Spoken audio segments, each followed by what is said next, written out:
There is nothing we can't do. Taller, smarter every day. We're the future of the USA. Sound off. 1, 2. Sound off. 3, 4. Sound off. 1, 2, 3, 4. All right, I'll meet you here at 3:15.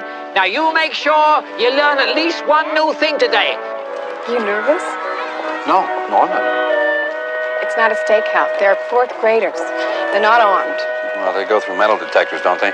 Come on. I just want to be good for Sarah, that's all. Jake, it's Dad's career day. You volunteered to pitch hit for Sarah. Already that makes you terrific. So you're just going to drop off the cupcakes and you're going to leave? You're going to leave me there? No, I'm teacher's aide. I help Miss Hathcock with the reading groups, grade some paper, stuff like that. I'll be there. Okay. You'll be fine. All right. I promise. I'm sorry. Hey, Delp, cut it out. You're such a weenie, Capshaw. Give it back, Delp. Tuna stinks. I said give it. Give it? Okay, Capshaw. So, it's not too bad. This is great. This is just great.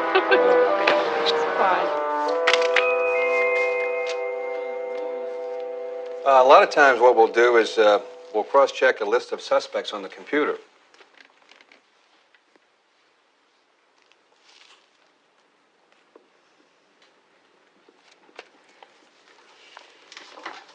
I don't think this deposition paperwork thing is going to fly, so... I'm sure the class will find this most intriguing, right, class?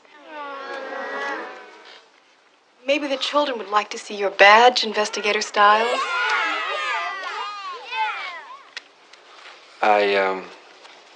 I left early this morning and I forgot it. I just forgot it. I'm sorry. Can we see your gun? The gun? Yeah, gun. I forgot that too. Is that blood on your shirt?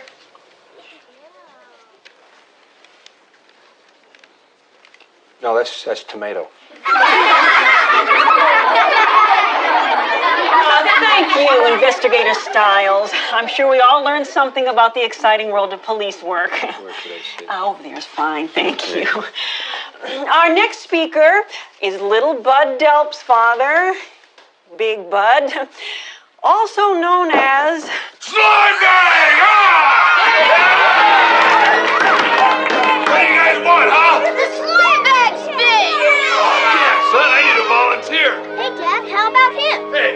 you say? Thanks.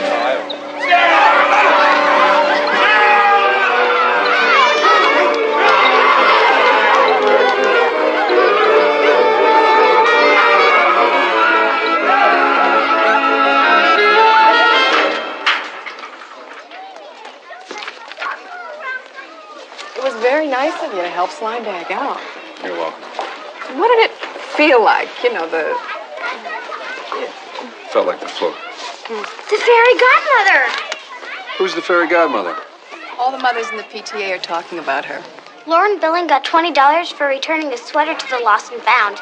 Yeah? Mrs. Ritz told me that Heather got $20 for picking up litter in the playground. $20. What's the note say? Mother Earth thanks you. The fairy godmother. Recycling day. Yes, Sarah led her entire 4th grade class in aluminum cans.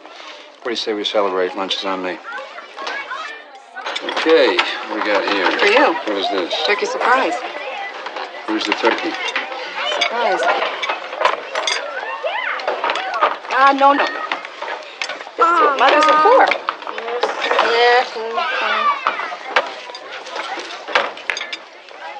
Okay, let's see what we got here. That's $7.50. My daughter. Forgot my wallet. No wallet, no gun, no badge. I know. Loan you. No, it's okay, honey. That's your money, you keep it. Do you have any money on you? You're gonna have to take it. I left my purse in her locker. Okay. I'll pay you back. This is for all three of us. Thanks. You're welcome. There's a table right over there.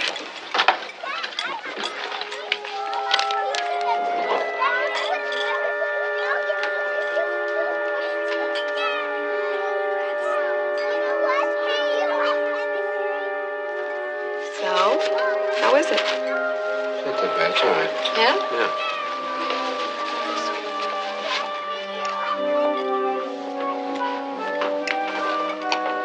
Would you come with me?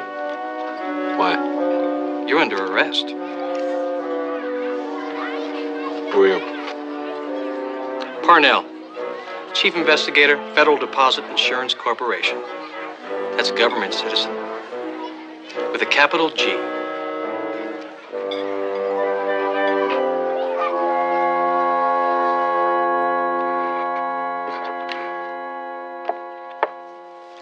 I didn't know your name was Pasquale. It's not. It's Pat. Only my mom calls me Pasquale. Where'd you find that? Oh, the bottom drawer of your desk. Well, why don't you put it back and bring it out if Mommy should swing around? Okay. Would you like me to help you unpack some of those things? Oh, no. I'm only going to be here just a few days, just pitching in till jail gets back from the hospital. Oh, by the way, what'd the doctor say? Oh, that the bones in his foot should heal nicely within maybe 3-4 days. What the hell was he doing standing next to an elephant? Posing for a picture with the mayor. The mayor? Mm-hmm. Oh, yeah. His honor could always tap dance his way out of trouble a lot easier than JL. Okay. 3-4 days, piece of cake. What's to worry about?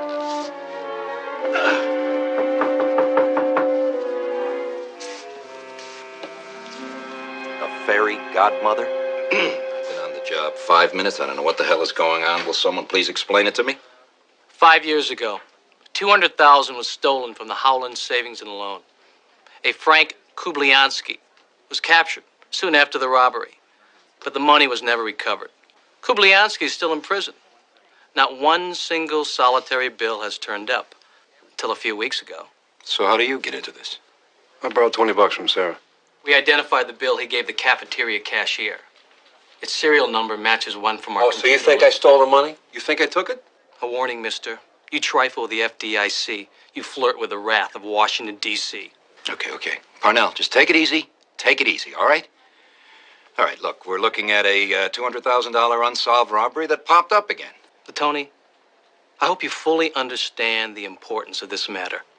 Oh, I do. I understand that you, sir, are an insufferable stuffed shirt, and your wrath is diddly squat compared to mine.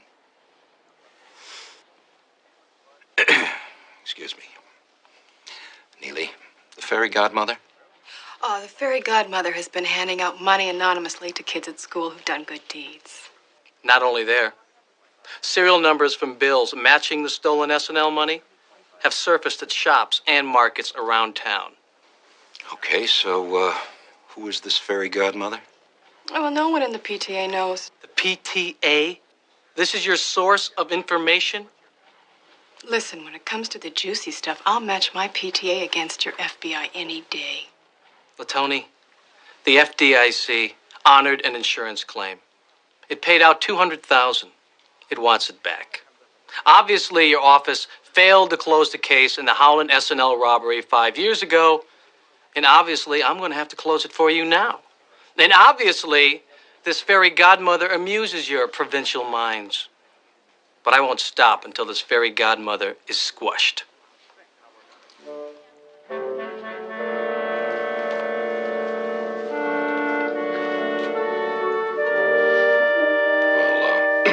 Obviously, you two are going to have to look into this. What do you got on the shirt, Jake? Son of flying back, hit me with a tomato.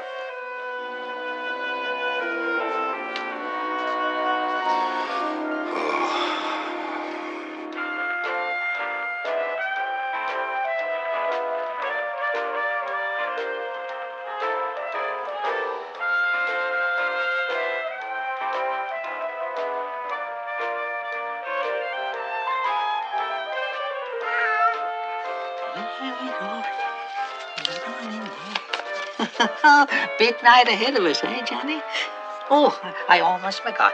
Here, I came across something that may interest you. Yeah, your kind of guy, eh, Johnny? Oh, I figured you'd say that. Now, I got a lot of work to do, so you just run along. Be a good boy.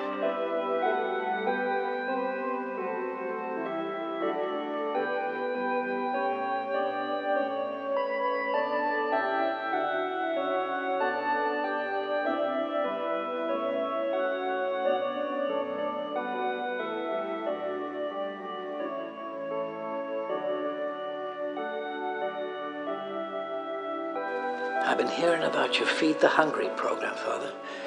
Now, during the Depression, my dad used to wait hours in the bread line. When a man gets hungry enough, his head starts hanging down. It's not because he's weak from no food. It's just that he's run flat out of dignity. And you can't look nobody in the eye without it. Buy them some dignity, Father.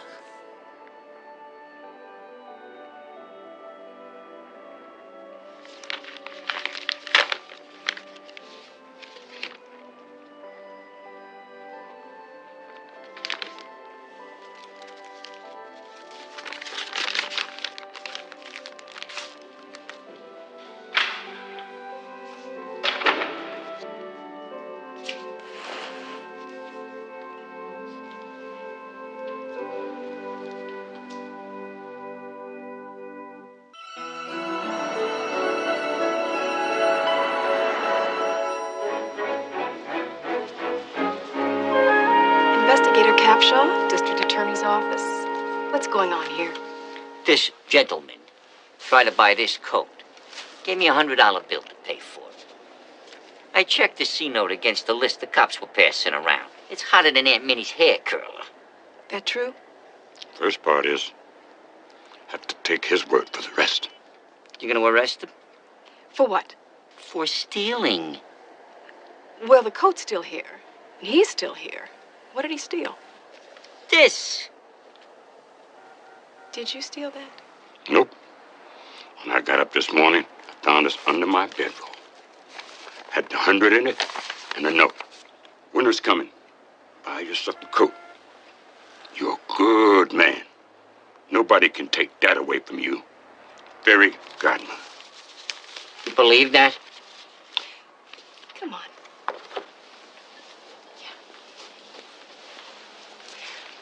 I'm not going to arrest this man. Well, he ain't gonna buy the coat with this hot Ben Franklin. No, huh? Okay. Charge it. says here you've been in and out of prison since you were a teenager. Yes. It's Mr. Kubliansky. Okay if I call you Frank? If I say yes, can I go home? Should take a look at this. See that K on the seal there? Does that stand for Kubliansky?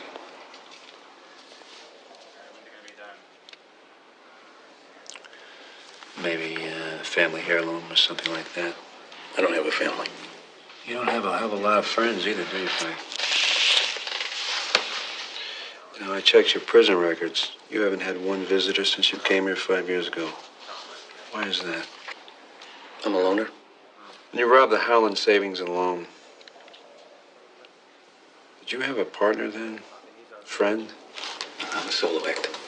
So you robbed the savings and loan all by yourself. And the money they never found. Is that how it worked out? Yeah.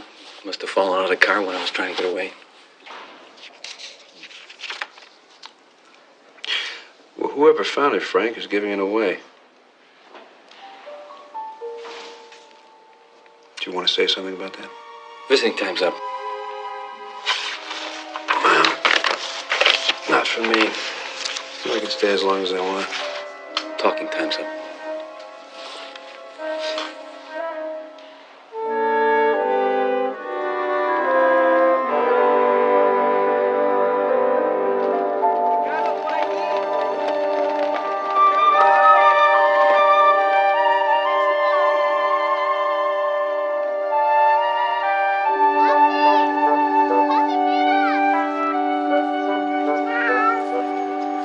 Well, what do you think, Johnny? Eh? This the guy?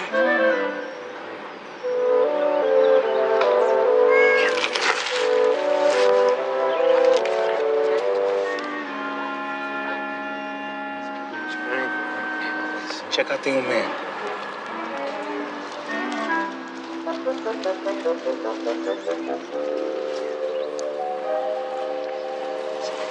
Let's take this.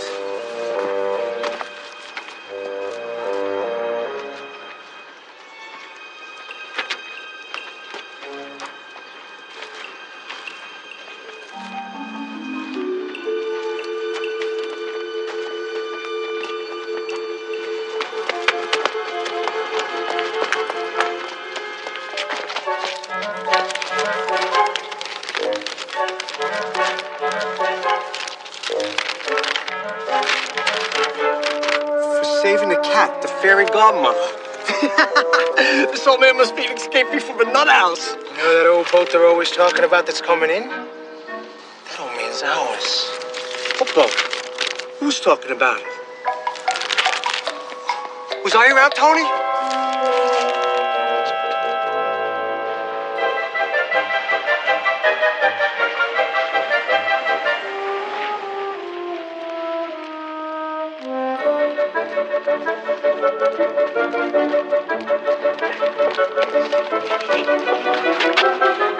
I shouldn't be doing this, you know. No.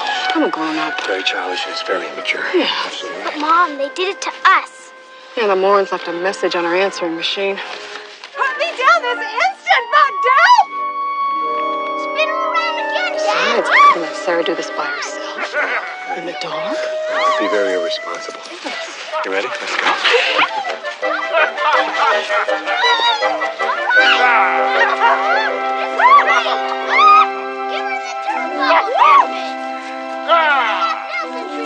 Give her the turbo.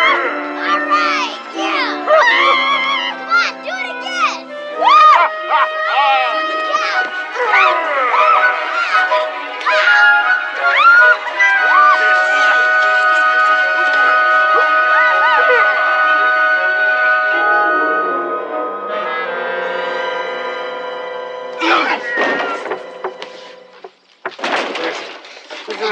Where's the rest of it?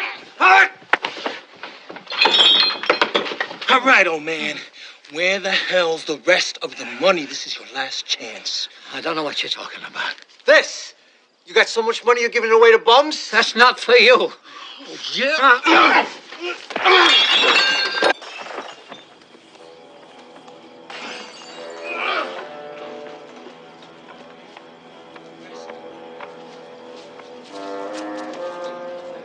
Sarah, stay there. Stay.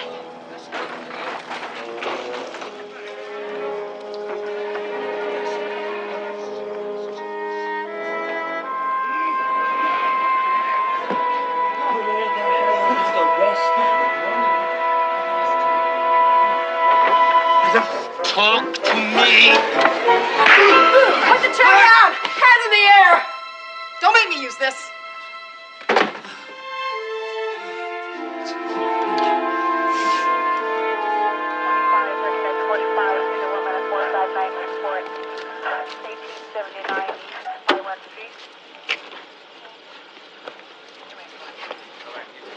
Get it.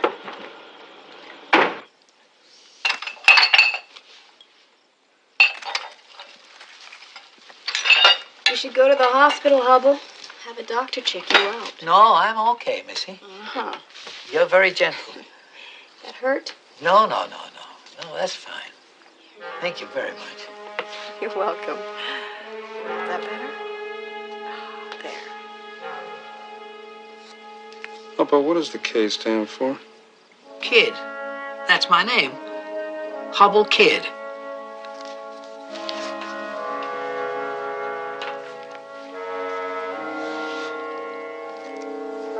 Oh, you're the fairy godmother, aren't you?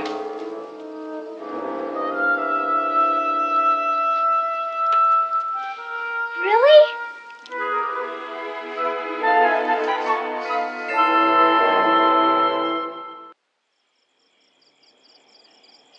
Where'd you get the money? I found it behind some bushes in the park.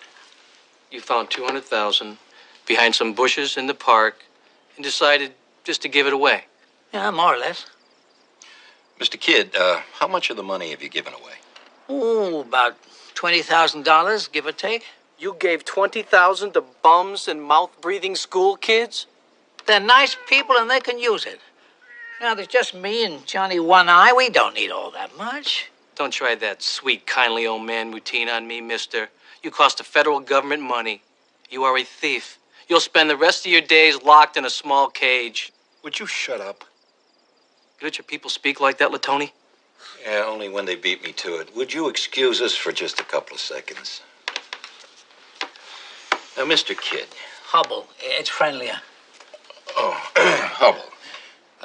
Look, you know, we older fellas, we gotta learn to pick our battles a little more carefully than the young Turks. Gotta pace ourselves. Yeah, I find myself doing that more and more, Mr. Latoni.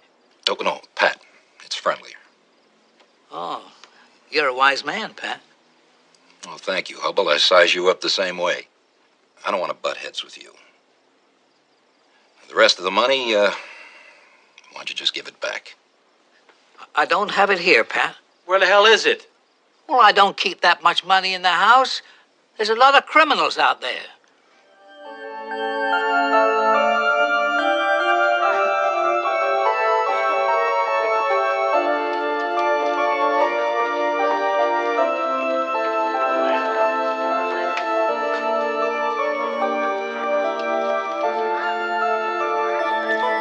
Welcome. Find a seat. After a short prayer service, we'll have something to eat. Come in. Jazz, how's your arthritis? Fine, thank you. Lily, stop smoking yet? Yeah. Hello, Hubble. What happened to you? Oh, it's a long story. I brought some friends with me. There's Pat, Jake, Mr. Parnell. I don't think he's got a first name. Well, gentlemen, you're welcome to stay for dinner, but you'll have to wait for me to prattle about in the pulpit first. Those shoes. Hubble. You're the fairy godmother?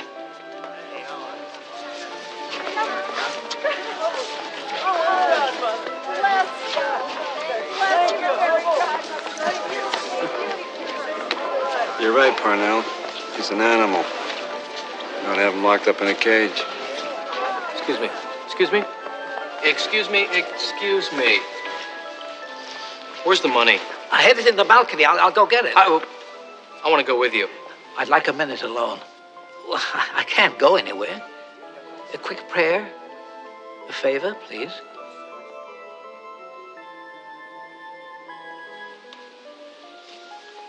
Thank you.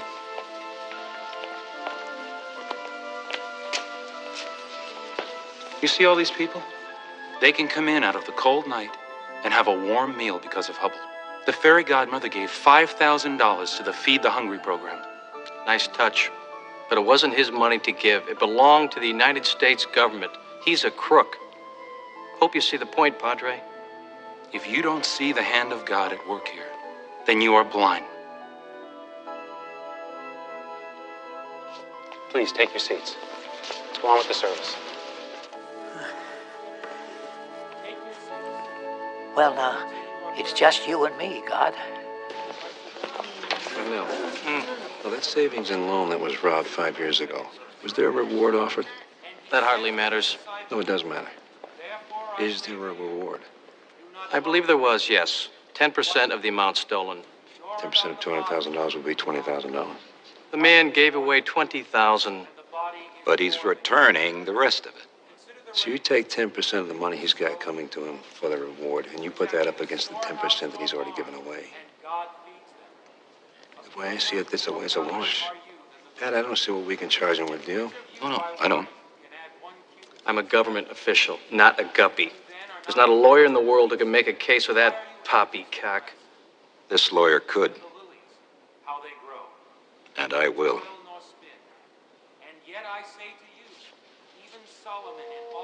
I'm in big trouble this time, God. Biggest yet.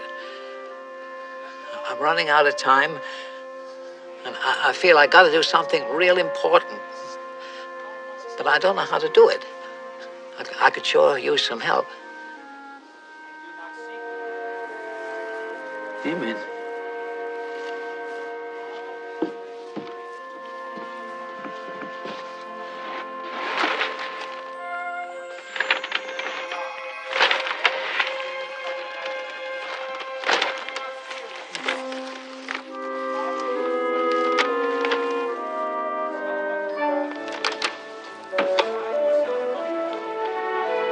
Thank you, God.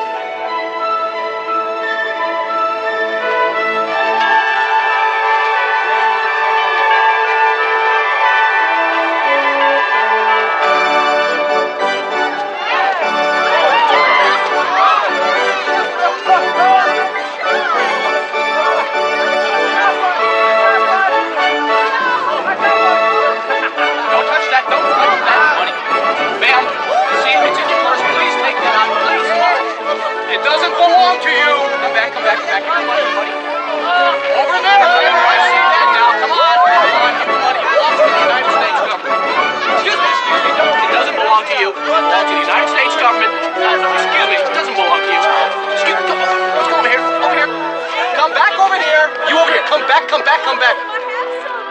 Hey, come on, please, people, don't you listen to anyone. It was almost a clean getaway.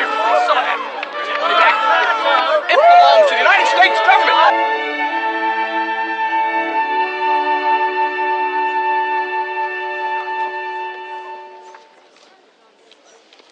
Good morning, Hubble. Please sit. How are you today? You ready? Great. Excuse me. Thank you for steering the fairy godmother my way as a client. My kids think I'm a hero. I wanted them to have the very best, Dana. You send me your bill. Are you kidding? You send me yours.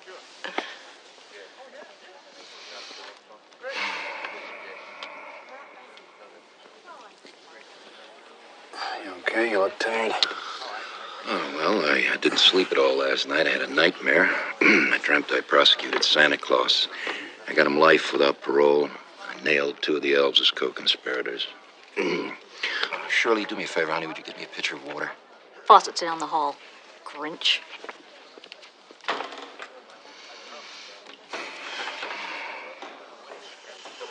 Where are you going? I'm gonna go sit down. Why don't you sit at the table here with me? No, I have to live in this town. Good luck.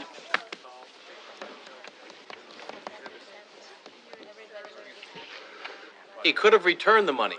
The address for Howland Savings and Loan was printed on the money wrappers. Mr. Kidd claims he tried to do just that. This is a photograph of what he found at 117 Cobblestone Place. Would you please tell us what this is? It looks like a fast food place. Paco and Flacco's taco stand, to be exact.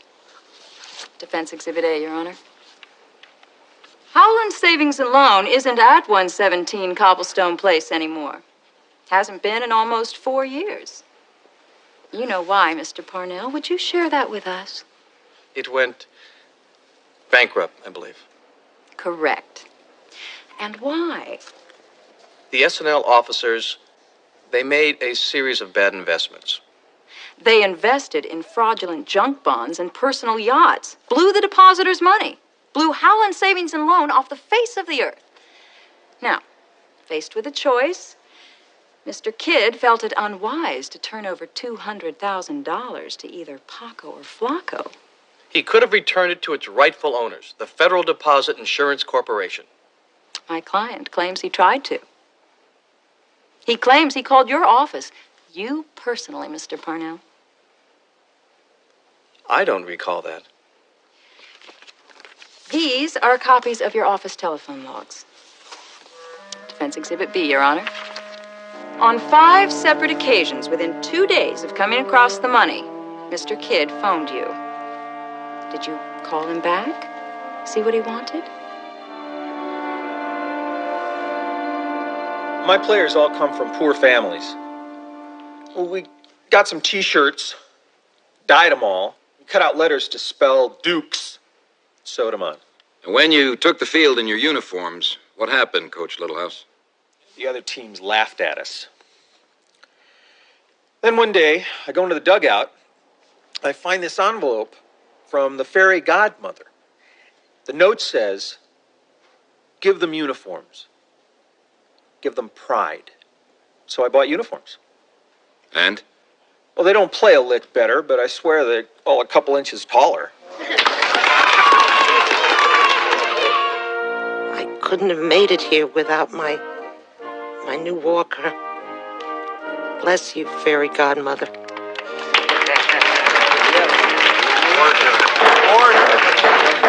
New bridge work. I can eat corn on the cob again.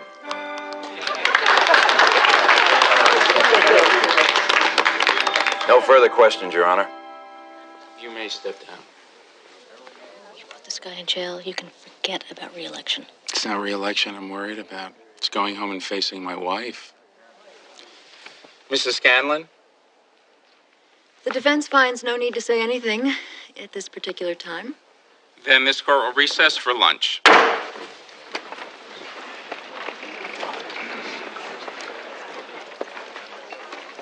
Still, Tony, I'm going to have your job for this. I don't think you'd like it any better than I do right now, Mr. Parnell. If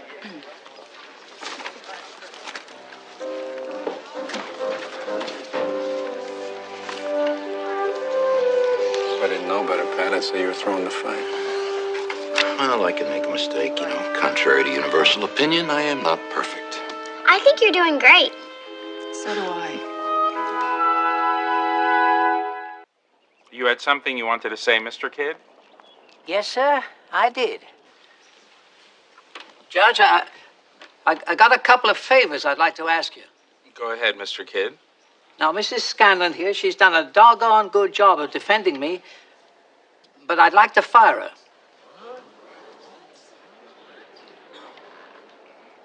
Well, it's nothing personal, Dana, but I believe I have the right to be my own attorney. Isn't that so, Judge?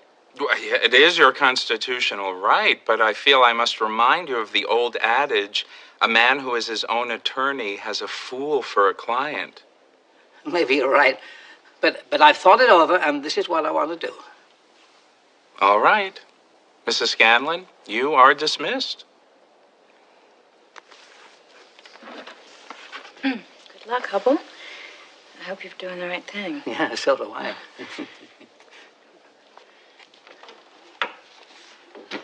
Now, the other favor, Judge. I'd like to change my plea from innocent to guilty. Mr. Kidd, you have a very strong case going. I feel it's my duty to discourage your request. Well, I believe I can prove that I'm guilty as charged and that I should go to prison. Order. Now, I will have order in this courtroom. Mr. Kidd, I have the right under the code to accept or reject a plea. And at this moment, I'm denying your request without prejudice. Now, if you want to be your own defense attorney, call your next witness, sir. They call me fella, but my name is really James Allen Chestnut. Because people don't care about that when you sleep in the streets. It's, hey, fella, what do you think you're doing over there? Hey, fella, get out of there. Nobody's called me James Allen or Mr. Chestnut in a long time. Well, James Allen, this is the envelope you had on you when you had a bit of trouble buying that new overcoat, isn't it? Yep. Got it from the fairy godmother. You sure did. And I gave away $20,000 in envelopes just like this. So I figure I'm guilty of receiving and distributing stolen property. Objection, Your Honor. Mr. Kidd claims he found the money in the park.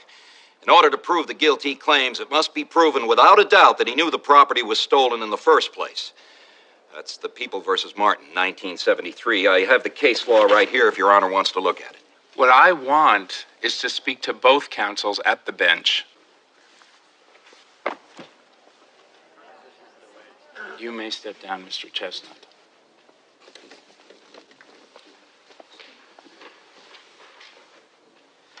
Gentlemen, we have a problem brewing here. Now, the prosecution's job, as I learned it in law school, is to prove that the defendant is guilty. And the defense attorney's job, as I understand it, is to prove the defendant's innocence. You guys have it backwards. Well, I think it's my fault, Edgar. I'm new at this, but I can clear things up lickety-split if you just put me on the stand. Is that okay with you, Edgar? Pat? So, when I was 9, I started getting work to help the family out somewhat.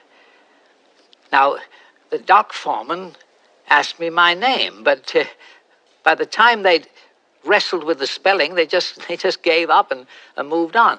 So when the next foreman said, "What's your name, kid?" I said, "That's it, Kid, with a double D."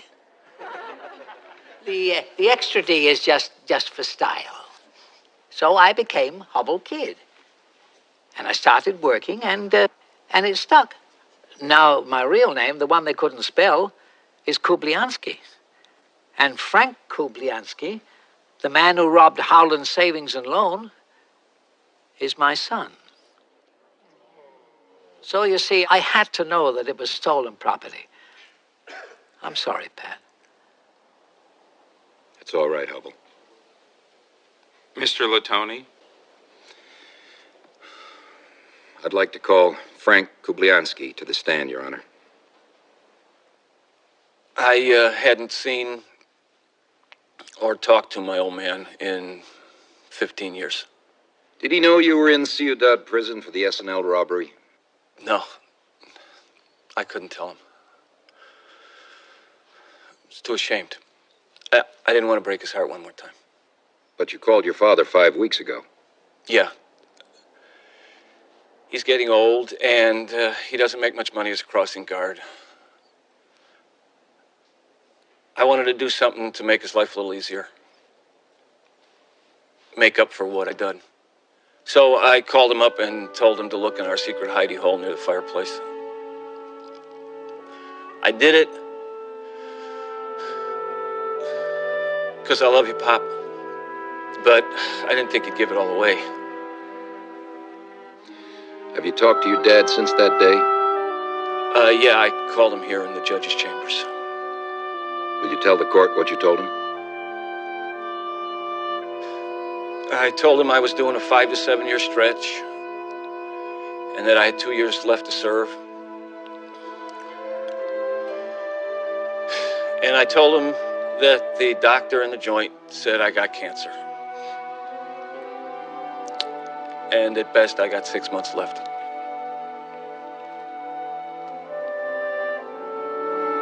Hubble, with the possible exception of Mr. Parnell, there's not a single solitary person in this courtroom who wants to see you go to prison. No one. Except you.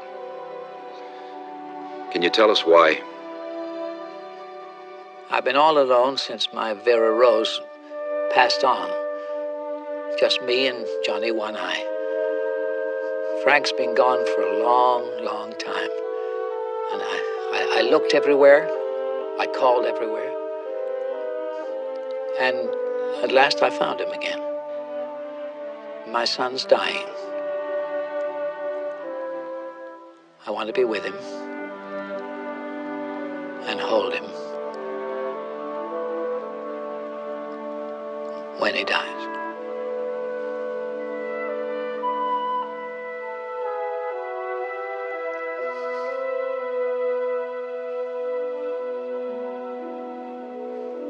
Something is very wrong here, ladies and gentlemen. Howland Savings and Loan was robbed. That's wrong. And the officers of that institution skimmed money from their depositors and invested it in fool's gold and luxury yachts. And that's wrong. Oh, they were indicted. They were convicted. And they were sent away to country club prisons. But who protected the depositors? Who protected those people who were just simply saving for their old age, only to discover that they couldn't afford to be old?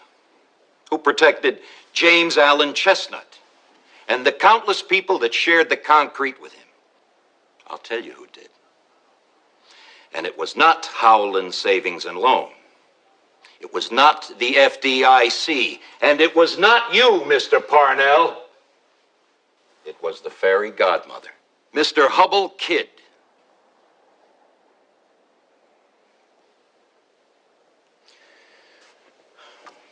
Now, I have to prosecute him because he broke the law. And you have to convict him because there is no exception in the law. And that, ladies and gentlemen of the jury, is what I find very wrong here today. Thank you.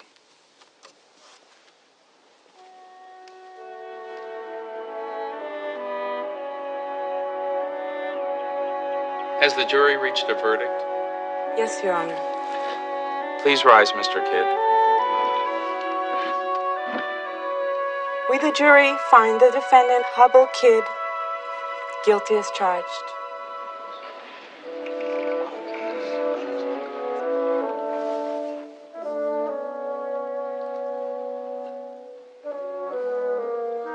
Mr. Kidd,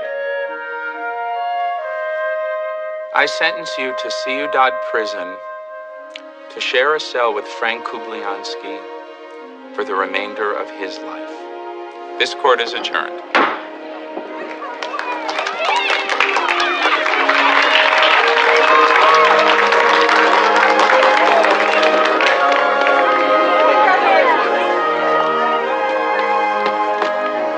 Johnny's missing you.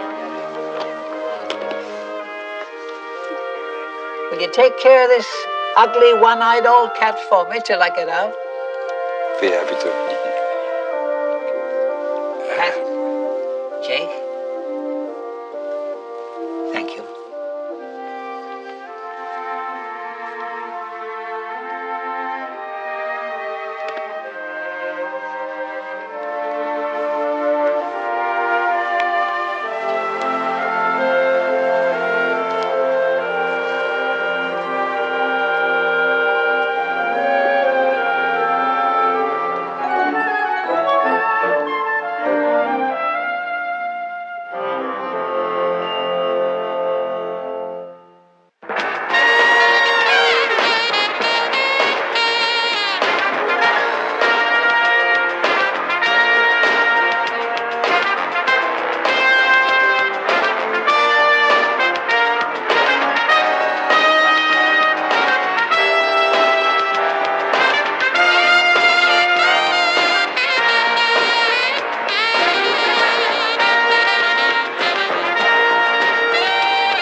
gone.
I'll be ready in 2 minutes.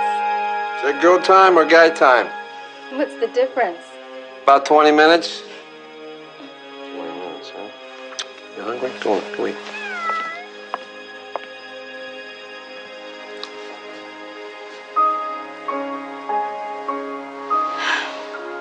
What do you think? Whoa. What's wrong?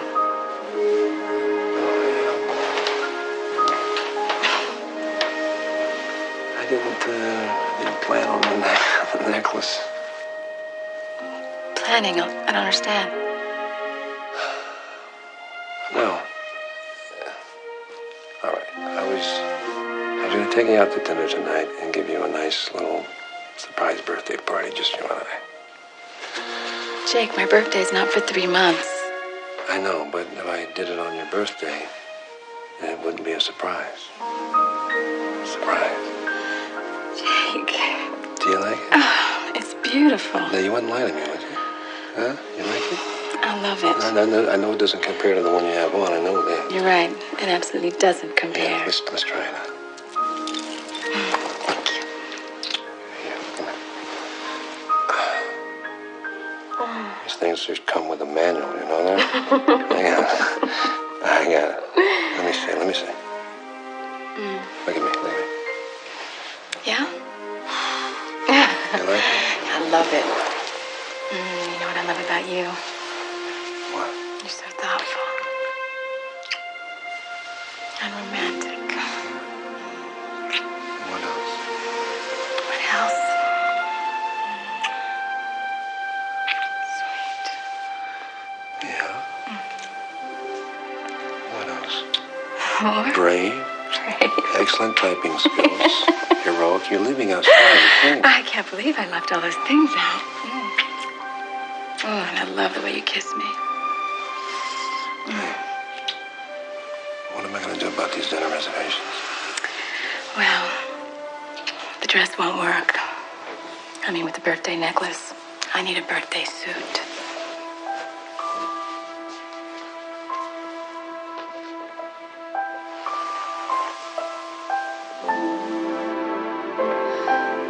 Surprise. I love this part.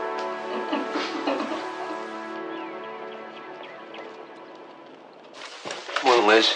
Morning, Jake.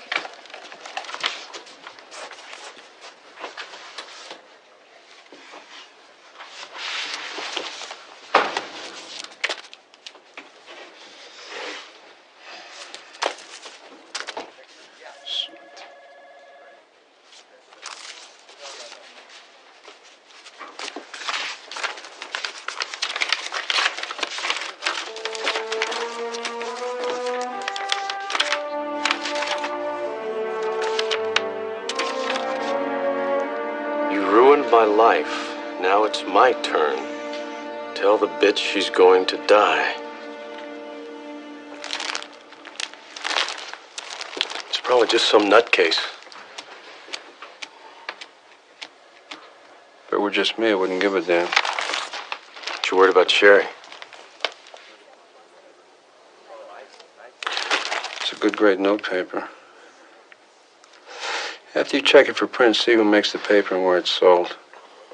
While you're at it, see if forensics can ID the magazine these letters came from. Okay, you tell JL about this? No, I'll tell him when he gets back from the ABA convention, right?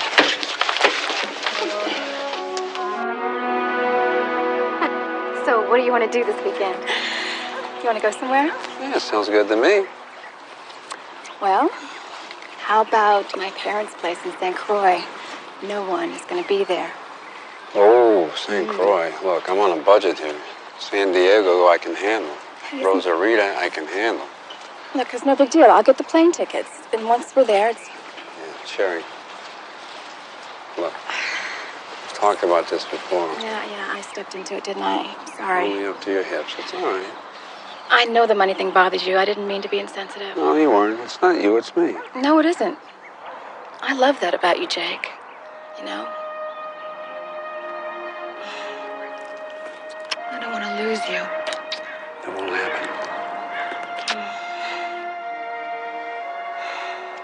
Well, San Diego sounds great. Good. Okay. Could you bring a little cash? I'm just a touch short. Just a little.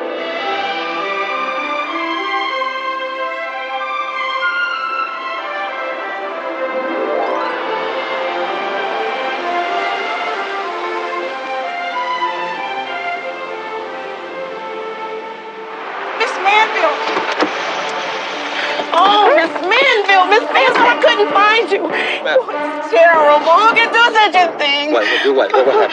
Back there. You found something yes, back there? Yes, okay, please, please. Please. Oh, God, it's so awful. I didn't know what to do. It was...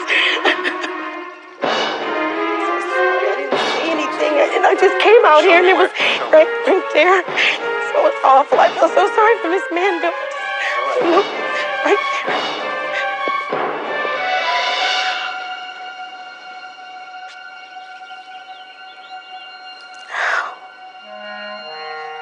What kind of person could cut a cat's throat? Jake? Get in the car, will you? What is it? You don't want to see it. Get in the car. What happened? I gotta get you out of here. There's something I gotta tell you. Get in.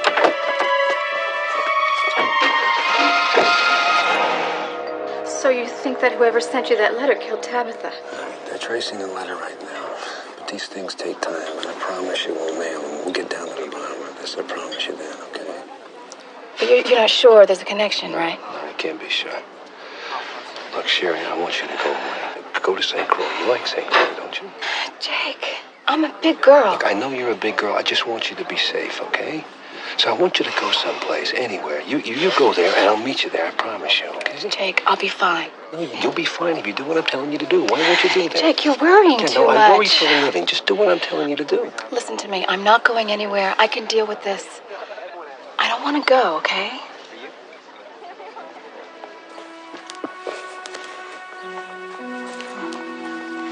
Guess I should have taken that letter more seriously, maybe. Don't be so hard on yourself. That's what I do best. Hey. What? What you looking at? I was looking at anything. Mm-hmm. Okay, you got me. Yes, I did. Let me get the door for you, dear. Oh, I think I can get my own door. Thank you. No, really. I insist. Okay. Dr. Phil Parker. Emergency admitting.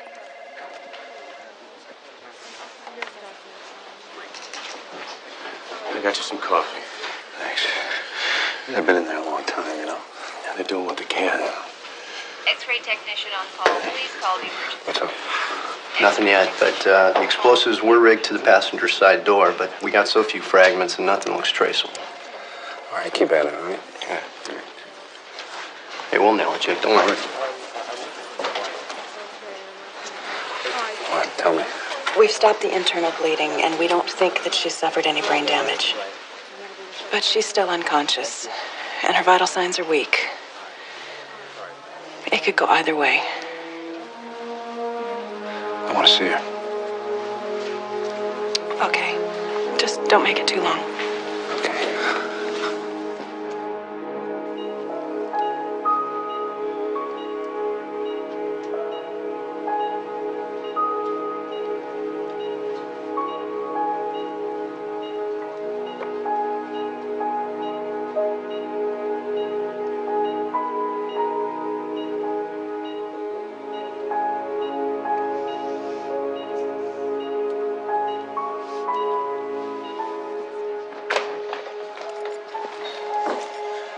I want a 24-hour watch on this room.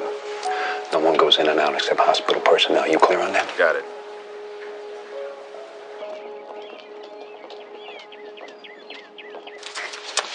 Jake. Yeah.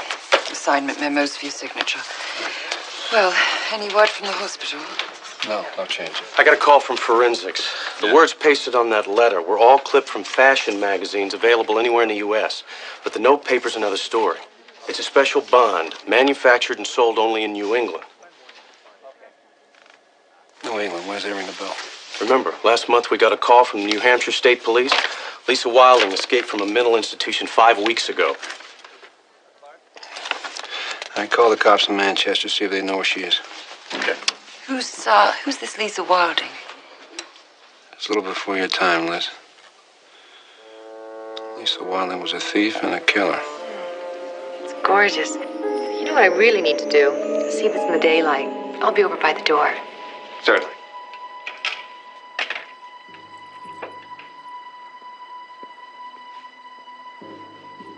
After a string of jewel robberies in Europe, she decided to move in on her twin sister and take advantage of her society connections. I got something I think you're going to be interested in. What's that? Well, a woman walks out of the most expensive jewelry store in town with $300,000 worth of bracelets. Who is she? It's your fashion show pal, Jennifer Wilding.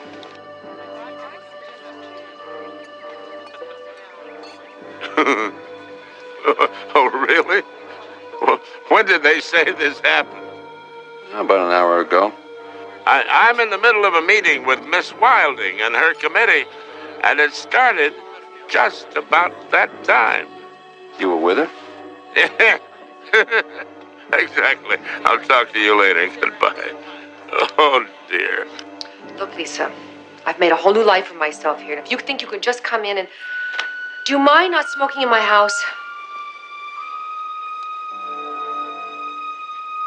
Those are real. I should hope so. I stole them from your favorite store. They're so fond of you there. You stole jewelry and let the store think that I took it? Don't worry. I checked with your housekeeper and made sure you had an alibi at the time I was there. Now, what makes you think I won't tell the police the truth? It might be a little awkward calling the police.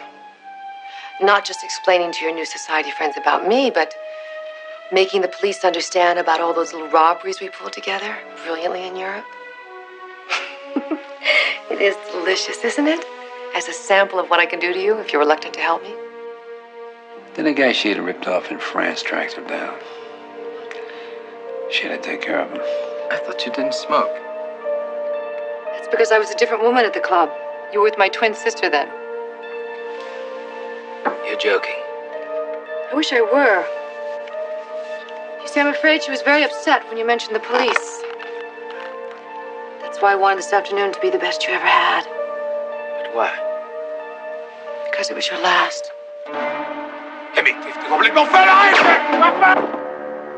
What is this, some kind of a practical joke? No, sir, I don't think so. This is Jennifer Wilding. We've been through all this before. Gail, I showed that picture to the elevator operator at the hotel. The banker was murdered. He says he saw her going into the suite. Jake, at the time of the murder, she was sitting in a chair right there, explaining how she couldn't have been involved in the jewel robbery. Sounds like a great alibi to me. Put surveillance on Jennifer Wilding, and I mean 24 hours a day. You got it. Oh, and find out who this double is and how they meet to set these things up, you know? All right. Is this business or something more personal? I never mix business with pleasure. What a pity.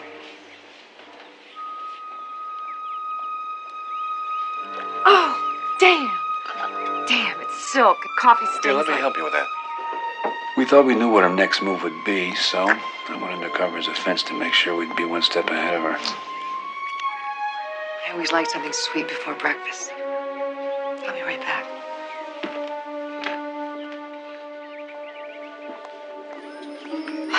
Sorry, I'm not usually so clumsy. Now, where were we? Business and pleasure. A debate on which comes first. And then I've got an easy answer. Neither. Got awfully cold in here all of a sudden. Let me show you out. When I said we were going to be in business together, I meant it. Not half as much as I did when I told you I don't know what you're talking about. One more thing.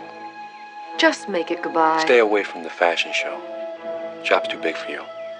There's going to be cops everywhere. Besides, the DA's got his reputation on the line. I'm glad you mentioned him, because if I ever see you again, I'm going to ask him personally to.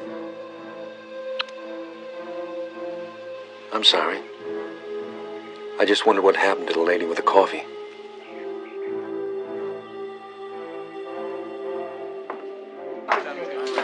Pardon me. Good evening, Mr. McKay. You look absolutely magnificent. Thank you. How does it feel to be so near a multi-million-dollar necklace? It is the moment I have been waiting for all week. Turn the lights back on. Don't anybody move. I hope somebody's robbed me. Oh my God! Somebody stole my necklace.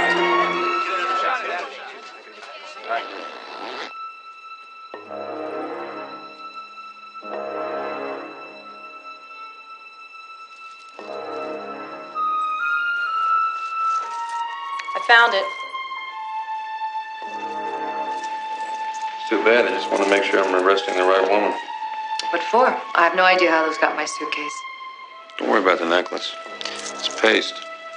Mr. McCabe knew you'd try to steal it, so he switched him before the show. Then what are you arresting me for? Murder? You're the woman that shot Jean-Claude Armand. You think Lisa Wilding sent that letter and wired Miss Manville's car? No, I think it's a possibility. She hated me enough. Yeah, all right. Thanks a lot. Jake. What? Lisa Wilding was arrested in Portland, Maine last week. Should have known it wouldn't be that easy. Those words were a clip from a fashion magazine, right? That's right.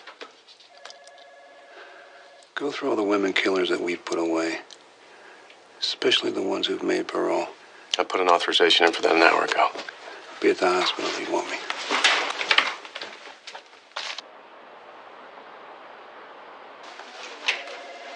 Dr. Morgan.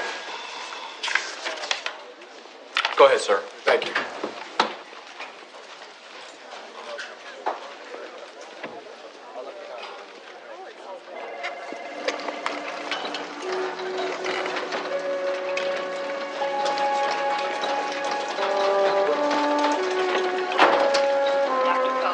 Please call the cat lab. Dr. Jerome Cope, call the cat lab.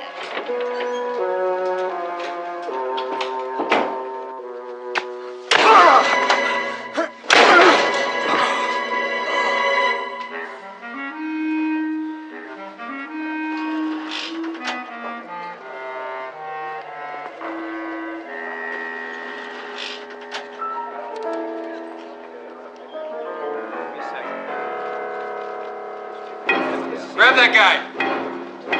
That guy right there, get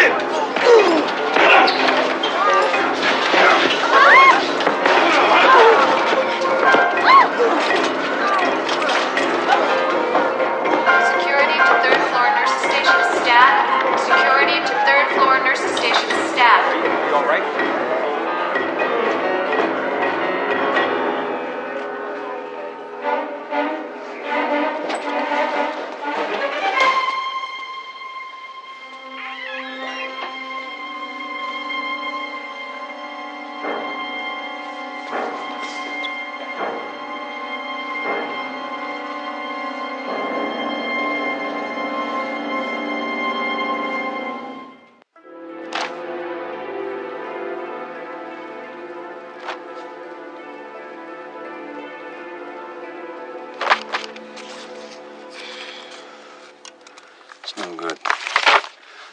every one of these damn books, and I can't find them. He's not here. Jake, you only saw the man for 2 seconds in a hallway. I mean, it's hardly enough time for identification, even by you. What about this doctor? What doctor? The doctor he replaced. Yeah, he was a lot of help. He didn't see his face. Ah, that's too bad. If I would have put him away, I would have remembered his face. Where's that list involving female defendants? Oh, come on. You still think a woman is involved, even though it was a man at the hospital? Liz, I know that a woman sent a note, and I don't know how the man is involved, but he's involved somehow. I think I have something. Samantha Shea, she was paroled a month ago. Shea. She's a nurse. You stay away from me. No! No! Please!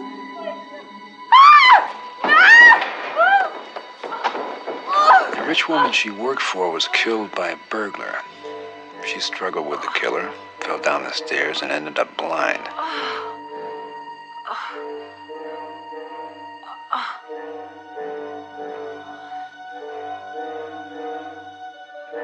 Then her employer's husband married her. I'm going to have an operation.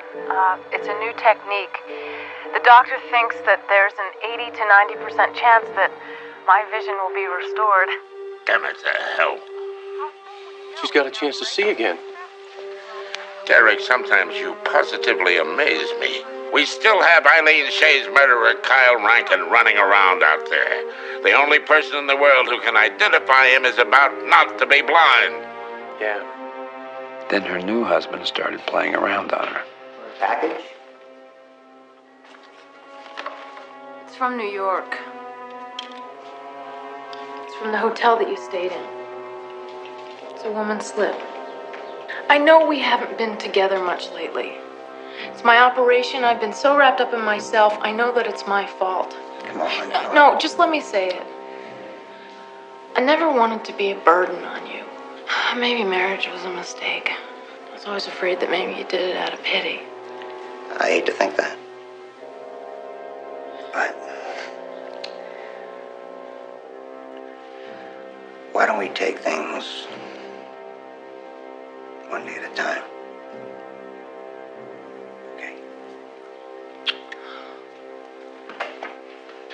The operation to restore her sight seemed to fail. But you see, that's just what she wanted everyone to think, because she had a plan. Alan?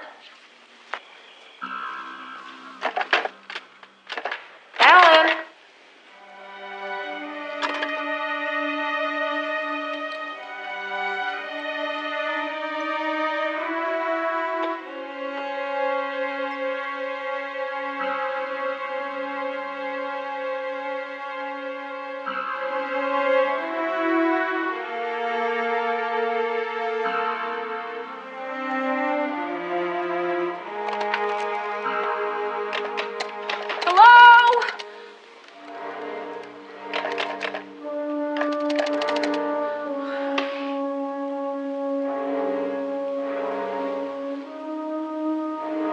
Who is that? It's there.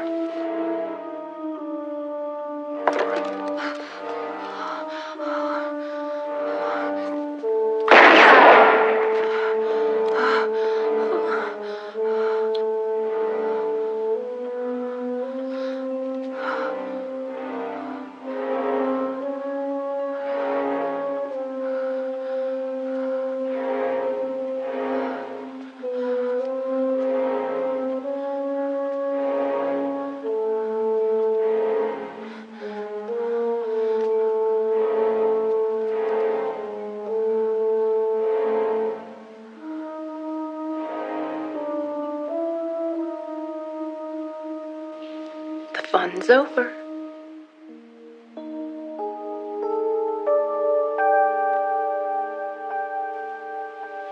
Got good ears. And good eyes. Hey, wait a minute. You set this up.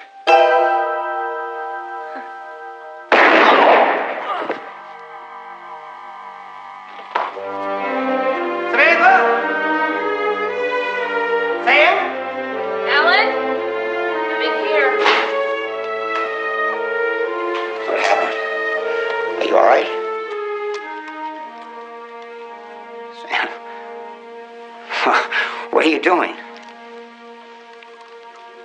Taking things one day at a time. When JL and I figured out what she had done, we decided to set her up. Well, is he? No. As a matter of fact, your husband's life signs are somewhat improved. Yeah, I think he's turning the corner. At this point, they rate his chances as guardedly optimistic. He keeps trying to say your name. Oh, that's great.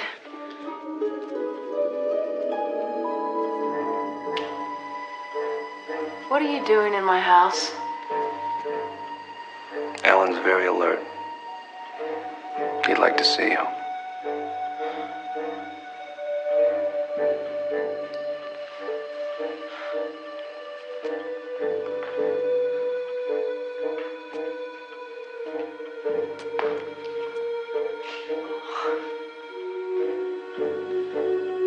Guess I won't be needing this anymore.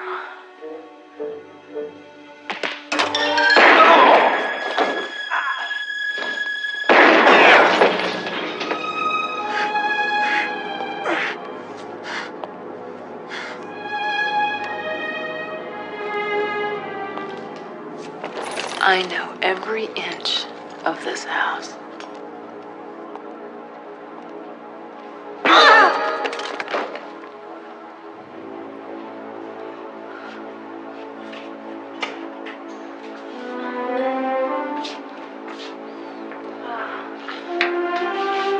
Get up. If only Alan had died. He did. This afternoon.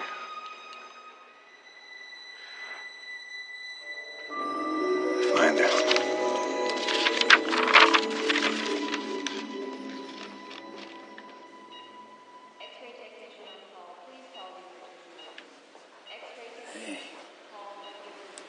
Hi.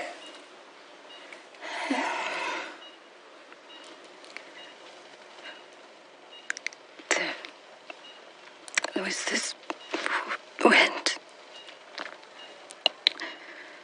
It was blowing me away. The car was wired with explosives. That's what happened.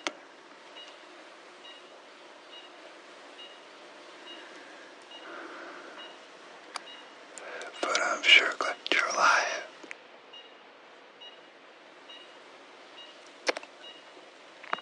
I'm scared, Jake.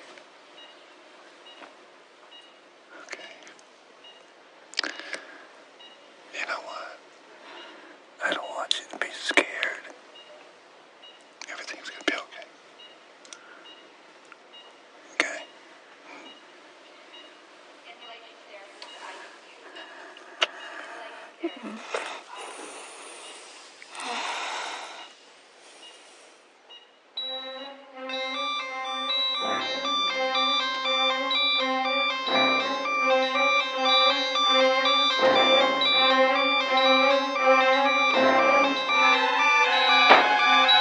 Call respiratory. I want ABG's run under stat.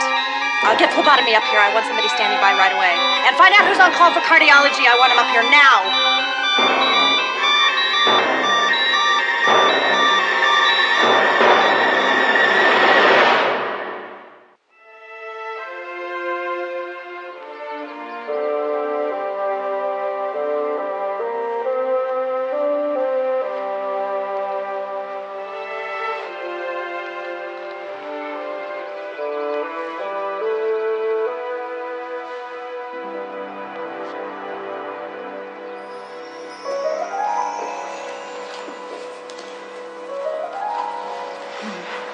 Guess I should have taken that letter more seriously, man.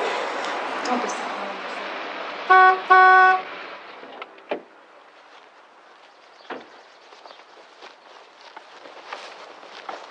What do you have? Samantha Shea died in a plane crash 3 days after her release. It's another lead down. That's good. Yes. That was very funny. It was. They were playing everything in my mind. Trying to come up with some kind of clue.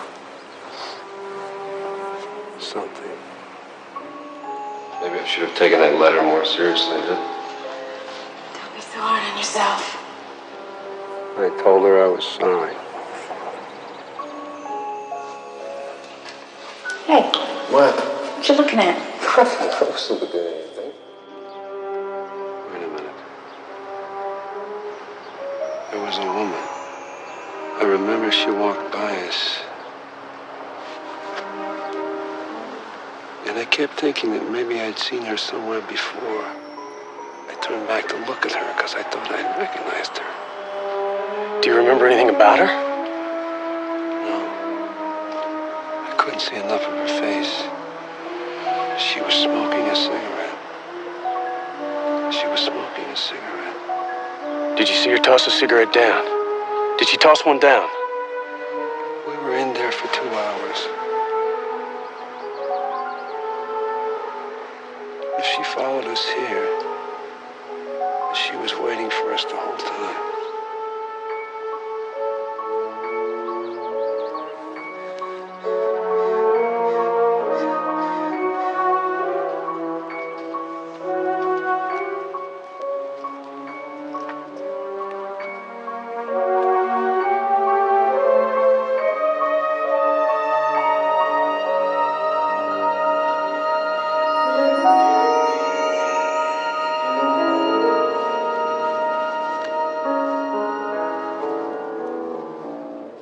Derek? Come here. What is it? Francois.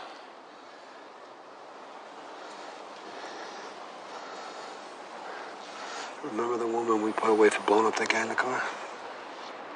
Remember that? Yeah. Didn't she used to smoke these? Carolyn Lloyd. What's her name, yeah?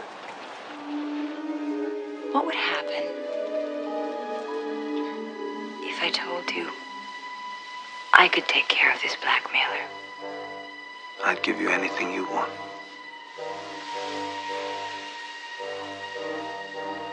Don't worry about him anymore. She and her boyfriend were blackmailing her boss. Now, when her boss threatened to go to the cops, she told him that she'd take care of the blackmailer.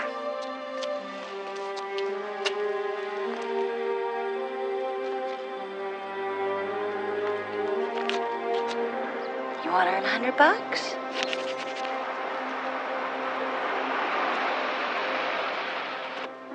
She paid a wino to dress up in her boyfriend's clothes and drive his car.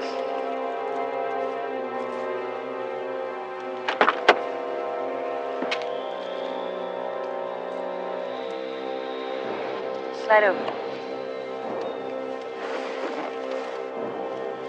All you have to do is go to this address. What do I do when I get there? Say surprise. Easy.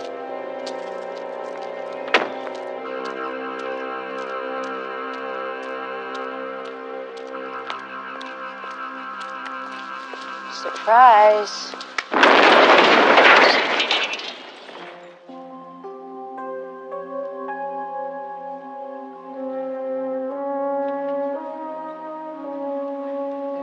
After she blew the car up, her boss was convinced that the blackmailer was dead.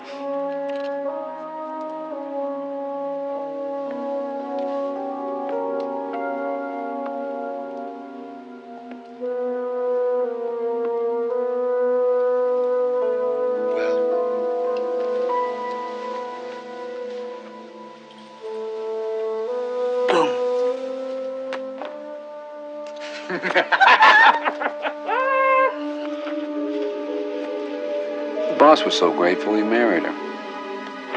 She was on Easy Street. What happened was, 5 years later, the boyfriend returned, and the boyfriend, he wanted more money.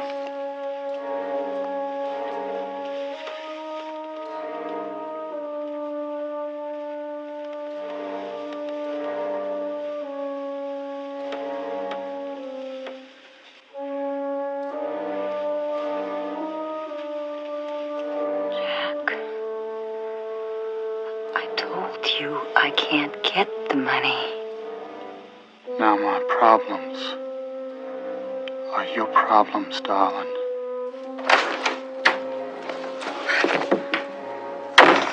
You got it?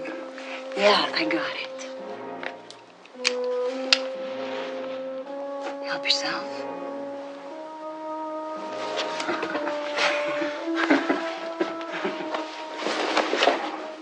Suppose I got time for one more game.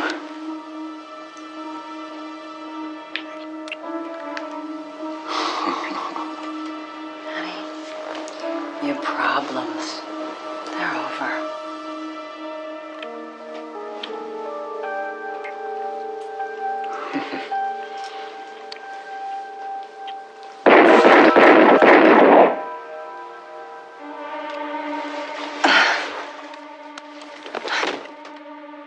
I've been through the old file and I checked with forensics.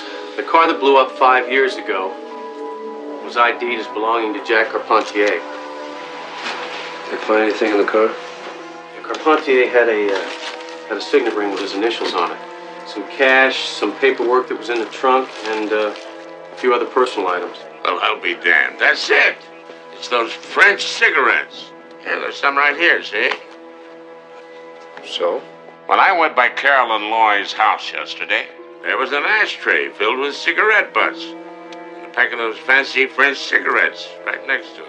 Killing became quite a habit with this woman. When I went undercover as a hitman, she hired me to take out her husband. Bastard. Who was in the car the night you blew it up? Some wino. Some nobody would ever miss. I'll give you anything you want. O'Donovan, as your grieving widow, I'm gonna keep all your money. No, please don't. No, please.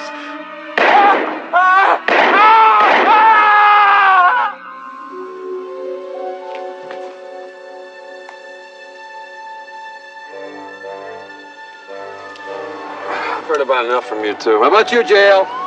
Yeah, I've heard all I need to know, Jake.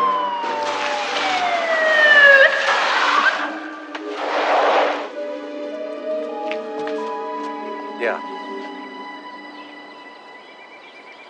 Got it. Carolyn was paroled 3 weeks ago. 2 days after her parole, she robbed a liquor store. And she had a male accomplice with her. I bet it was our friend from the hospital. They're faxing us a description of him now. Let's move.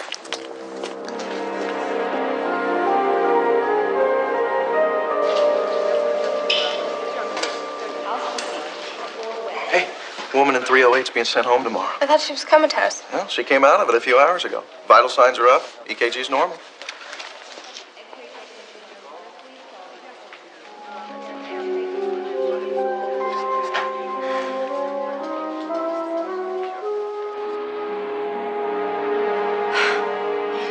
Well, something went wrong, didn't it? They're releasing her tomorrow. Yeah. Davy, What? we've got to finish this tonight. Yeah, right. With the cops crawling all over the place, it's suicidal. You don't get it, do you?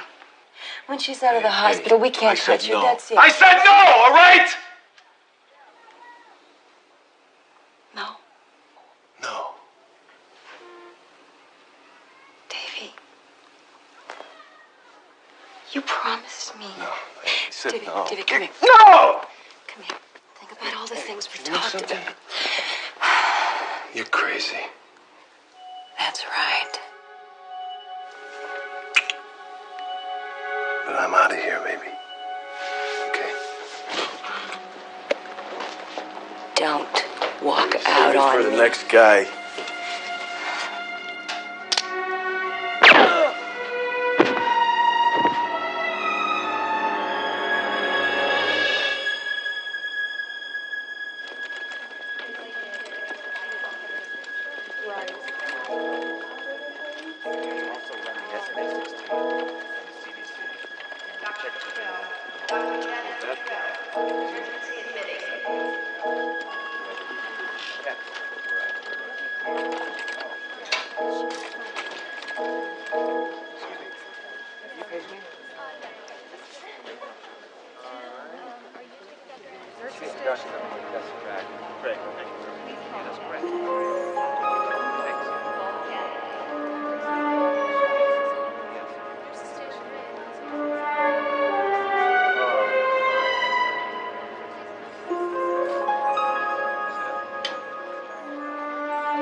what I found at 308. Nice. Isn't it? Guess I better get it back to her. Do you know where I can find her? They took her home. Look, they think someone's trying to kill her. That's why they moved her to the second floor, right? I just want to know what room she's in. Come on. If it were yours, you wouldn't want to lose this. She's in 210. Thanks.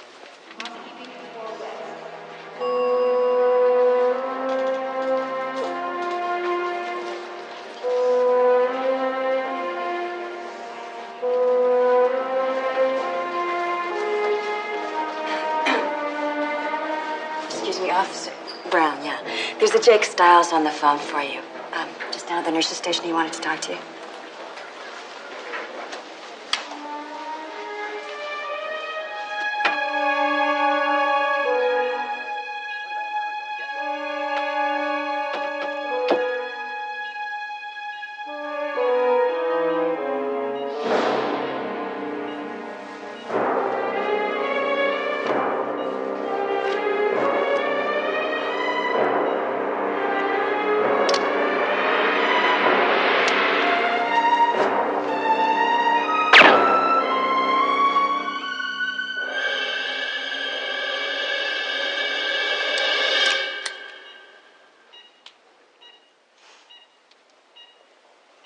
Where is she? Derek?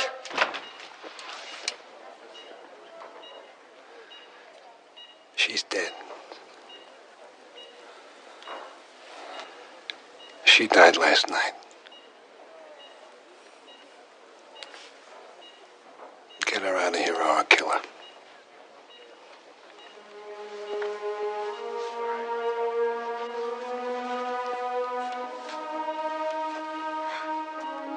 You have the right to remain silent.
Viacom.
ball. Watch the ball.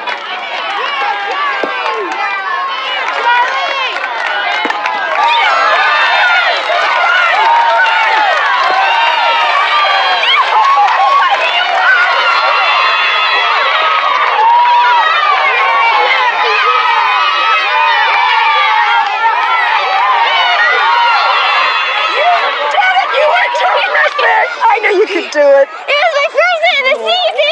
It was a beauty, honey. I guess I have to go cheer the losers. Okay. I'll meet you back at the car. Huh? Okay. All right, sweetheart.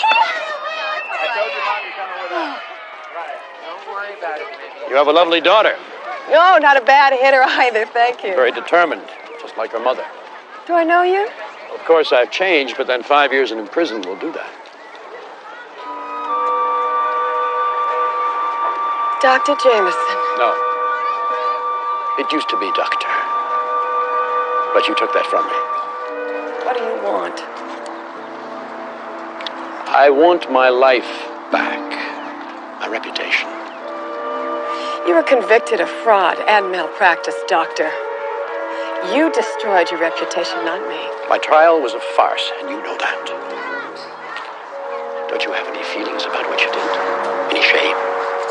I feel sorry for the women who trusted you. And I'm glad we stopped you before you could hurt anybody else. Now, if you'll excuse me. We'll see each other again.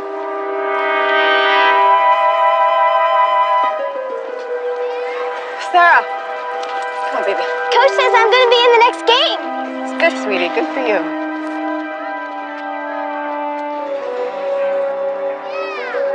Okay, come on. Let's go. Okay?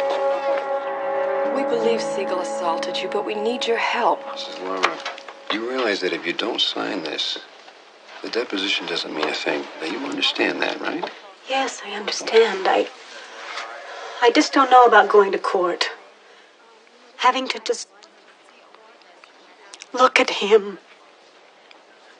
What's to prevent him from getting even? Maria, believe me, I understand you're scared. But this man hurt you, both physically and emotionally. Now, this is going to take a lot of courage. But remember, you're not just doing this for yourself. You're doing this for every other woman in the same situation.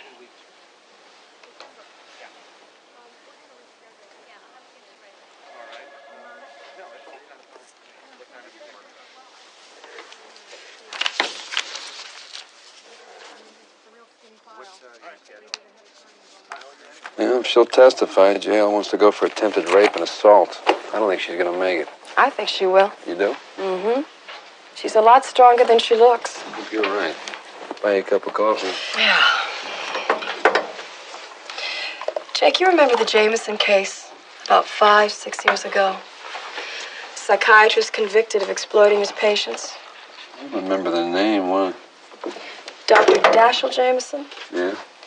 I was a prosecution witness. I was just out of the academy, and they used me to go undercover on assignment. So I went to see the good doctor, pretended to be one of his patients, rich, bored, screwed up. And then he did his number on me. Number? What number? He told me that his therapy would only work if I slept with him. There's more. He then offered to be my financial advisor. Oh, well, he wanted your money, too. That's not a bad scam. Well, we convicted him on 3 counts of felony fraud. He served some hard time. He's out. You worried about it? What? He was waiting for me outside the ballpark on Saturday. I got this yesterday. He wants me to sign it. It's an admission of perjury. Mm-hmm. He wants you to make a sworn statement that you lied at his trial? What, is he crazy? I don't know. That's what I'm wondering.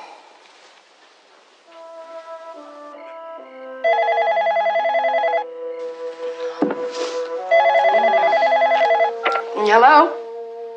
Did you receive the statement? is this? You know who this is. I have nothing to say to you. Then just listen.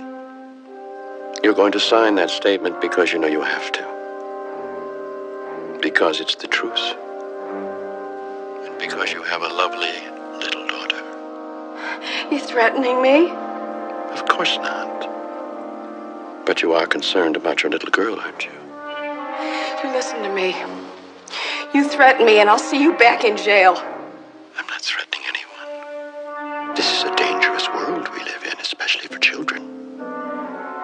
Believe me, I know the psychological impact that a guilt-ridden parent can have on a child. You owe it to your daughter to sign that statement. If you care about her, you'll do as I say.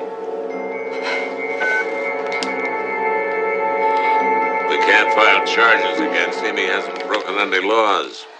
Even if he had clearly threatened you or Sarah, it would be your word against his.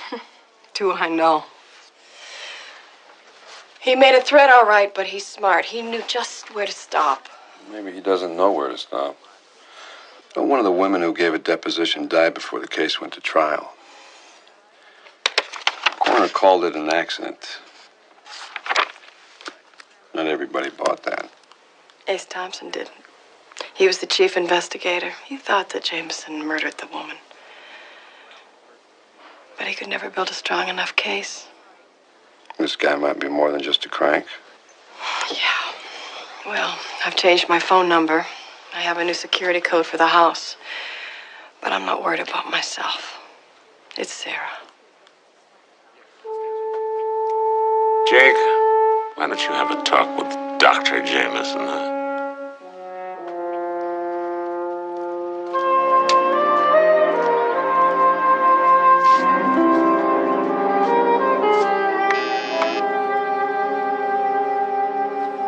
Yes, who is it? Mr. Jameson? Jake Stiles, District Attorney's Office.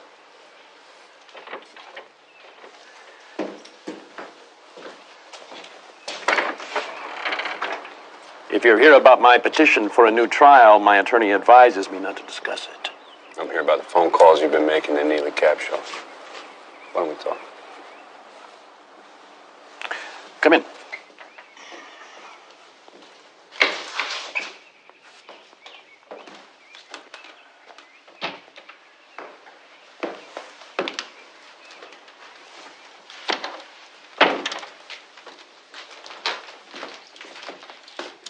I presume I still have the right to free speech. You don't have the right to threaten children. I do not threaten children. Two women who were patients of yours testified to the fact that you sexually abused them and stole their money. Is that true? With all due respect, Mr. Stiles, you're not a trained psychiatrist, are you? No, I'm not. The two women who accused me were simply acting out their hysterical fantasies. And Neely Capshaw, did she act out a hysterical fantasy? Neely Capshaw lied. Why would she lie?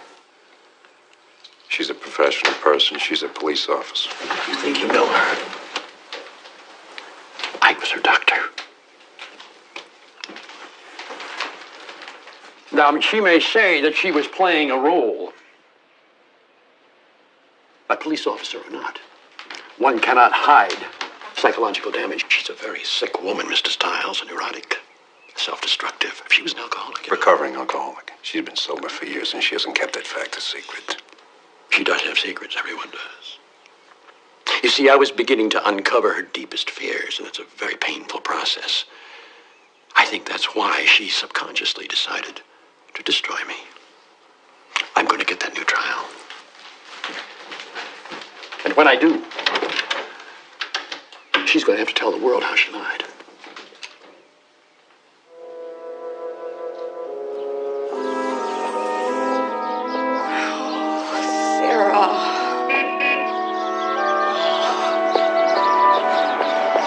Hi, Betty. Oh, hi, Neely. Come on, Sarah. Hi. Honey, I was worried about you. Where were you? Diana's mother called. She said you weren't outside the school. I'm sorry, Mom. I forgot. Went to a drama rehearsal. Honey, you should have called me. Look, it's all right this time, but you have to promise me that you're going to come home just as we arranged, okay? Even if you have to miss the rehearsal. I'll explain it to Mrs. Sawyer. She'll understand it. Now, there's fruit in the refrigerator, and the pie is for dinner, okay? What's this? It's got my name on it. I don't know. I never saw it. Well, it was in your book. Sarah, where did this come from? I don't know. Honest. What's the matter? Someone put this in your book. You must have seen someone do it. Now think. Why? What's the big deal? Sarah, this is serious. Now, you must have seen somebody who was close enough to do this. Maybe a man with blue eyes and blonde hair. Do you remember seeing anyone like that? No. I tell you if I saw someone. Honest.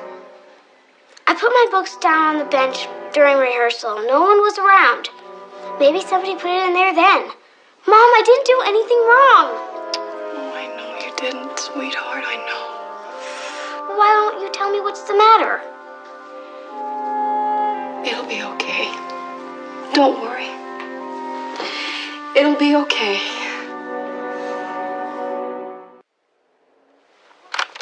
You know you lied. You wanted to hurt me. Neely, you'll never be healthy except that you face what you've done.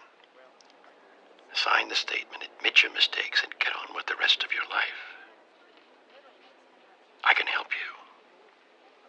Call me anytime. I'm here, waiting for you. He kept calling me back over and over again. He's got my new number. If he's calling her every day, that's harassment. We can get a restraining order against him. Harassment's not good enough. When we nail this guy, I want to nail him to the wall. Yeah. Well, in the meantime, I'm going to take Sarah to a friend's, somewhere where he can't find her. I'm going to have a talk with Ace Thompson. He's the cop that handled the case. Maybe he can give me a handle on Jameson. Anything you need, you got it.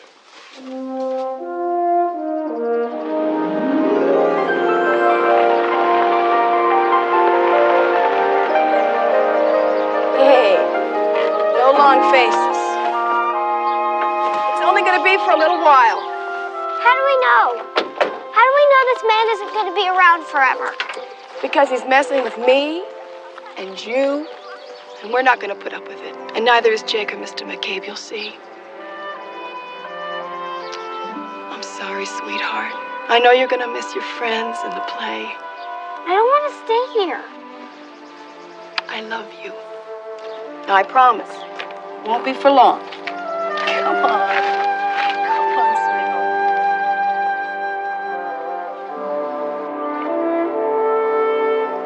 Remember a guy by the name of Dashiell Jameson?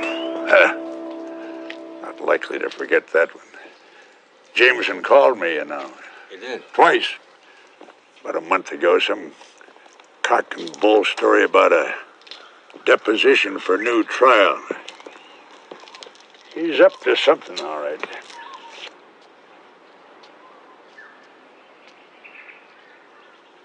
Did he happen to mention Neely? Oh, sure. He ran everybody into the dirt. According to him, we're all crazy, and he's the sane one. The man's a murderer. Killed one of our key witnesses. I'm damned if I can prove it. How did he do it, do you know? Well, I figure he drove the gal crazy first. He was taking all kinds of pills to sleep. Finally took too many. But you see, I go by my gut. I went and talked to the lady that day. She was madder than hell, ready to testify. She's a mess of nerves, but she wasn't suicidal. There was a woman that did testify, though. Oh, yeah, you bet. What was her Jeanette name? Steichen. Yes, okay. Buried him in court. Her and Neely. Where's she now? Do you know? Moved to Riverside. She was in poor health. Sent me a couple of Christmas cards. You're worried about Neely. I'm worried about her and her daughter. You watch that character. He's cold-blooded. Underneath all that fancy talk, he's twisty as a corkscrew.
How in the hell did he get into my house? Huh? How did he know my security code? Thank you for coming. It's all right. It's okay. You want to tell me about this? That's my little brother, Tommy. He died when he was 19 in a car crash. Jameson had it taped to the mirror in my bedroom. I don't get the connection. What's the connection? Tommy was on his way back to school, and I was supposed to drive him. Only, I wasn't up to it. I had been drinking. So he drove himself. He fell asleep at the wheel. You told Jameson all this? It's the sort of thing psychiatrists love to hear. I couldn't make up a whole new life. He must have gone through my things. Found this photo. That's not all. Oh, no. He had this. He had it on the table, like that, open, just like that. Jake, I haven't had a drink. I swear, nothing but milk. I believe you. All right, I talked with Ace Thompson. He gave me a lead on one of the witnesses, a woman by the name of Jeanette Steichen. Oh, yeah, great. Oh, what good she gonna do Well, us? I don't know yet. I've got to talk to her first. I'm sorry, that's not appropriate. I just feel like I'm in the bottom of this well.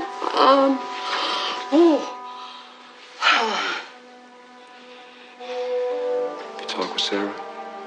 Yeah, I talked to her. She's fine. She's all right? Yeah, homesick. Jake, I'm a cop.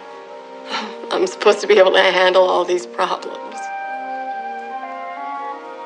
But when it's you and your own kid, it's just so hard, you know. I know. It is hard. Okay.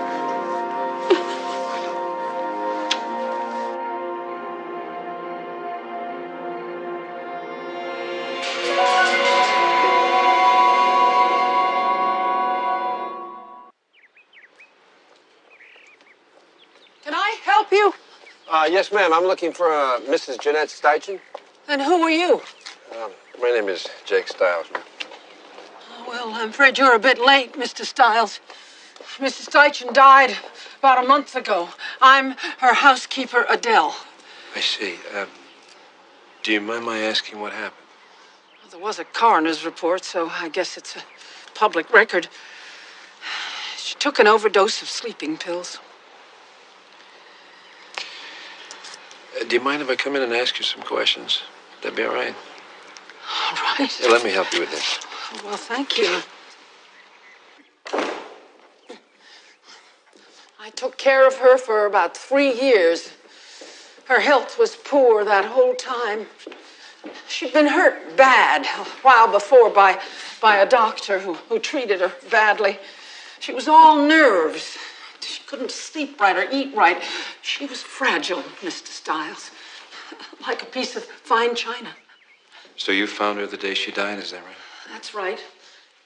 I got home about 6 o'clock. There were 2 glasses on the bar, so I figured somebody must have joined her for a drink. Has she received any phone calls that might have upset her? Oh, yes. I told the police about it, but they didn't seem to give it any mind. There was this man I don't know who called her almost every day. And every time he called, it was as if, you know, a little bit of life just slipped right out of her. Is there anything else that you can remember? Anything at all? No, just the 2 glasses. Well, the dirty ashtray. She left that for me to clean up as usual. So there were cigarette butts in the ashtray then, right? Mm-hmm. Mrs. Steichen's. And I remember something now. It was all dirty with tobacco. You know, just plain old pieces of tobacco. Could it have been pipe tobacco, possibly? Could be. I guess whoever was with her must have left that. Oh, I told the police they ought to find him because he was the last person to see Mrs. Steichen alive. He knows exactly what he's doing. He doesn't want a new trial. He uses that to justify harassing the people who've testified against him. What he's doing is taking out everyone who's had anything to do with his conviction. The first woman he killed before she could testify. The second one he killed a month ago, and now he's after Neely. We don't have a shred of evidence. Not yet, All right, you tell me what to do. Do we just sit around and wait till something happens to Neely or Sarah? Do we do that? What do you want to do? Shoot him and then try him? That'd be my choice. I'm a little worried about how she's handling this whole thing. What do you mean? The other night, I went over her house. Her speech seemed to be a little slurred. She seemed to be very unsteady on her feet. You think she'd been drinking? I didn't say that. Something's not right, that's all.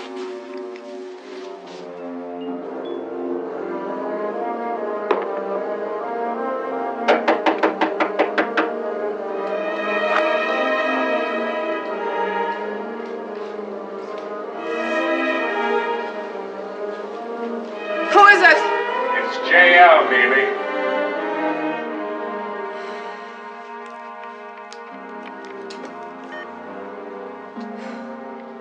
Sorry to bother you so late. It's no bother. I'm glad to see that you're playing it safe. But it doesn't seem to matter. He's always one move ahead every time. The Maria Laura case went to the jury on Friday. Her testimony was excellent. Thanks to you. That was good work, kid. Is that what you came to tell me? Neely, I'm going to be frank. I'm worried about you. You don't look good. You look tired. Yeah, I'm tired.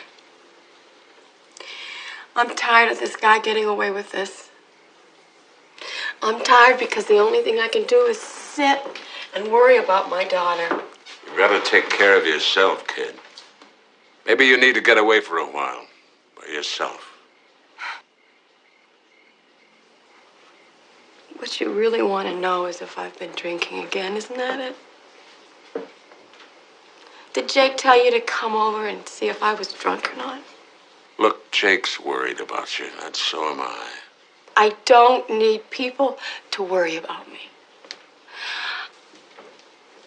I don't know what's happening to me, but I am not drunk. I'll take a blood test if you want. Neely, nobody's accusing you of anything. We just want to help. Then get Jameson off my back. I won't live like this any longer. And if you don't, I'm gonna take care of it by myself.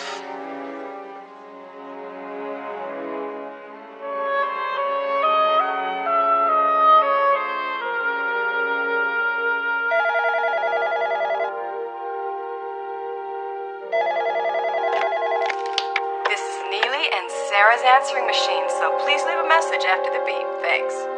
This is a message for Neely Capshaw. You don't know me, but I have some information for you about Dashiell Jameson. You might find it very helpful. If you're interested, you can meet me in an hour at the Milestone Building in Hollywood, office 330.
Good evening, Neely.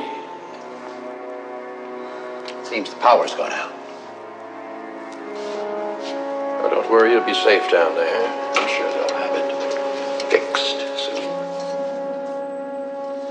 You can't get away with this. What are you going to do, shoot me? I don't think so. After all, what have I done? It's not my fault the power's gone out, is it? So, I've met you here as you asked. Why did you call me? People will want to know. I didn't call you. You know that. Who is the woman, huh? One of your new patients? I don't have any patience. I'm no longer a doctor, remember? I need you. I need you to tell me the truth so I can get a new trial. Go to hell. But you are in hell. Trapped by your own lies.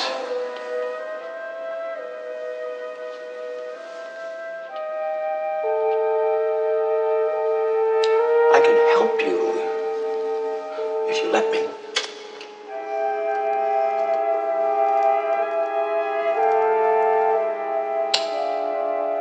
You remember what you told me before you betrayed me? That your guilt, the guilt you felt about the death of your brother, was tearing you apart. Shut up. Just shut up about my brother. Of course, I can't force you to talk about it, but you have no choice but to listen to me, do you? I want to explain. I want to warn you that your sickness can infect your little girl. And that if you listen to me, and you do as I say, you can free yourself from this terrible guilt.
Joanne told me you went horseback riding Saturday. You didn't tell me. Yeah, it was fun. You like Joanne, don't you? Sure, she's great. But she's not you. I miss you too, sweetheart. Mom, what's the matter? Are you sick? No, I'm okay. I think I'm just a little tired. Are you sure? I just don't have you to take care of me. I just wish... Oh, you wish what? Come here. I just wish you did something else. This man could hurt you. Listen to me. I am being very careful. So I just want you to be careful too until this is all over, okay? And when it's all over, this man can't hurt us. And that'll mean that he can't hurt anyone else either. Won't that make you feel like we did the right thing? I guess so. Oh, I love you so much. I love you too. Now you better go get to that homework. Okay. Okay. And I'll see you next Saturday. Okay. All right? Bye. Bye, baby. See ya. I love you. I love you too. Oh, God.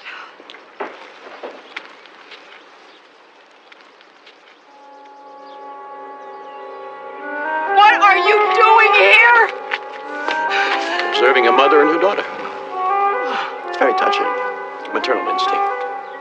You realize that you'll never escape me because you don't want to. But if you did, well, don't worry. I'll always be around.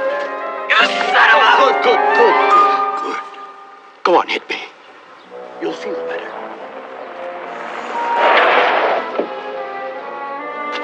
Billy? Stop it. That's exactly what he wants you to do. Stop it. He was following me. He set me up last night, and now... I never followed you. How'd you know where she was? Why, what do you mean? She told me. Just as she told me her new phone number. Don't you remember, Neely? How else would I know these things? I told you. You think anybody's gonna believe that garbage? Oh, yes, they'll believe it when they understand the nature of our relationship, how you pursued me and then felt rejected. They'll understand it eventually. It's not worth it. Come on. You must have been following me the whole time. You know, I thought I was being so careful. He didn't follow you because I tailed him. He came here directly from his home. Somehow he knew just where to go.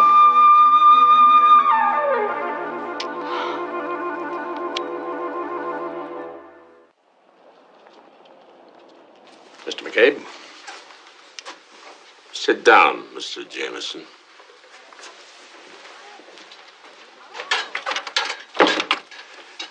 Mr. McCabe, I want to file a complaint against one of your employees. Neely Capshaw. And what has she done that you want to complain about? She has called me at all hours of the night, hysterically accusing me of following her, harassing her, and otherwise threatening her child. In my expert opinion, this woman is psychologically disturbed. She called you? She has several tapes of phone calls that you made to her. I don't deny that I've called her. I appealed to her conscience. I asked her to recant the testimony which led to my conviction.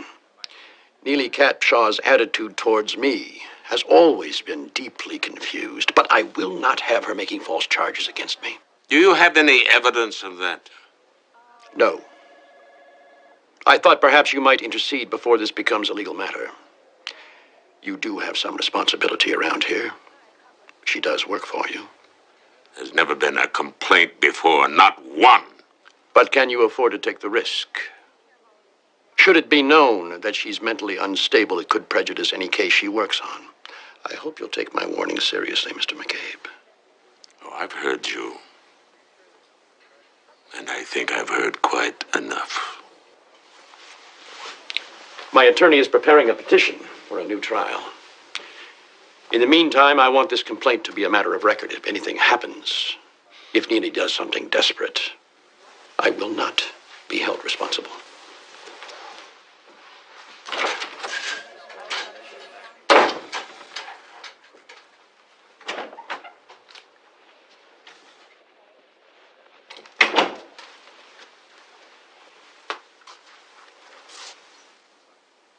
He thinks he can just walk in here and play games. He thinks he's invincible.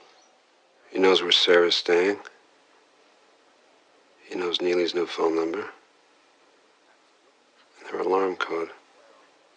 He knows way too much.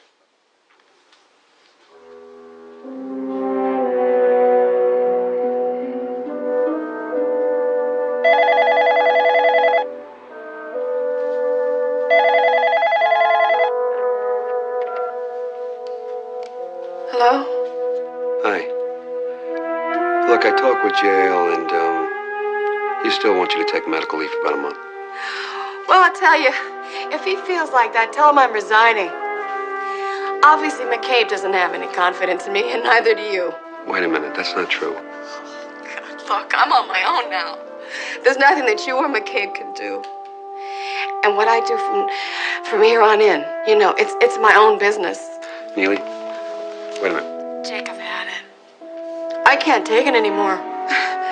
And I don't care what McCabe wants. I don't care what anybody wants. Will you let me come over? No, there's just nothing more to say. Neely, look, just listen to me for a second. No, you listen to me. I'm not putting myself or my daughter through this. You understand? It's over, Jake. It's all over.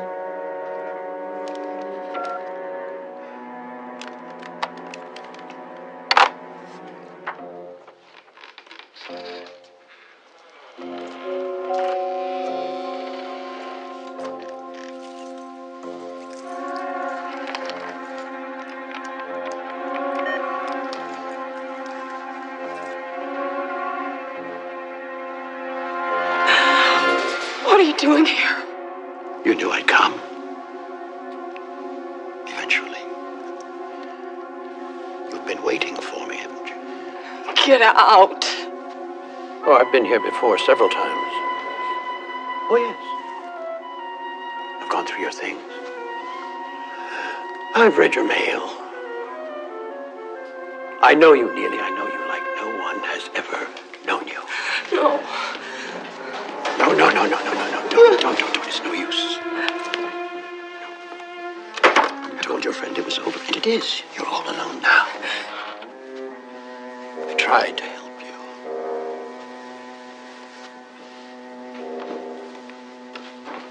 But you wouldn't listen. And now there's only one way out.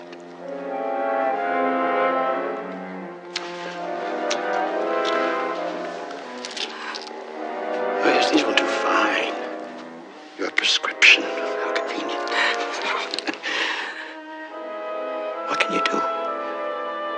It's in your system. You're drugged. The milk. Oh, yes. In the refrigerator. You see how well I know you, Neely? Every time you drank the milk, you took more of the drug that I put in it. Psychotropic drug just to keep you a little off balance. And now you're going to take sleeping pills. Common mistake. Happens all the time. Understandable. Act of human weakness. Overdose of human weakness. Here. No. Take as many as you like. You'll sleep a long and restful sleep. Just what the doctor ordered. Take them.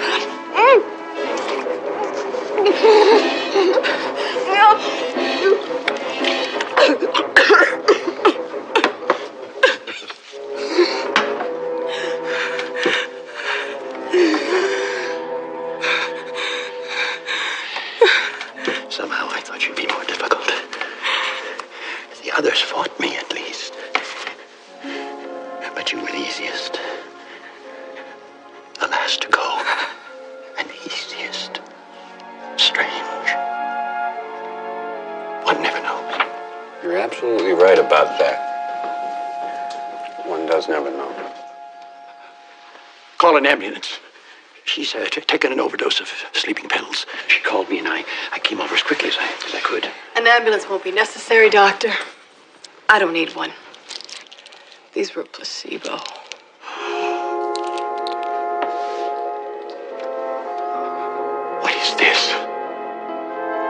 entrapment. I think we'll let a jury decide that. Besides, we have all the evidence on tape.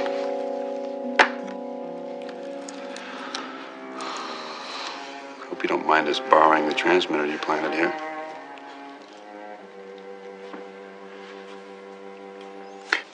It's still working.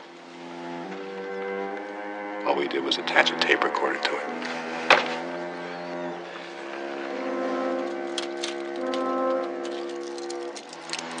Why don't you place this man under arrest? Oh, yeah. Why don't I?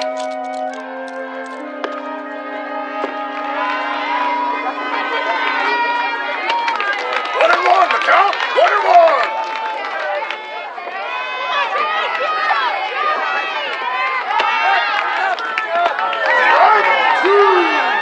Teacher's got some pretty good stuff.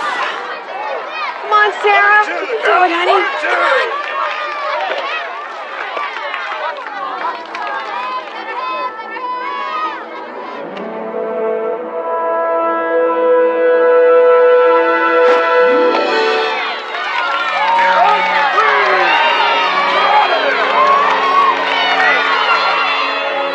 Oh, sweetheart. Oh, baby.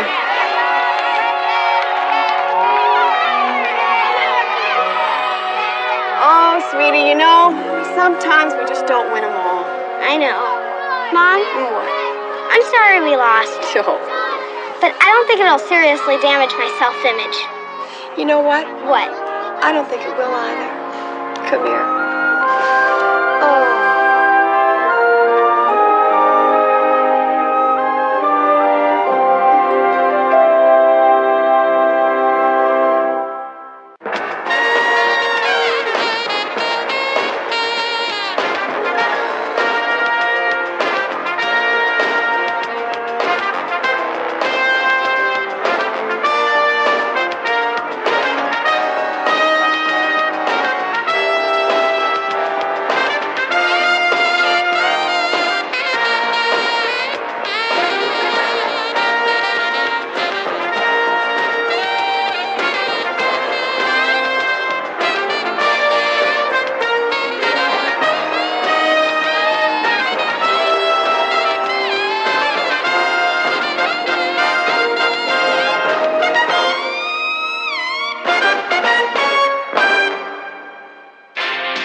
Viacom.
No one to talk with, all by myself. No one to walk with, but I'm happy on the shelf.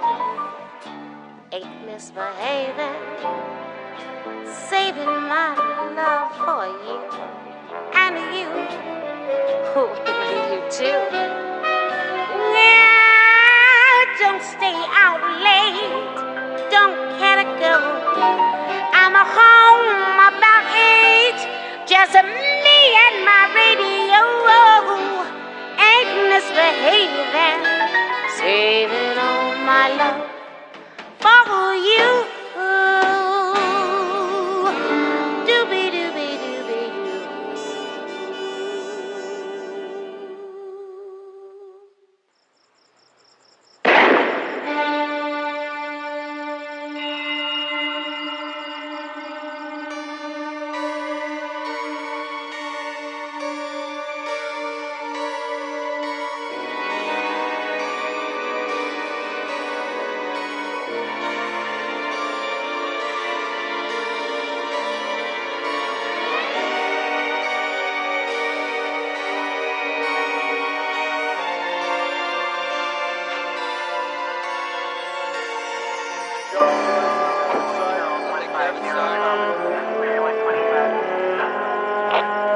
got Peter Dimitro in custody for the murder of Renata Baldwin. We're bringing him in.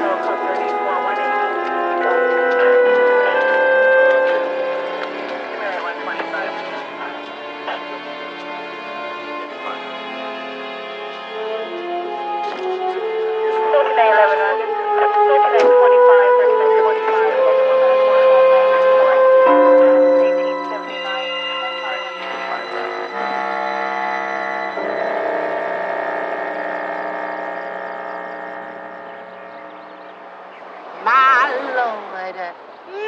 Yeah.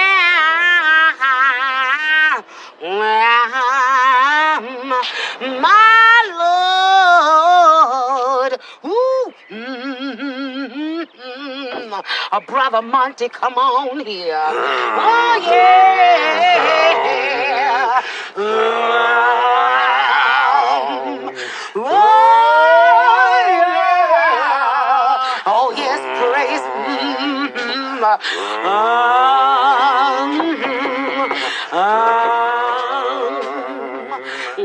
Not interested. God bless you, my child. We're from God's Haven. God's How Haven. you doing today? How are you? Isn't it a lovely day? It's a lovely perfect day for day. me. Yes, it is. We're in your neighborhood today to help share the good word from the good book. The good Now, word. you don't mind if we come in and share with you wait a now, minute, do you? surely you don't. Oh, my Lord, there's a presence of the devil himself in this Loud house. and clear. Wait a minute, you can't just walk in here. No, honey, Elder May is going to save you. Let's pray, let's pray. What are you doing? Lord, there's somebody in this house that needs saving. Save 'em. Money, look around. I can feel the presence of another lost soul somewhere close by. Now, are you ready to open up your heart? Open your heart. Are you ready to receive the Lord? Receive the Lord. Money, check the clock. Present. Are you ready to let the sun shine in? Hello, sunshine.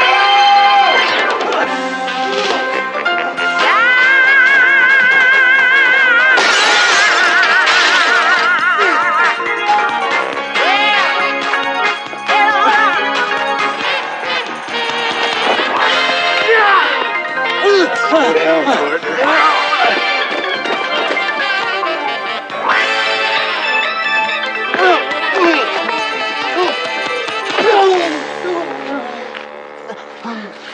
Don't worry, son. You have just been saved. Here, hold this. Here, brother. Don't you know it's not nice to try to skip out on Sister Ethel May? Let's go.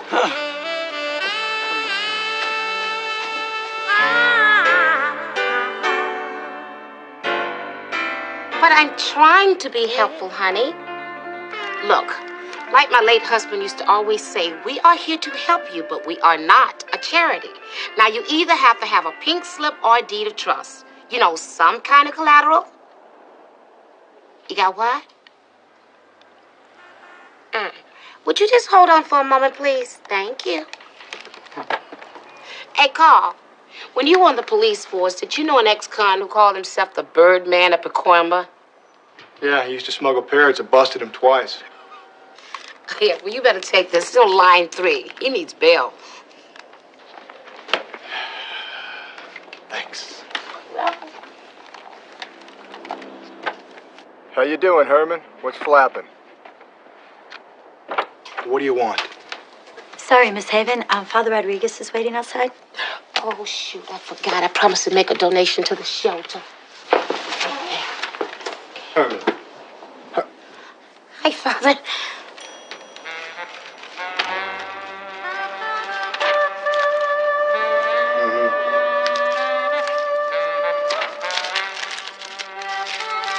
Remember to pay that. Father, I'm so sorry. But it's all honest money. I swear. Here, you just take what you want. This is not confession, Ethel May. This is just fundraising. Oh, it's very generous. I can't possibly take it all. God bless you, Ethel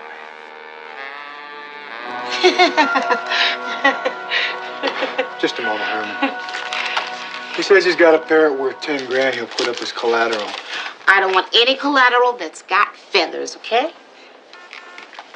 Sorry, Herman. For all we know, that bird's a fugitive.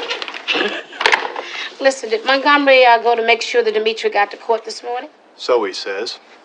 Look, don't start in on my brother again, all right? Okay. Let's just hope this kid doesn't skip, or we're in for a long, cold winter, Ethel May. Which is exactly why I sent Montgomery to his apartment to personally escort him to the hearing, okay? We ought to be getting there right about now. My.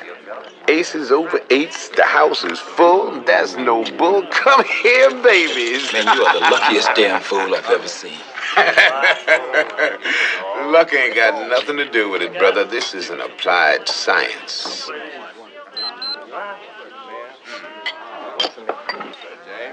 Deal me out. Man, where you going? Relax, gentlemen. I just got a little business to take care of. I shall return in a moment.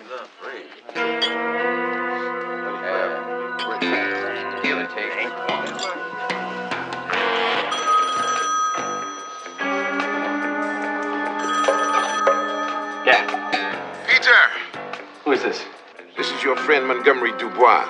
Ethel May has expressed some concern that you might not show up for your preliminary hearing, and when I stopped by your place this morning and you weren't there, I was beginning to wonder myself. I stayed the night at my girlfriend's. Hey, you don't have to worry about me, okay? Well, that's the song I wanted to hear. Now, do you need a ride or anything? No, I was just leaving. I'll see you later, okay?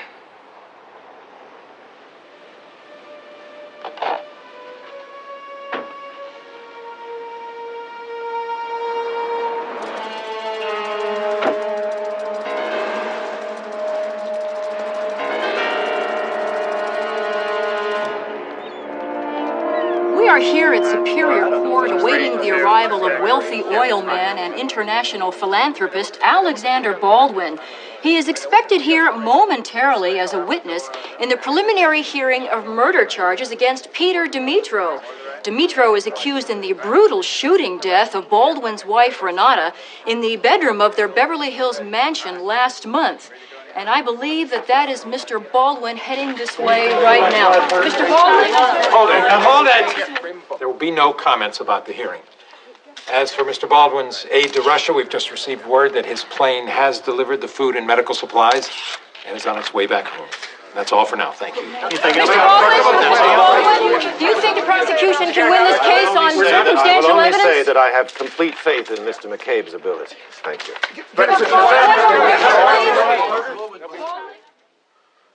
Your Honor, I think it's obvious that Mr. Dimitro is not going to show up. And we all know why. Your Honor, I was in contact with Mr. Dimitro yesterday, and I fully expect him to appear. May I suggest that you issue a bench warrant, Your Honor? We've all got more important things to do than sit here and watch defense counsel sweat through his suit. Your Honor, I'd like us to wait just a few more minutes.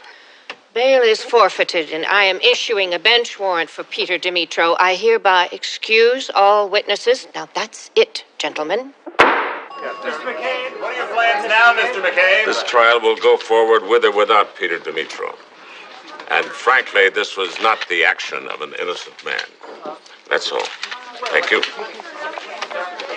Well, if it isn't Ethel May, what brings you to this temple of justice? Just stop by to see your bail money go out the window? I can't believe he didn't show. I can't believe you posted $1 million bond for him. Yeah, I'm having a little trouble believing it myself. Didn't I tell you to stick to show business after Henry died? Repeatedly. Yeah, you're just too trusting, Ethel May. Peter's a good kid, McCabe. Who double-crossed you? Well, I'll get a conviction on him in absentia if I have to. Well, you know as well as I do that the law gives me 180 days to find him. Thank you. Well, I'll bet if you don't find him in 48 hours, we'll never see him again. Oh. After you. No, after you. No, I insist.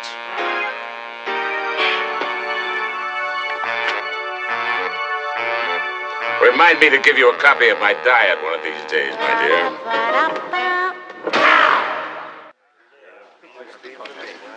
I'll see you, and I raise you. You're bluffing. I'll call.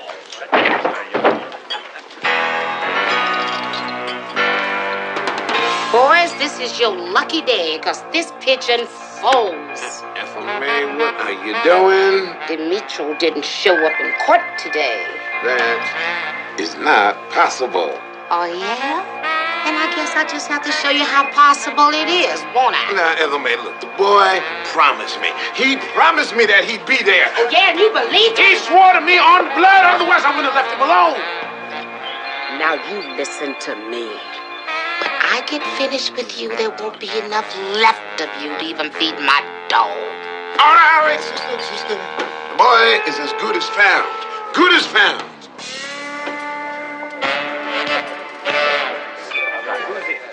4 jacks.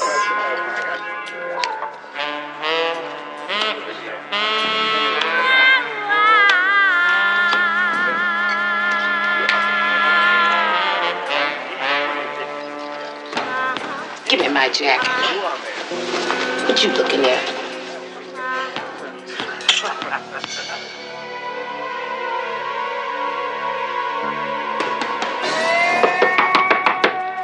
Peter Dimitro? Peter Dimitro, are you in there? Well, don't just stand there. Say hello.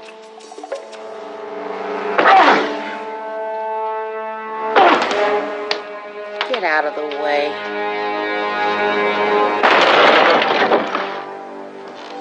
Well, what have we got here? Well, either this kid is very messy or somebody else is looking for him too.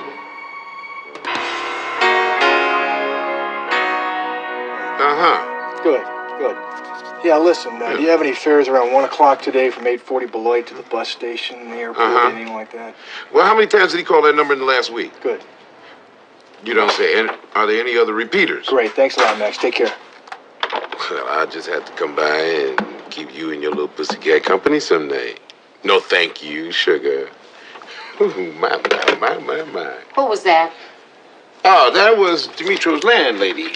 He's called each of these numbers at least a dozen times in the last 2 days. That's his address book. Well, this first one is his girlfriend, Mira Kadinsky. Let's see. See, I can never seem to get an address for that girl. And this one is Dimitro's cousin, Mikhail Rikas. That's the guy to put up his property for collateral. Right. I want you to just pay him a visit, okay? You got it.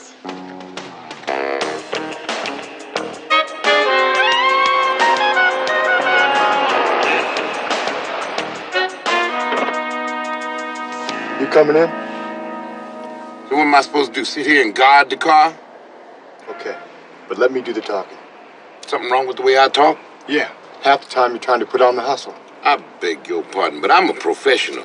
Now, I may not have cracked open as many skulls as you have, and my oblique approach may be too subtle for you, but results speak for themselves. And I have brought in more fugitives than you can count, which in your case ain't saying much. I'll do the talking. Fine.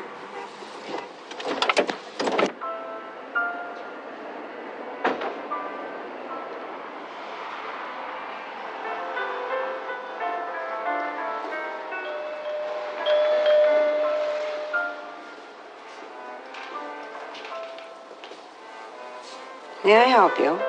Mr. Rikas, please. Tell him it's regarding Peter Dimitro.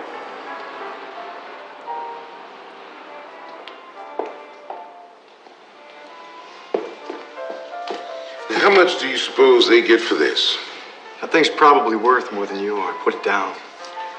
I don't know that I'd want to have the thing in my house. Yes. Mr. Rikas, we're with Safe Haven Bail Bond. You're probably aware that Peter didn't show up at court. Yes, I heard about it on the news. Is this about the collateral I guaranteed? No, we still hope to find him.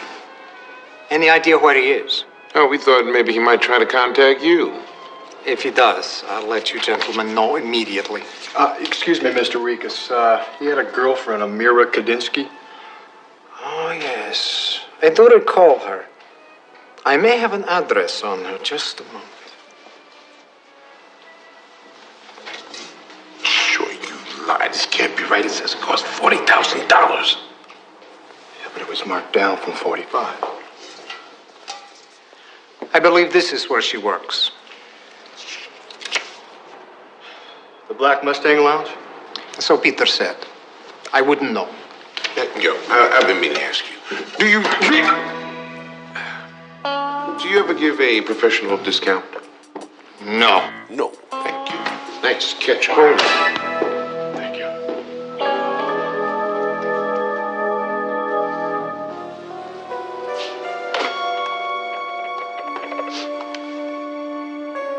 It's me. Two men were here looking for Peter. What did you tell them? I told them where the girl worked. Good. Maybe they can lead us to Dimitro. All right, guys, listen up. Yeah, right. Take a hike. What have we got here? I don't know. Is that your date? Hey, baby. Now, in case you're new to this planet, I am Ethel May Haven.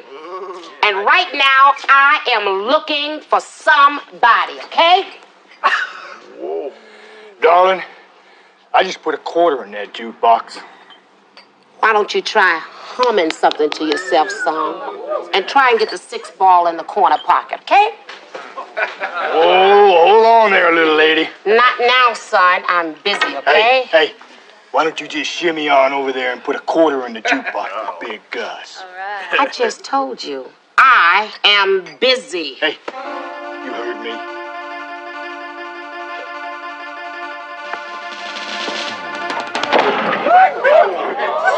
Now, I know Peter Dimitro is in here somewhere, and I'm gonna find his sorry self.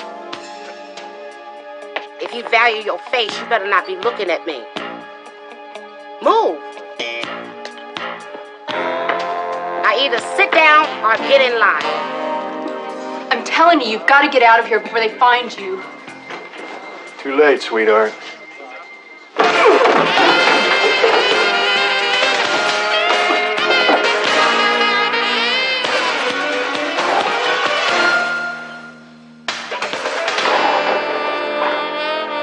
Well, if it isn't my man, Peter, you get lost on the way to the hearing?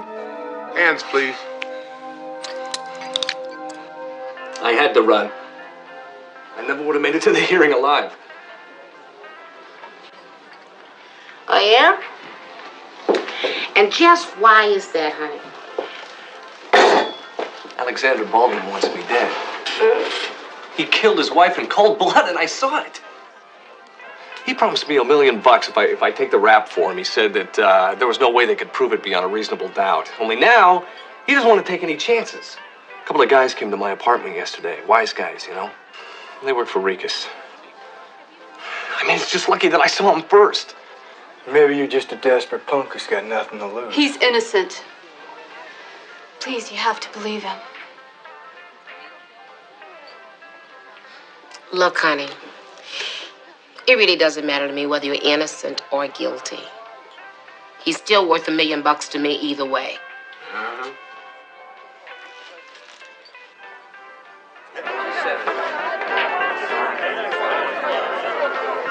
Listen, Peter, I know you may not want to believe this, but if you're innocent like you claim you are, there's nothing to be afraid of, you know? Everybody, get down!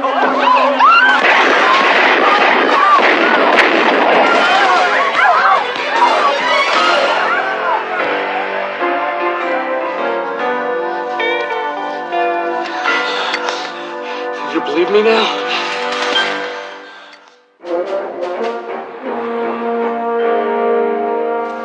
I know you wanted this guy Hoffman extradited by this weekend, but I got a problem. Let me tell you what the problem is. I made plans with this young lady, okay? Now, if she's disappointed, she makes sure I'm disappointed. You follow me? Sorry, Jake. I need you on this one. Hoffman's too important. You remember when you said to me, you said, Jake, the next time I mess up one of your weekends, I'll give you a week off. Do you remember that? I do not remember saying any such thing. Then I'll remember for you. You'll have Hoffman by Monday and a postcard from Acapulco by Thursday. You have a nice dinner. Be in touch. The prime rib is excellent tonight, Mr. McCabe. I don't know, Lou. I'm not too hungry tonight, you know. Got to keep up your strength, Mr. McCabe. Yeah, I suppose you're right at that. All right, then, bring me a bowl of that wonderful soup. And, I'll have the prime rib. With a baked potato, rather large, yeah. And, some spinach, cream spinach, of course. Oh, and don't forget the onion rings. And a small fillet for Max, okay, Max? Don't you know red meat's no good for you? Lou, make my prime rib blood rare. Sit down. Any luck finding Dimitro? Look, have you ever considered that maybe you're after the wrong man? You got any candidates? Alexander Baldwin. You should have a steak, my dear. Your brain is getting anemic. This great collector of art is nothing but a phony. He gets all his stuff through the black market. Well, first of all, you better be able to prove that. And second, what's it got to do with his wife's murder? What if I were to tell you that Alexander Baldwin's wife was going to expose his illegal art and he killed her? Well, I'd want to know where you got all this information. Or from someone, close to the scene. But you tell me, why would Peter Dimitro shoot Mrs. Baldwin? Well, for one thing, Renata Baldwin and Peter Dimitro were lovers. She tried to break it off. He didn't want to, so he shot her with one of Baldwin's guns. A Colt 45, to be exact, presented by Buffalo Bill Cody to Tsar Nicholas. You got this gun with his prints on it? Here you are, Mr. McCabe. Well, we never found the gun, actually. Oh, you're not going to eat all that, are you? Of course I'm going to eat it all. And why are you bothering me anyway, Ethel May? Dimitro confessed, didn't he? Well, what if he was pressured into confessing? Just what are you up to? If you know where Dimitro is and you're not bringing him in, that's aiding and abetting a fugitive, young lady. Look, if you're going to threaten me, you're going to have to do a whole lot better than that, because I've already been shot at today by the guys who want to see Dimitro dead. Now, you listen to me. Alexander Baldwin's an institution. Before you go up after him, you'd better have rock-solid proof, young lady. Okay, I have some advice of my own. Okay? The next time they send food relief to Russia, donate your dinner.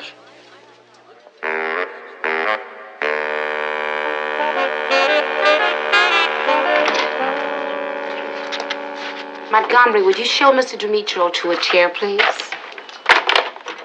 Sure. Please. Child, I am going to give you chapter and verse of the gospel, so you listen up real good. There are two people in life that a person has to be honest with. And it ain't your mama, and it ain't your priest. Tell him who it is, Montgomery. Your lawyer and your bondsman. Thank you. Now, why didn't you tell me that you and Mrs. Baldwin were lovers? I couldn't in front of Mira. She loves me. And I love her. And besides, this all happened before I even met Mira. You have to believe me about Baldwin. You have to help me. Peter, I want to believe you, but you are not making this easy. What if I can prove that Baldwin's a crook? We're all ears. You know those relief supplies he sent to Russia? That's nothing but a cover for his real operation. Once the plane is empty, he fills it up with art, antiques, furniture, anything he can get his hands on through the black market, flies it back here, warehouses it, and sells it off through Ricas. Okay. Okay, well, that's a start. Now, can you show me where he keeps his contraband? I don't know. Swell.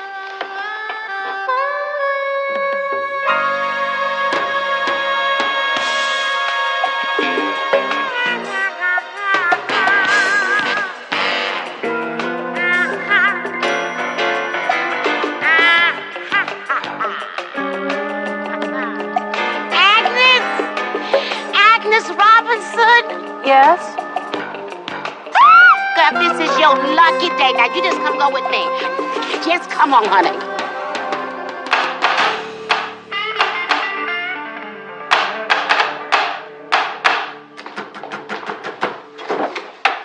Man, you know how many buses I had to take to get here? 4.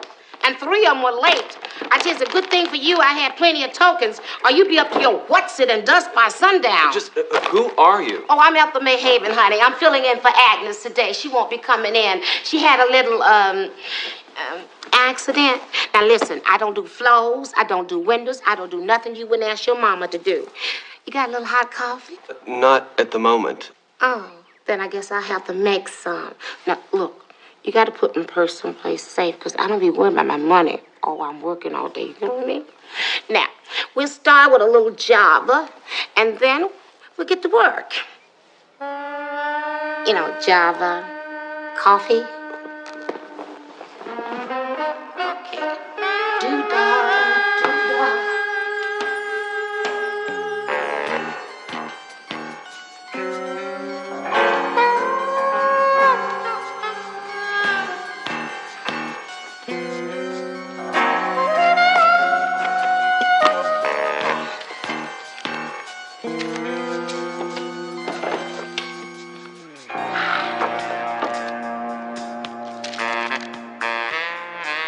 Has Boris Yeltsin's home number. Warehouse.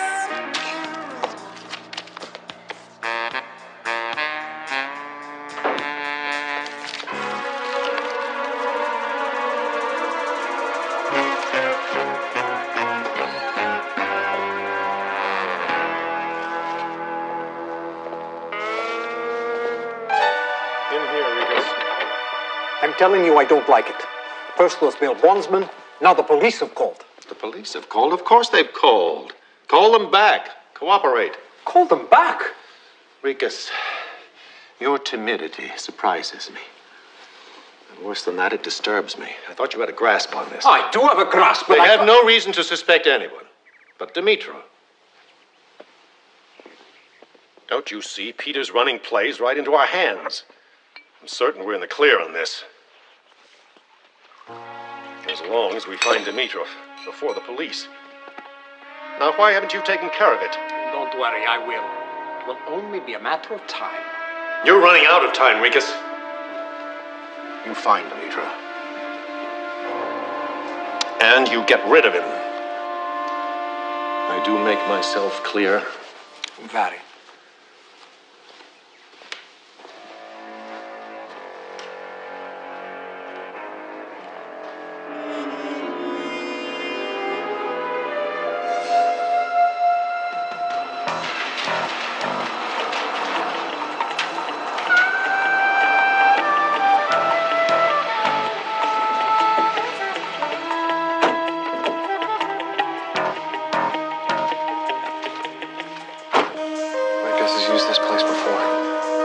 Well, so far your story checks out. Let's have a look. Come on.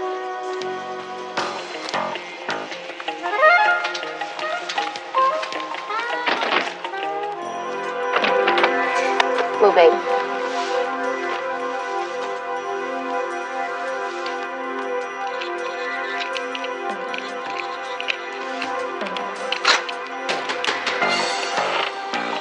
After you, go ahead.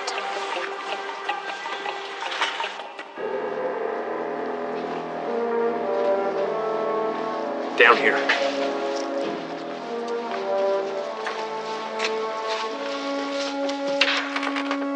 It's in Russian. You can read that? Yeah, a little. Handle with care. Oh, just open it, babe.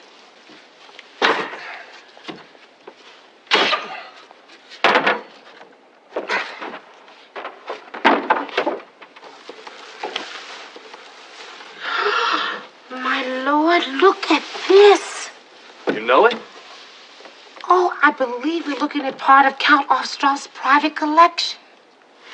You see, after the Russian Revolution, the communists looted the palaces of the old aristocrats. Well, most of the works ended up in the state museums, but all of Ostrov's religious paintings vanished. How come you know so much about art? Well, when I was a performer, I had lots of time on my hands. Besides, I love reading history. Baldwin could never get rid of this on the open market. That's what I've been trying to tell you. Renata was going to call him on it, so he killed her. Why is this door open? You see, it was closed.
Good morning, madam. Welcome to my store. I'm Miguel Reques, and I am at your service. How sweet. I'm normally Duke. Perhaps you've heard of my cosmetics company. Yes, of course. How may I help you? Well, actually, honey, I'm in the mood to spend some money. Oh, Fabergé. Madam has exquisite taste. This was presented by Carl Fabergé to the Tsar in 1898. I believe he gave it to one of his consorts. Oh, I bet this doesn't come cheap. That would be an understatement. Helga, the table, please. Yes, madame.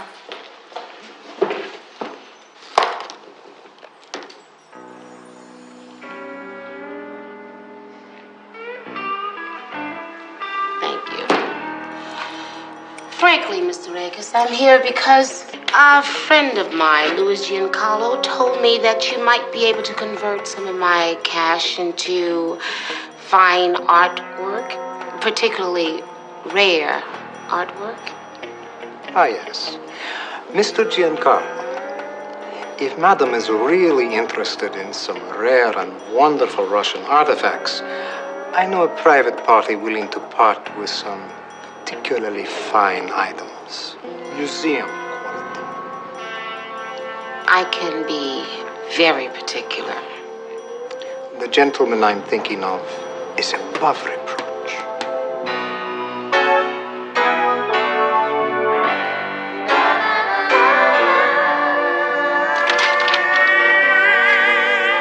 Just talked to Giancarlo. Rica's called him to check you out.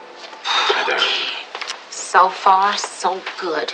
We got Rika's reeling in Baldwin for us.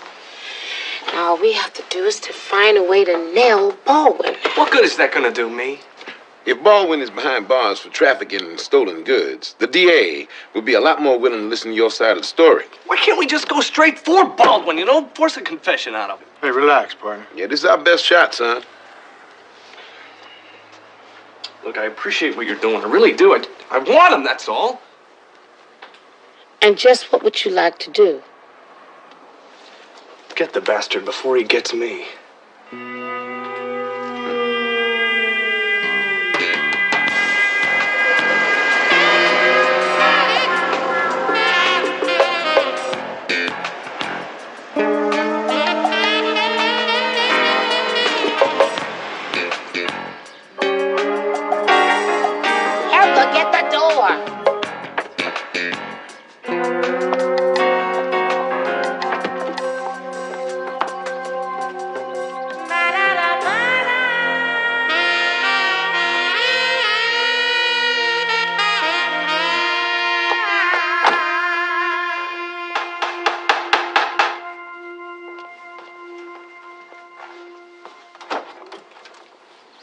Miss Duke. Yes. How good to see you again. Thank you. Mr. Baldwin is expecting you. Please, come in. Okay. We will be undisturbed. Mr. Baldwin gave the staff the day off just as you requested. Oh, thank you. Please, come this way. Oh, after you.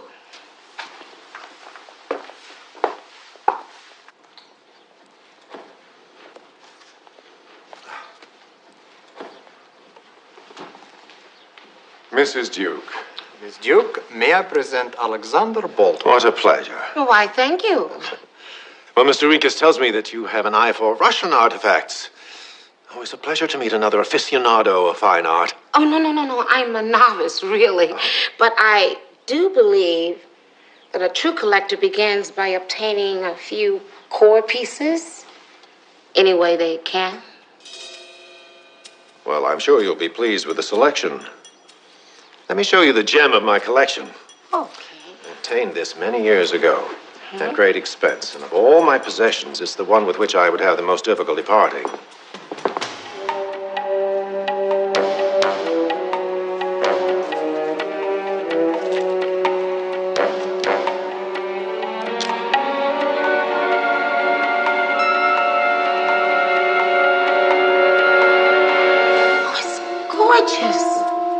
By the enamel work alone, I placed it in the 8th century.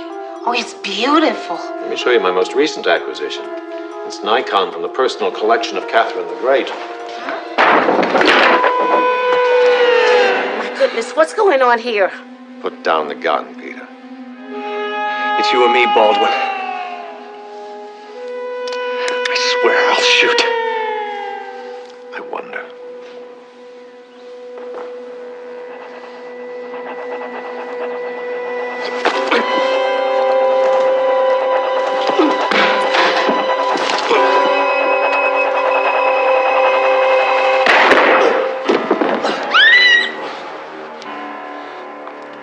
My Lord. Oh, my Lord.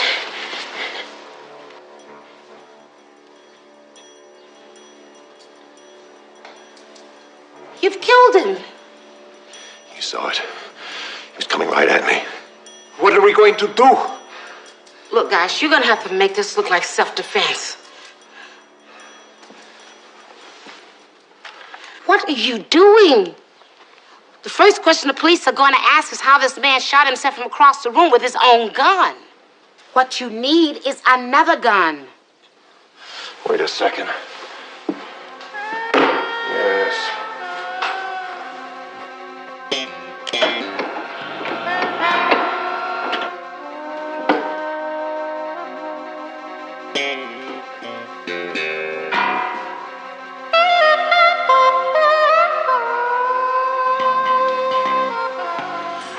That should do it.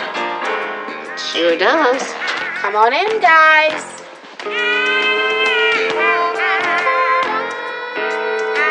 Don't look now, but you've been stung. That's right.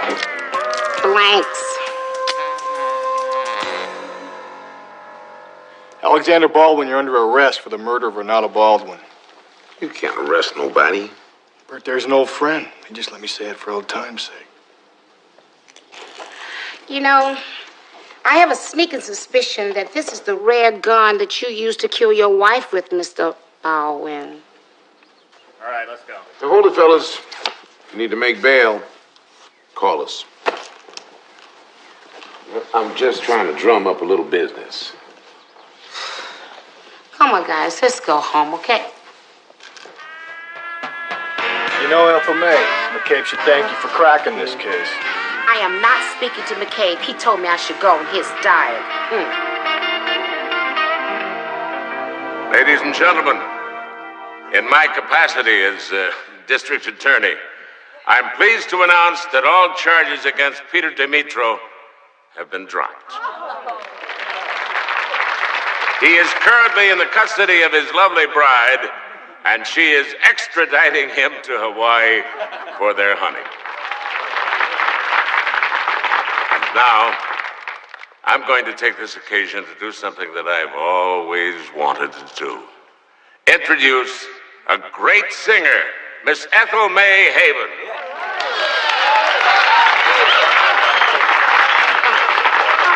Hit it, guys.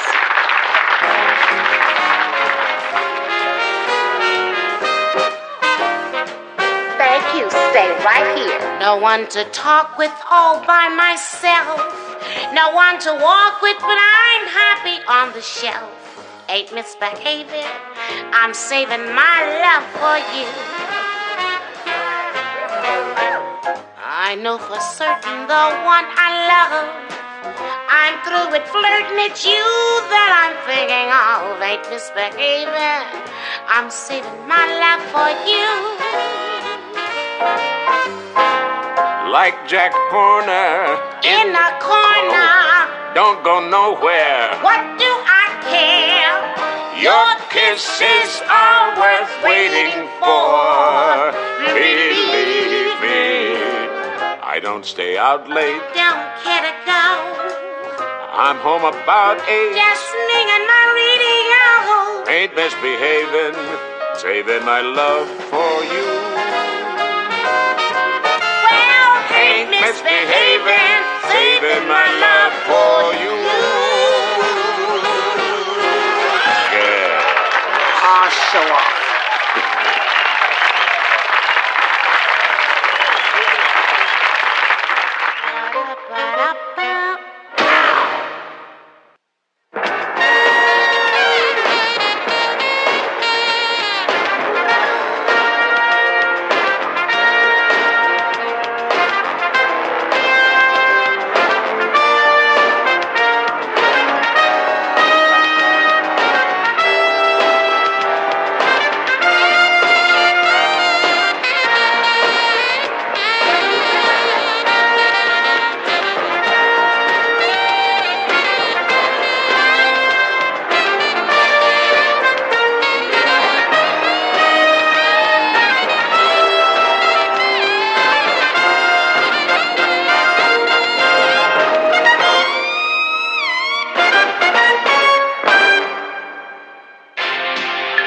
Viacom.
sir, I did. And I thought that you'd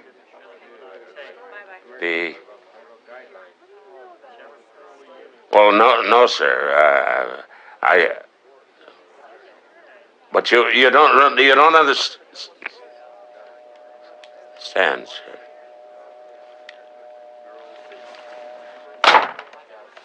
Mr. McCabe, can I talk to you about something? Not now, Mitchell. Do you know that there's been another woman murdered? No. Sir. Well, there has been. Number 3. You know where Stiles is? Yes. Sir, I want him at the murder scene ASAP. Any questions? Yes, sir, one.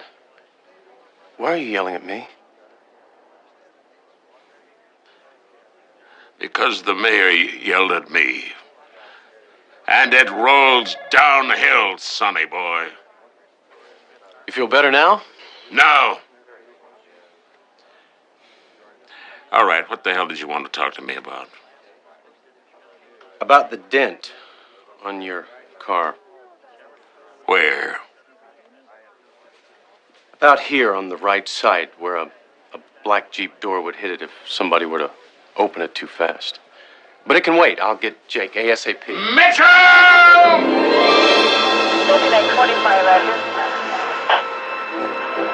Mary 141, no one, Papa Pacific, no one, Nora, Boy, Charles 150, 12, Mary 125.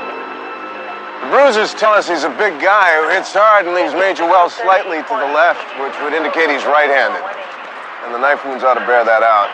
Now, as for the knife itself... Hey, Barber! Go to your right a little. Check over there. Go a little bit more. I got something! A knife! What are you, psychic, for God's sakes? I'm serious, man. I mean, how the hell did you know that? Well, you quarterback enough years, you realize a right-handed guy throws naturally to the left. And if he's fairly good sized, he could throw a knife about that far.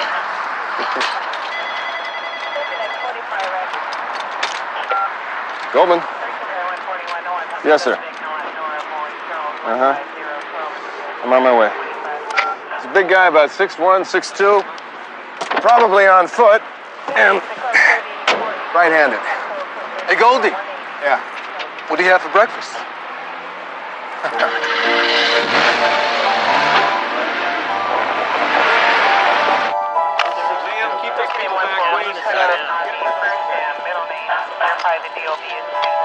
Hands tied behind her with her own pantyhose, mouth smeared with lipstick, beaten and strangled.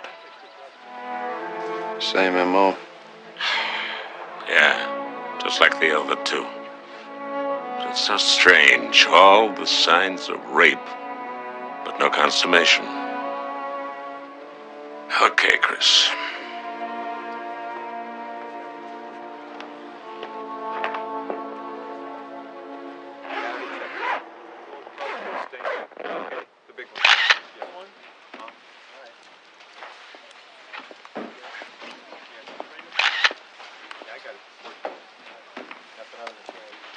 How's it going, Arnie? Hey. Get a tight shot of this lipstick here, right? Yeah.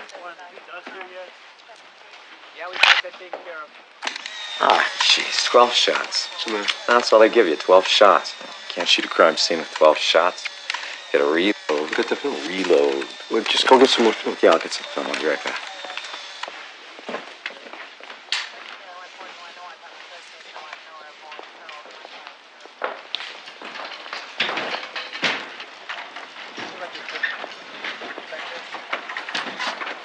I think we might have a psychopath on our hands here. Yeah. Every reporter in town has turned this into another Jack the Ripper. The heat's on, Jake. Both the chief and I got put on the hot seat at the same time. So we're doubling up. I can hear that mayor now. Your best, gentlemen. Your very best men, do you understand? Who? Well, you're my best man, Jake. And Hank Goldman, the golden boy, is the best in homicide. The limp's no better. Cordova cracked him pretty good in that Monday night game. Oh, I saw the instant replay 8 or 9 times. I don't know how the man ever got out. Hey, Mr. McCabe, I'm sorry I'm late. I got caught up in another case. That's all right. You guys know each other? Yeah, how you been, Hank? Good to see you. I'm okay. Smart them putting us together. Listen, I'll fill you in on what's going on. Meantime, you take care of your foot, all right? Yes, Jake. I'll take care of my foot. So, what's our first move? Victim number 3, his name was Mandy Nickerson. Victim number 3, they end up being nothing but numbers. Neighbors gave you a name on her best friend. That Beverly Hills work address. Oh, I'm sorry. Hello? Hey, you're kidding. They do. Stand back, please. That's great, Willie. It's my agent. I know it sounds dumb, but that book I wrote, Quarterback Cop, they want to turn into a TV series. I'm telling you, there's money to be made if you've got a badge. You ought to write a book, Jake. All right, one. Hell, I don't have enough time to read one. Yeah, well, hop in, I'll drive. Jackson. Hello? Over here. Well, they want to get me created by royalties. Call that in? I don't know what that means. How much? Really? Technical advice. Excuse me. Uh-huh. But now, please. That... Really? Go, Hank. We gotta, I've got to get going here. But listen, I want you to set up a meeting for sometime next week. Yeah. Okay. That'd be good. So anyway, I'll talk to you later, Willie. Okay. Yeah, bye-bye.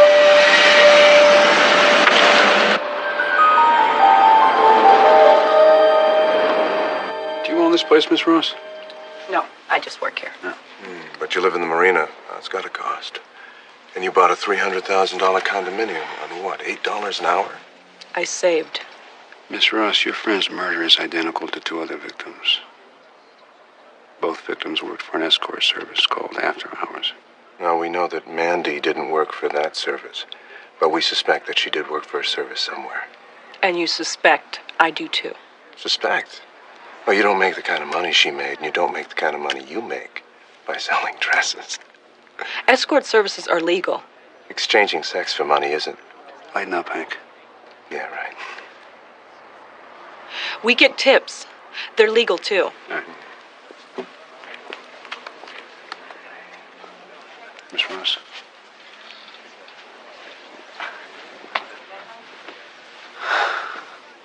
I apologize for my friend. It's been a very long day. I don't want to take you downtown because it's a lot of time, a lot of paperwork, okay? I'm looking for a man who's killing women, okay? If you can give me any information at all, I'd sure like to hear it. Mandy worked for a service. I did too. I quit this morning. We're all scared to death. But I don't know anything that can help you, I swear. I'm sorry.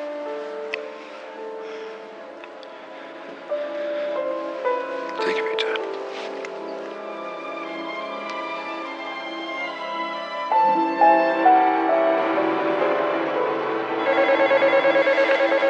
Enchanted Escorts, how can I help you? Mandy was a lovely girl, and I'm devastated by her death. Frankly, I'm terrified, and so is everyone else at Enchanted Escorts. These women, Miss Andrews, they're not required to engage in sex with any of the men that they escort, are they? Absolutely not. But these are adult women, and our clients are adult men, and whatever Goes on between 2 consenting adults in privacy is, of course, their own business. You have the client names?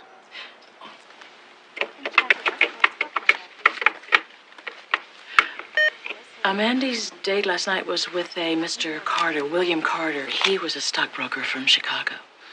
I see. I don't suppose you do any background checks on these men, do you? We just don't have the facilities or the personnel. There were 2 other victims who also worked for escort services. Maybe you're familiar with the names. Irene Houston, Nicole Cheney. Yes, Irene and Nicole worked here before they went to After Hours. Did they ever complain about the conduct of a client or ever find anything strange about them? Irene did. We have a special weirdo file.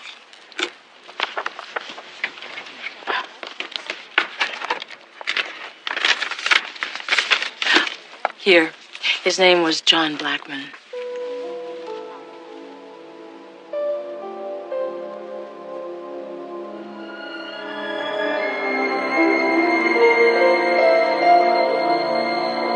Did he get physical with it? No.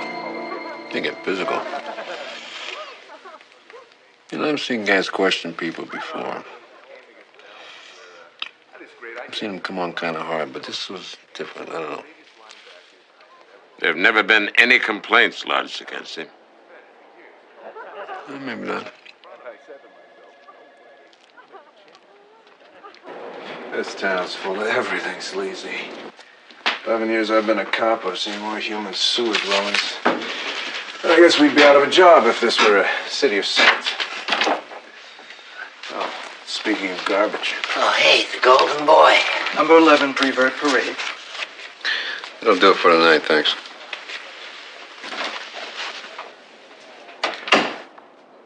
Well, this here, Jake, is Jimmy the Weevil. Yeah, he's one of the town's leading garbage merchants. He owns what you might call a sleaze shop in Hollywood and deals in the kinds of strange artifacts intended to stir the most twisted libidos. I fill a need. You're a maggot. Do you know why you're here? Hey, no.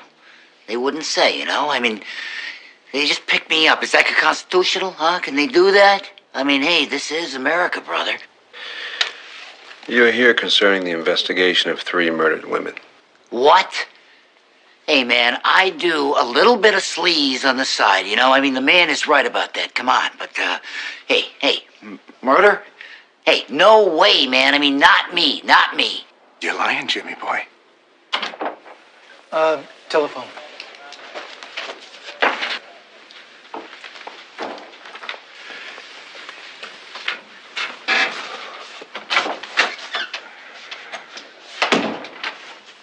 Sit down, Jimmy boy. Please.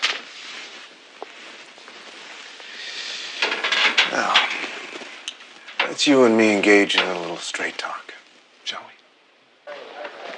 McCabe's on 1.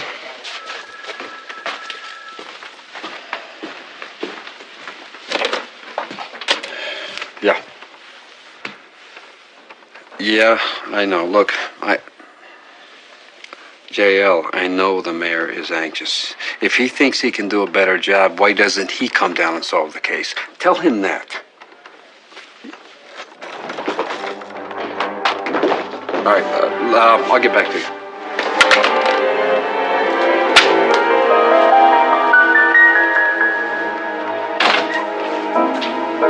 What's going on? Jimmy and me were having a conversation, isn't that right, Jimmy? Yeah, sure.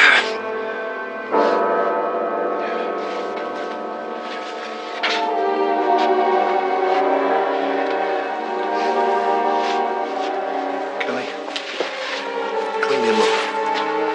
Get him home.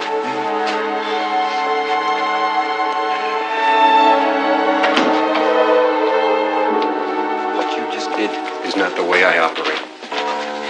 But we're not dealing with normal people here. I know that guy. He'd rape his mother and feed her to dogs. He's perfect. He fits the MO. I want a conviction, Hank, but I'm not going to get it with you bouncing people off the walls. I don't work that way. Now, you can walk or I'll throw you out, but this is over. All right. It just makes me sick to see a scum like that walking the streets. We'll do it your way. Hands off.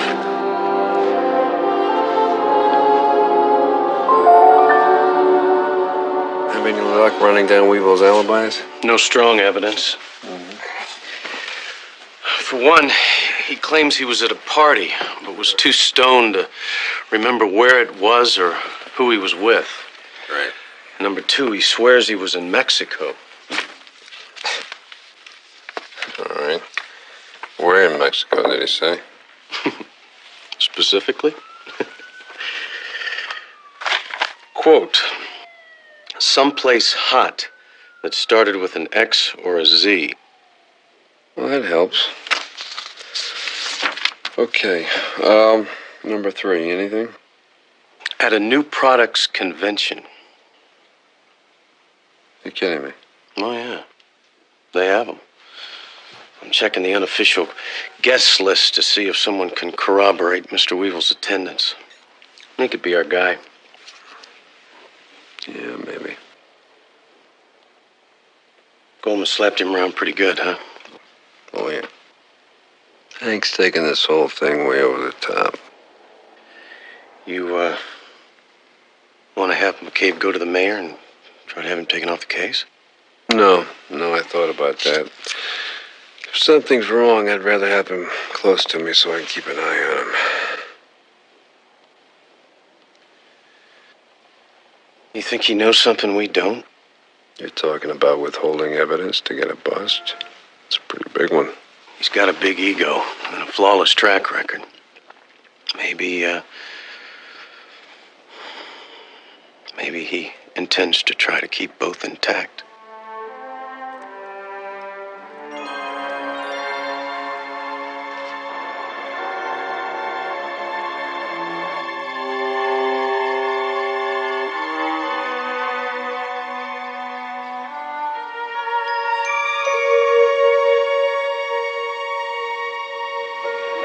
I've never done it this way before.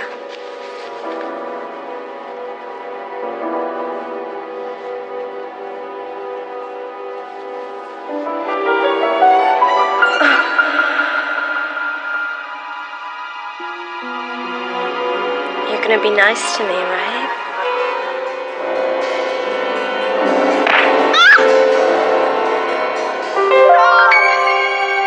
What are you doing? Please, stop! Don't hit me!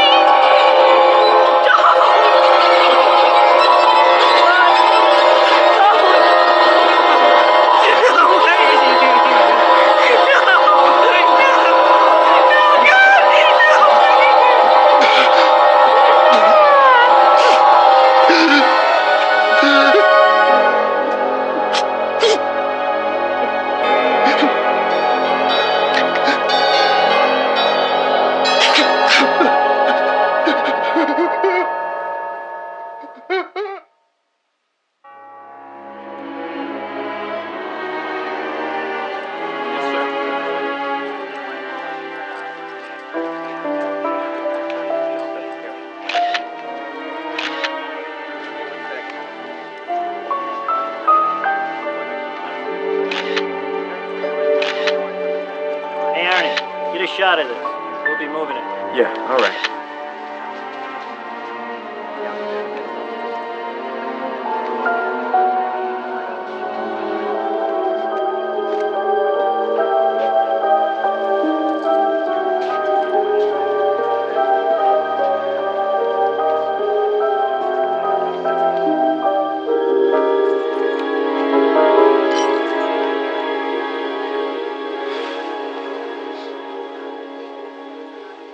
Okay, Frank, you should bag everything in here, okay? Everything.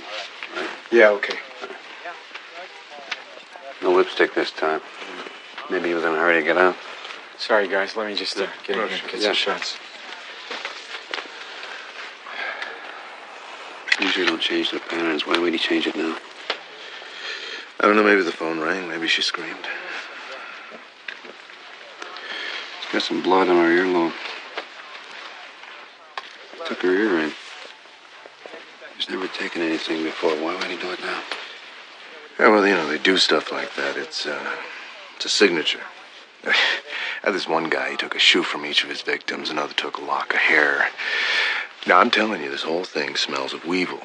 Now, he loves sexual souvenirs, and he always goes for high-class hookers.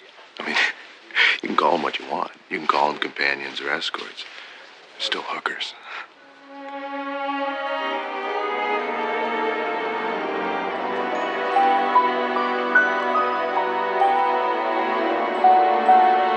Did you read the reports Jake sent? I read them, but I can't relate to hypothetical situations. There are so many variables. Dr. Jake has got to know this guy in order to catch him.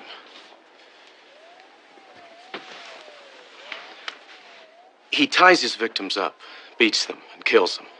And then he paints their faces with lipstick. What kind of a guy would do something like that? All right, let's try this. We've got a man, theoretically, who tries and can't have sex. Now, this triggers something. A subconscious memory, hatred or fear that could cause a violent rage. Now, the woman represents the hatred or fear, so he beats and kills her. Damn it. Derek, it is too damn hypothetical. Doctor, we've got to have some kind of specific profile to work from. All right, he kills her. And, almost instantly he regrets it. And with the same pathology that caused the violent rage in the first place, he tries to restore her by painting her with lipstick. Does he know what he's doing when this is happening? He may not. It could be a case of denial. Let's say that the killer had witnessed something in his childhood that caused the impotence. Somehow there was terror attached to it. Now, these feelings are buried. Then in later life, the feelings emerge, and his response is denial. He can't deal with the terror, so he shuts it out.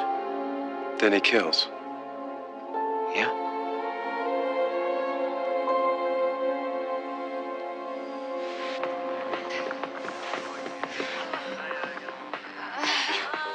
Come on, Jimmy. Talk to me. Hey, okay. All right, like I said, I ain't no Mother Maria, okay? If you mean Mother Teresa, you ain't even close. Jimmy, look at this stuff. Yeah, you ought to be ashamed. Hey, who's denying, huh? What am I denying here, huh? I serve customers. They come in. Hey, I make a living, okay? And I don't hurt nobody. Yeah, as long as you don't call killing hurting nobody. I didn't kill nobody.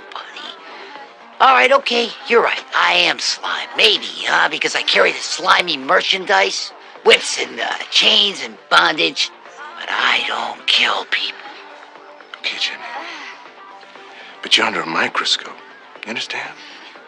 Yeah, like bacteria. Now you even drool. And I'll be there.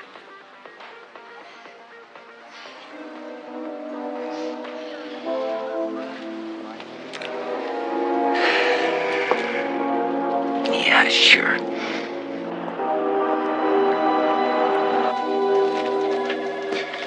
Hey, Jake, I'm sorry I'm late.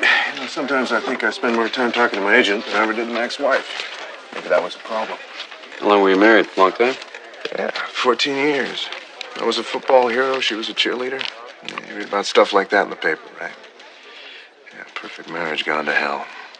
Shortly after that, my football career went to hell. Yeah, it's like a crack in the mirror. Once it starts, it spreads, and there's no stopping it.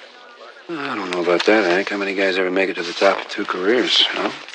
Sometimes I think it ain't worth the pain. Ah, here you are, Jake. The photographs you've been waiting for. Thanks, Leslie. Let's get to work. All right. You want some coffee? No, thanks. Okay.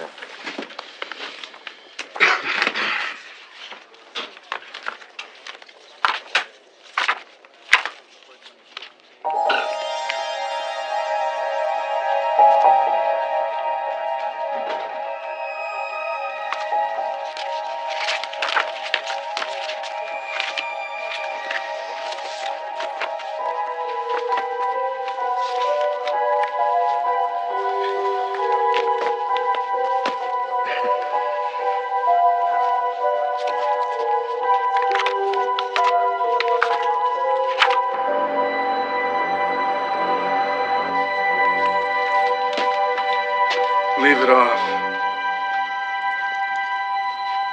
Hey, Hank. Taking a breaking and entering now, huh? You killed those women? No. I swear, Hank. Hank! Hank!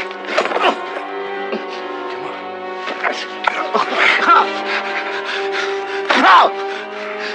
What's that? This is how you're gonna kill yourself. Oh, yeah. So you knew I was onto you. Yeah. And you knew you couldn't hack it in jail. So you did the only thing you could do. I don't hurt anybody, please. I don't want to die. Please. Yeah, you hung yourself. Yeah, right here. No, I'm not going to do it. The brave little bastard that please, you are. Hank. Hank, please, please, please. I don't want to die.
Dad, I don't think I'll ever get used to looking at these.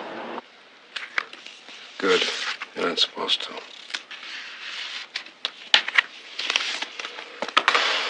How'd she get like this? You know, somewhere there's a kindergarten class picture with her in it. Yep. Somewhere there's a kindergarten class picture with her killer in it.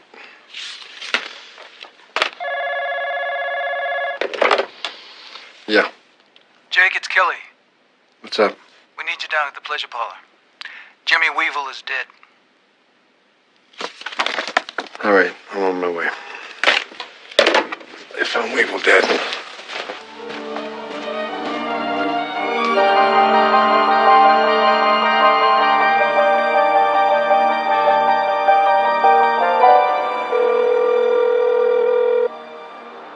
Hello. This is Larry Thomas. Hi, Larry. I've been waiting for you. Has the champagne arrived? It's here. Why don't you slip into something brief? And I'll be right up. I'm about as brief as I can be. Without being completely nude. Good.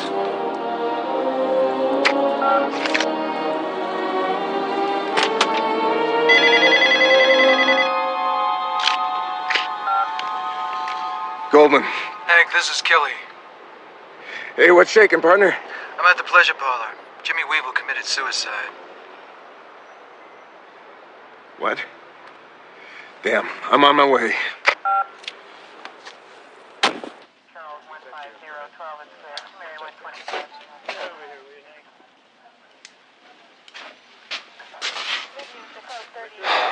How does it read? It looks like a suicide. Night security found him. Okay. I put a call out to Goldman, too.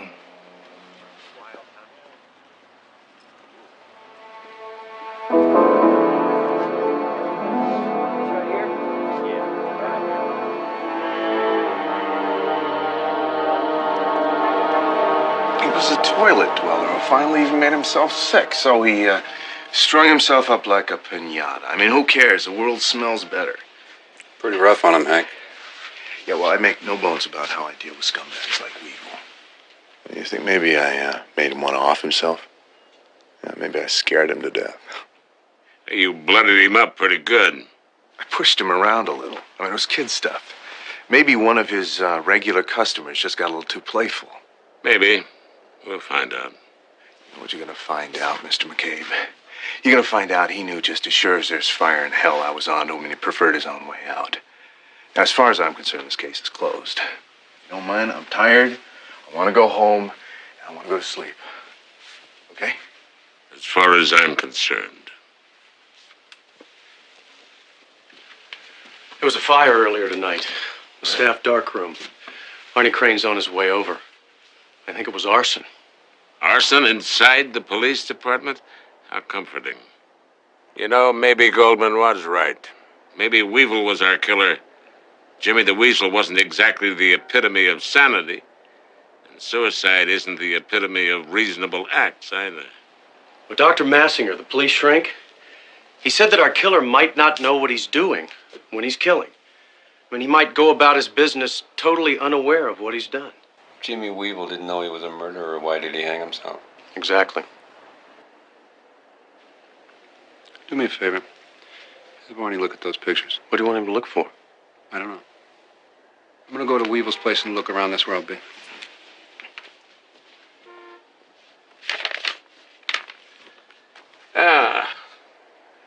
I know what's wrong. What? Max and I haven't had our dinner yet. What do you say, boy? What do you want, huh? Pizza, deli, or Chinese? Good. Mayo or mustard? Okay, boy, I'll get him right away. Hello, this is J.L. McKee.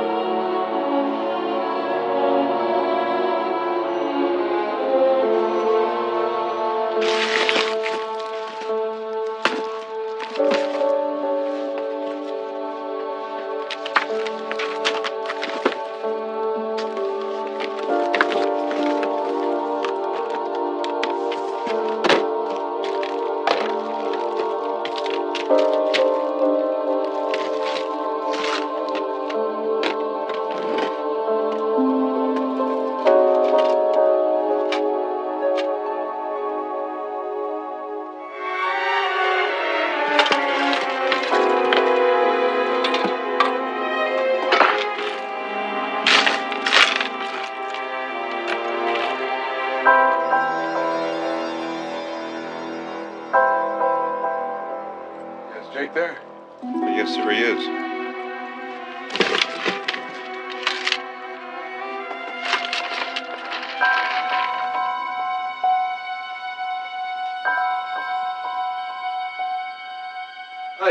Hey, it's funny. I'm driving home and I get this thought. Jake's not satisfied. He's still got his doubts. And I'm right. Here you are. Yeah. You're not still hot on me about this Weevil business. Oh, no. We're okay, Hank.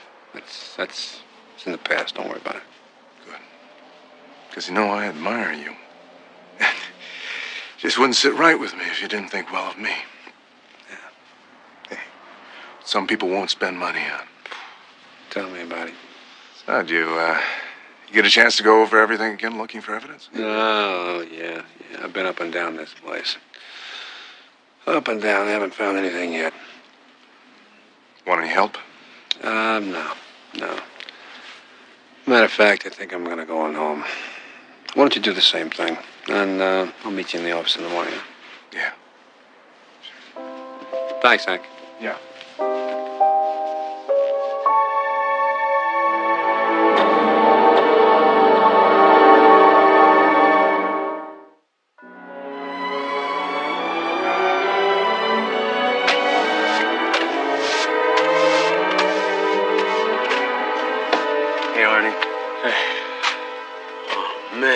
Do this. Well, I'd say it was an ex-girlfriend, but I've only had one, and she was in bed with me when they called. Who was it said if I wasn't laughing, I'd be crying? Lincoln. It was a Yogi Berra. Yeah, well, that's how I feel.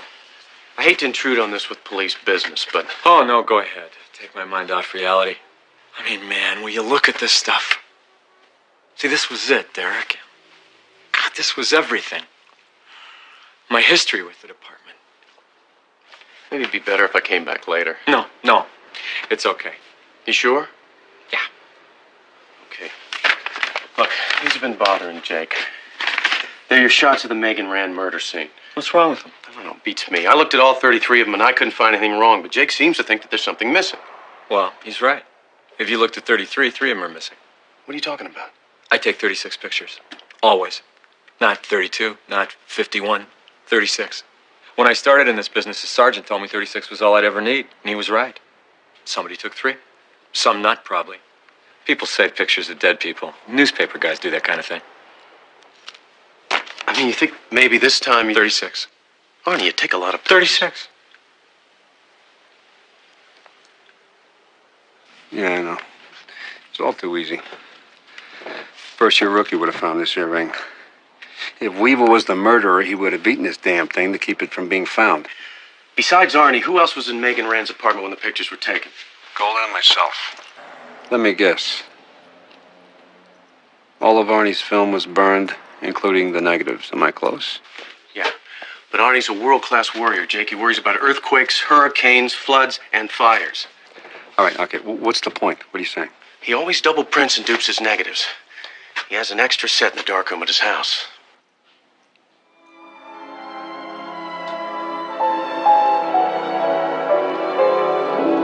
So we close the case. We've got a prime suspect, a suicide. You found an incriminating piece of evidence at his place. What's left?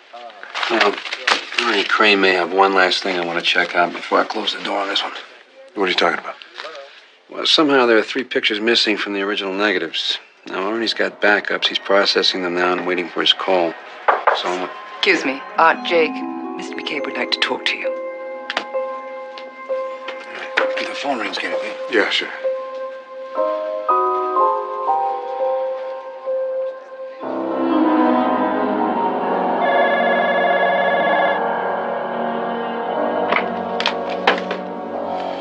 Inspector Stiles' desk.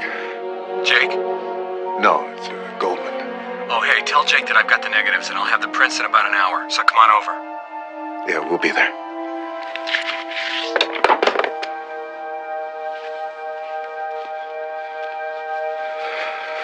Anything? Oh, no.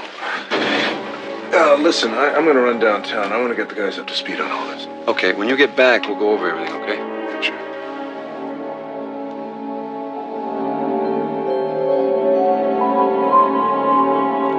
Jake coming over? No, McCabe needed him in court. Huh. I don't think these pictures are going to be very telling. And we'll know when we see the black and white version. Yeah, you got to check everything. Yeah. Pretty strange about my darkroom burning down, huh? Maybe the boys downtown wanted to tell you something. Yeah, I wouldn't be surprised. Nothing done yet? Yeah, it's coming. Yeah. I mean, frankly, I don't know what the big deal is, you know? Stiff's a stiff. I mean, I don't mean to sound, insensitive. But, everything looks alike when it's dead, you know what I mean? I mean, this girl, for instance, she's pretty, sure. Beauty is really only a matter... Hey, you see what I see? What's that, Arnie? Yeah, just a sec. Yeah. Here's a shot I took after I changed roles. In the first print, she's wearing 2 earrings. In the second, she's only wearing 1. Right. So somebody stole the other earring. Yeah, well, hey, don't look at me. I touch nothing. No, of course not, Arnie. Jake wouldn't touch nothing either. Pinelli's a real nut. Of course, what do you expect? I mean, he spends all his time working on corpses, you know. Let's go call Jake again, huh? Oh, God!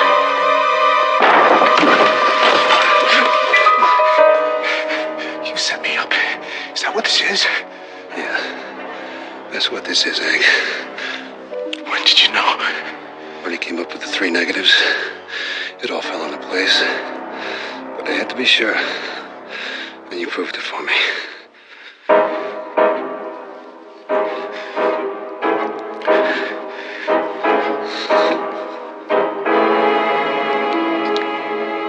I don't know what happened. I swear to you, I just suddenly lost it all. You know, it's like, a mirror once it cracked. Please do me a favor. Just shoot me.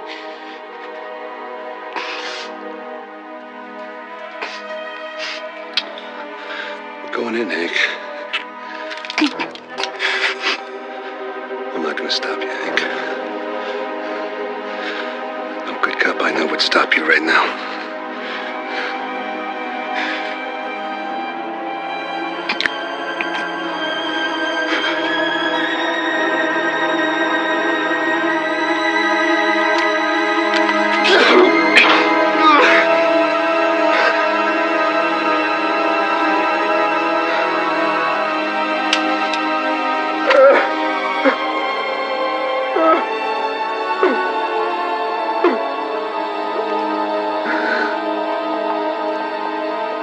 what's next?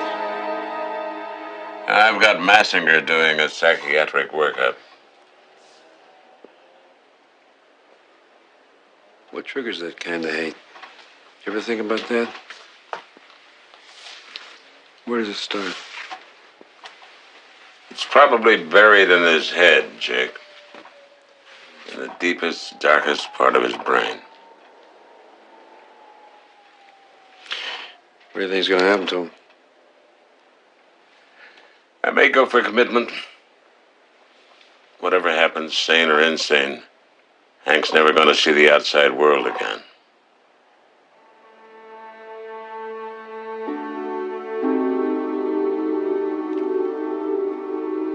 Jake. Yeah. In your heart, do you wish he had pulled the trigger?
Hello, Americans. This is Paul Harvey. The subject is crime.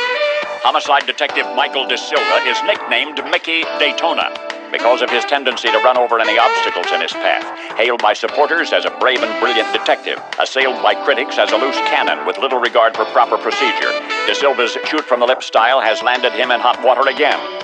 When a judge gave a light sentence to a convicted murderer, De Silva termed the jurist, quote, a moron who isn't fit to judge a livestock show. After much wailing from the public defender and the state bar, an apology was extracted from De Silva by our politically sensitive police chief. De Silva said, and now I quote, "I'm sorry I said the judge was a moron. I should have said that sentencing a killer to 5 to 7 in the state country club was a moronic decision." On behalf of the family and friends of the murder victim, this reporter can only add, Mickey Daytona, keep on keeping on. We need you.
him out, lady.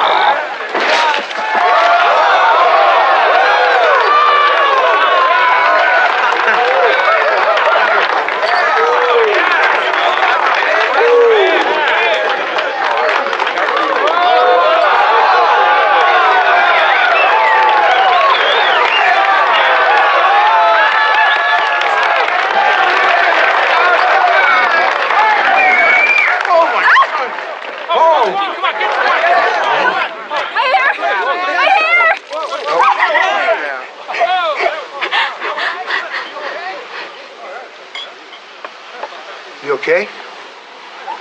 Hey, lady, wait a minute. Wait. Don't touch me. Don't touch you, madam. Hey, lady! Lady, excuse me, pal. Will you? Hey, Adam, come on, man. Jake? Mickey Daytona, what the hell are you doing? I don't believe Jake. Listen, I'm discouraging the nickname. I'm career-oriented now. JL, I'd like you to meet Michael Da Silva. Mickey, this is JL McCabe. It's a pleasure to meet you, Michael. Pleasure's mine, Mr. McCabe. Oh, great. Look at me. So? Well, you showed up for Leo. That's great. Of course I showed up for Leo. Wait, no, I came to get my nails done. I just got off the plane. Yeah, really? I managed to hustle a job over at Vicry. Oh, that's good. That way somebody else has to pay for the plane tickets. Very funny. I'll be right back. Yeah. Vicry? Your friend must have a lot on the ball. Yeah, he's quick. Sometimes he's too quick for his own good. Lady! Mickey! Yeah. What are you doing? You're out here talking to a parking lot. You all right? I tossed this pitcher of beer at this lady. You haven't changed. Why'd you do that? Well, her head was on fire, and I wanted to make sure she was all right. Lady? Violent crime unit. That's a pretty big move up. Why didn't you call me? You should have called me. Yeah, well, I've been focused on my dad lately. You know, he's the reason why I'm here, so I could be near him. How's he doing? Is he all right? He's 80. You need somebody to be available to him. Yeah. I'm divorced, no kids, no attachments. Besides, Vicry liked my resume. So, here I am. Boy, she got out of here pretty fast, huh? Oh, her head was on fire, Mick. Oh, she's gone. Come on. You know, I've known you for 15 years. You're still a lousy detective. You know that? Hey, thank you. I appreciate that.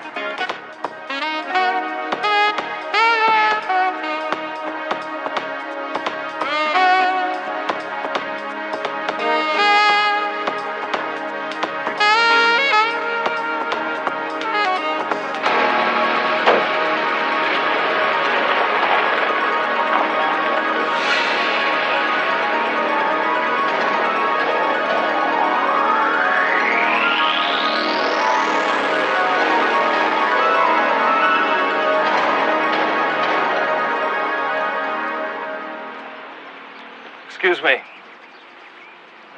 Looking for Michael Da Silva? Get off the grass! Hey, Sorry. Michael!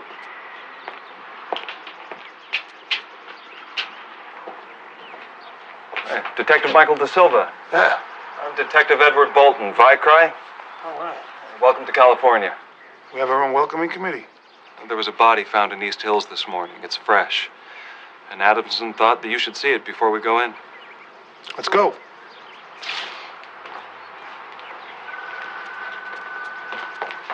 And stay off the grass. Yeah, I know. Hey, Dad, what are you doing? Gophers. I'm gonna eradicate them with sonar.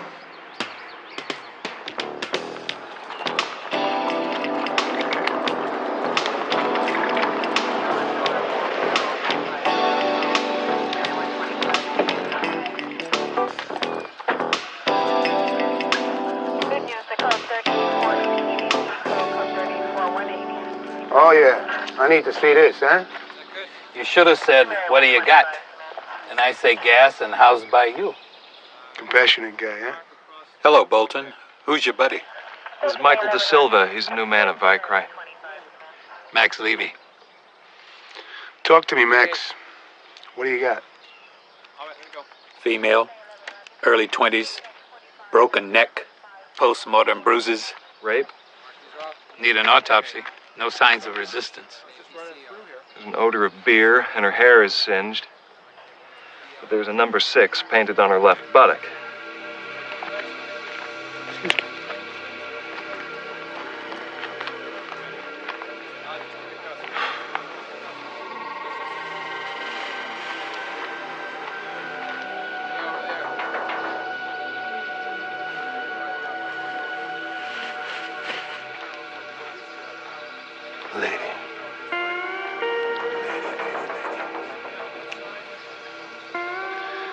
You know Leo Luckman? Sure, just retired. Yeah. We had a party for him last night. She was the bar dancer. That explains the hair and the beer.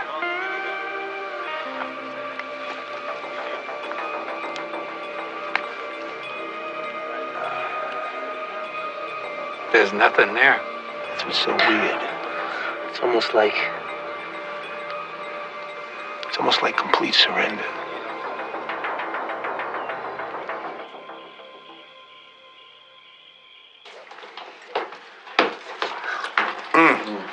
You want some milk? Sit down. I'm sitting. By the way, I don't care what the autopsy found out about a bad heart valve. I don't think it was natural causes. It's not the first time we've been hung up on a technicality. Hey, come here. Sit down. Yeah. What do I work for you? All right? Yeah. Hey, Dad. What's with the batteries? Eat before it gets cold. I think it already is cold, huh? I know. Well, don't you want to heat it up? I forgot to put the pot on the stove. I forgot to put the batteries in the gopher thing, so stick me in a home and forget all about me. If I was going to put you in a home, I wouldn't have brought my luggage. Oh. Look, I'm gonna mix what's hot with what's cold, and we'll arrive at what's warm, all right? All right, I like that. Okay.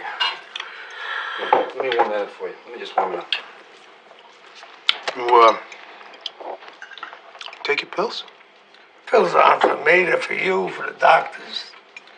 I just don't want you to be uncomfortable. I'm old. Old is uncomfortable. That's why we forget. Well, you know, we'll build these big remember signs. Remember this and remember that.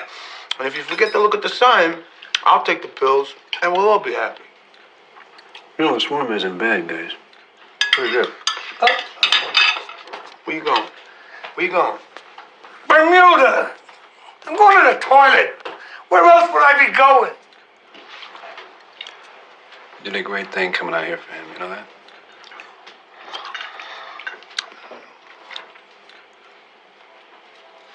So tell me. What? It's just that look in that girl's eye was like an empty memory. You didn't find her bikini? No. Maybe a boyfriend. Is married. Got a good job. They meet. She strokes out. He's afraid to report it, so he dumps her in a ditch. I don't know. Hey, Jake, this is Doris Hart. She just got here from Texas. This is not a woman in a relationship. However, I agree. I think he's afraid. Neck was post-mortem. She hit that ditch with a force that was incredible. It was almost as if she was dumped from one of those troop carriers that you people drive down here. We're looking for a coward.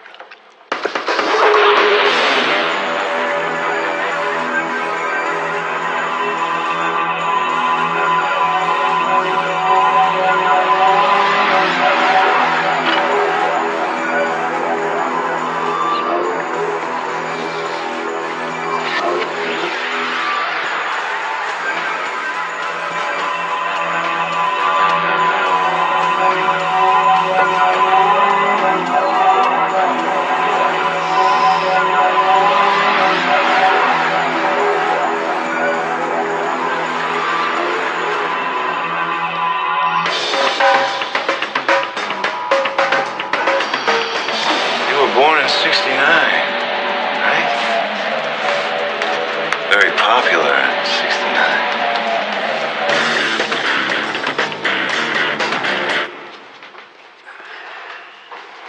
Good night, Mr. De Silva. Thanks for dinner, okay? It was great. A pleasure. All right.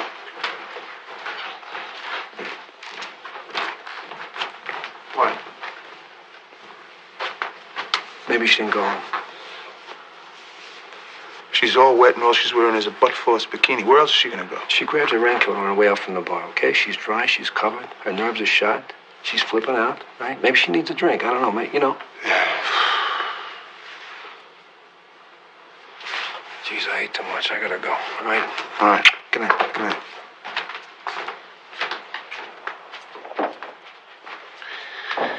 Say, Pop, let me borrow the keys to the car.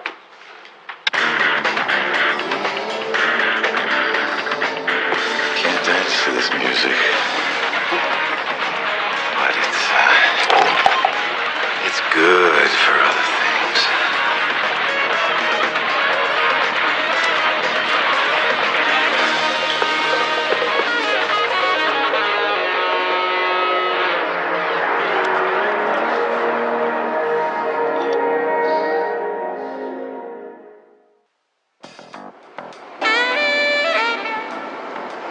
Yeah, Mickey, we've checked every bar east of Kellner. There's no sign of a red pickup with Texas plates. Okay. I got a couple of places to hit. I'll let you know if I turn anything up.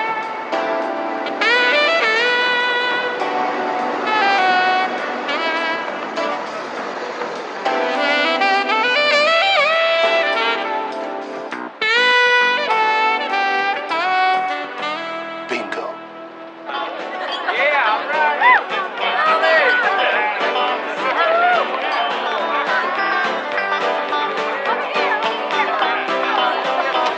Hey, show me a warrant and show yourself out the door. Excuse me, you run this joint? Huh? You Yeah. run this place? Come over here, I want to talk to you.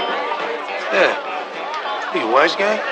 I got my rights. I don't want you scaring off any of my customers. If I go around checking IDs, I bet you I could turn this place into the Lonesome Prairie.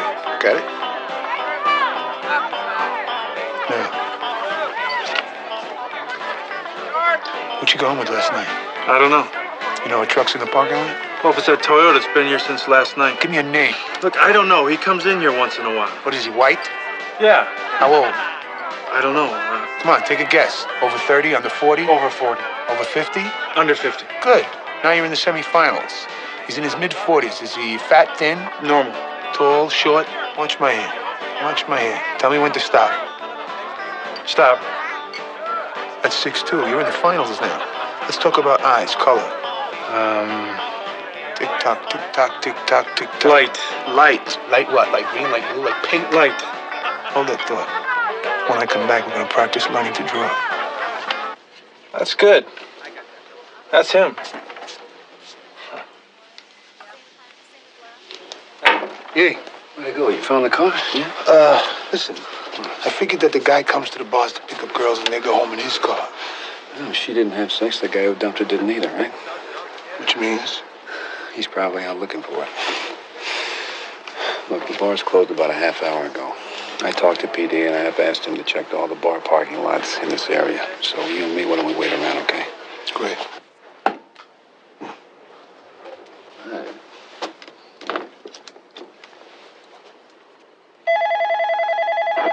Hello. This is Ho, Costa Del Mar PD. We got those cars. Hold on a second. It's always got some cards. Hi, Ho. It's Jake. How many? 6 in a 5-mile radius. How many registered to women? 2. Jean Brown, 4147, and Ann Bartlett, 12169. 12169 and Bartlett. You got an address?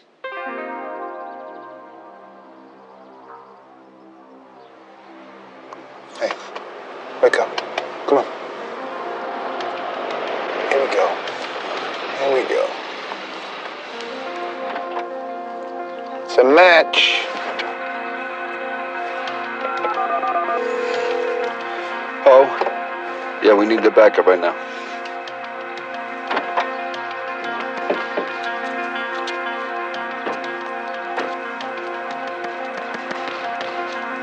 You take the girl.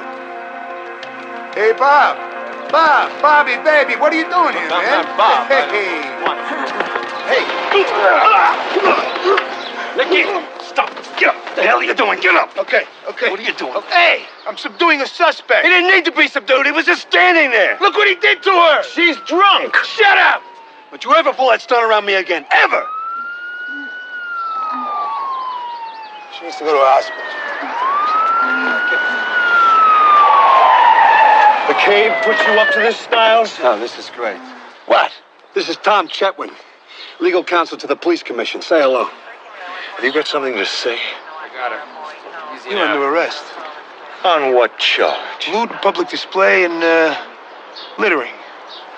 Impound his car and read him his rights. Sir, come with me. Oh, boy. Can we get it to a hospital now? Get that side. I got it. All right, come on. He kept calling me Bob. He roughed me up. They took mugshots. They fingerprinted me for lewd display and littering. Littering? Tom. McCabe, this is political pranksterism of the worst kind. This time you went so far as to import some New York muscle to intimidate a civic leader whose positions are at odds with certain politicians. We believe that these two are acting as a surveillance team for political ends. Quit following Mr. Chetwin. Drop the charges. And we will consider not calling for an investigation by the police commissioner. I want these men dismissed. That goes without saying. Well, we'll get back to you. My Jeep? Oh, yes. Well, it'll be brought to your home by the end of the day. The end of the day to you too, McCabe. I'll be having breakfast with the commissioner.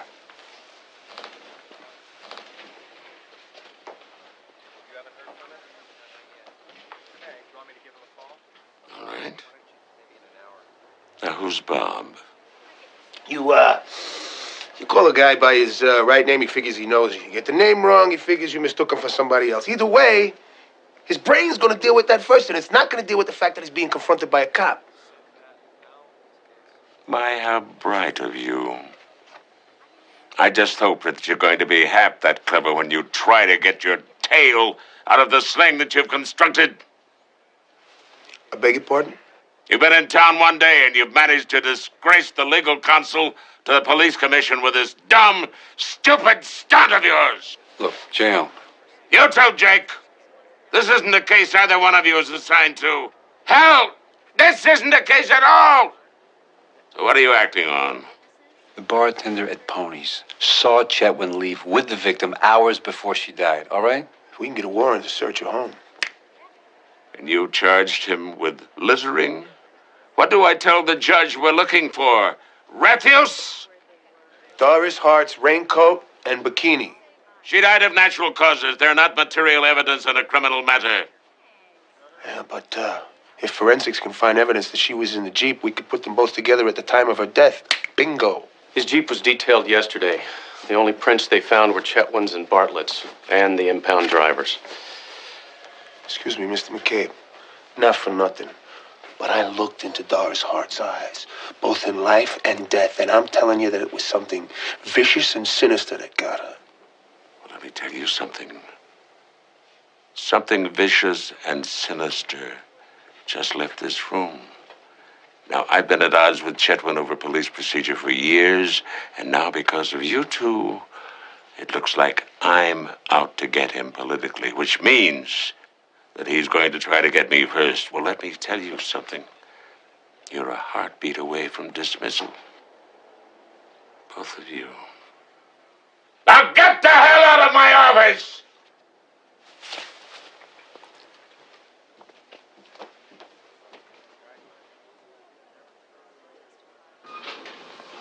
I was just gonna call you. Kismet, Max. It's disarelicane, D7. This a what? Disarelicane, a battlefield anesthetic used briefly in Vietnam. Wonderful properties. Fast disassociation of pain centers from pain sources. No physical side effects. D7. Doris Hart had a belly full of it. So this is what killed her? No, absolutely not. It is a weird thing to find. Nobody uses this stuff anymore. What do you mean? I said it was used only briefly. They had post-op problems. We shipped men to dozens of VA hospitals for recovery. No matter where they were wounded or treated, if they got D7, they all had the same nightmare of falling through tunnels. Psychiatrists got them to independently draw what these tunnels looked like. None of these men had ever met. It's pretty amazing, isn't it? This is great. This means we can change the cause of death to a drug overdose. No, I can't. She had a heart attack. Yeah, but we could say that this was the cause of death. I won't alter an autopsy report. It's unethical. Max, I can't do an investigation unless I have a suspicious probable cause of death. Her aortic valve looked like a crushed Dixie cup. It's a miracle she lived as long as she did. I'm giving you this information to help, but I don't lie for anybody. Hey, Max, take it easy. I'm not asking you to lie for me. I'm just asking you to reconsider the circumstances, okay? She's lying in a ditch. She's got this D7 in her. I mean, come on. Is that natural to you? It's not natural, but it's not the cause of death. All right. So, if nobody uses this anymore, how do they get it? Zoos use it. Vets use it. Any big farm supply house that caters to livestock sells it over the counter. Hey, Max. How old are your daughters? 18 and 22. It's perfect. Because you know what? When he rapes again, you're going to be the pimp. That's a low blow to Silva. But hey, you'll still sleep well because your ethics are intact.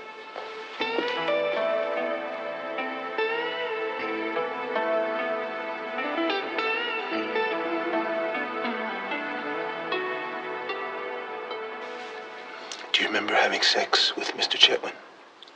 No. I didn't. I wouldn't. They found evidence that you were intimate with a man last night. How could they?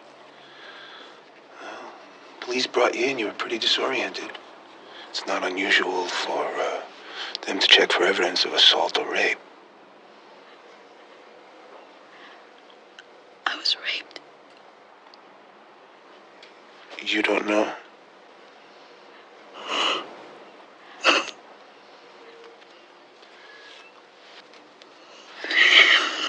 No.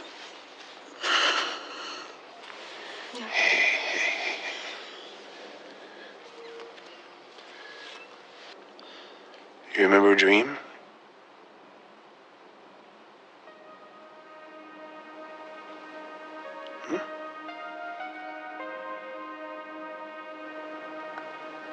I was falling through a tunnel.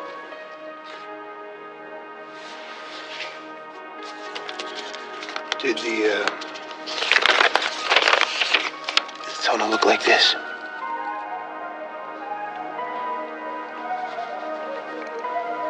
Yes.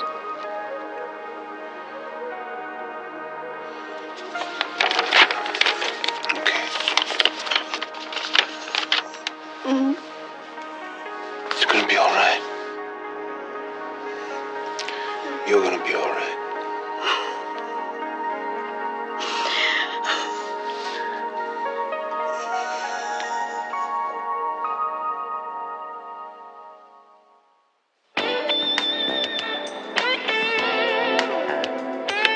Mickey, I'm not your secretary. I'm a cop. Come on, Diane. Come on. I can't work the computer. I'll owe you one. Just don't leave me out of the loop if this goes anyplace, all right? Hey, if you're willing to take the risks, I'm willing to offer the ride. Okay. Okay, here we go. Let's see, Chetwin, twice wounded in Vietnam, made a fortune in real estate. He breeds Arabian horses. Became legal counsel to the police commission about 10 years ago. Since then, his public life has been politics, and his private life has pretty much been a blank. Keep digging. Let's see if we can fill in the blank. Okay.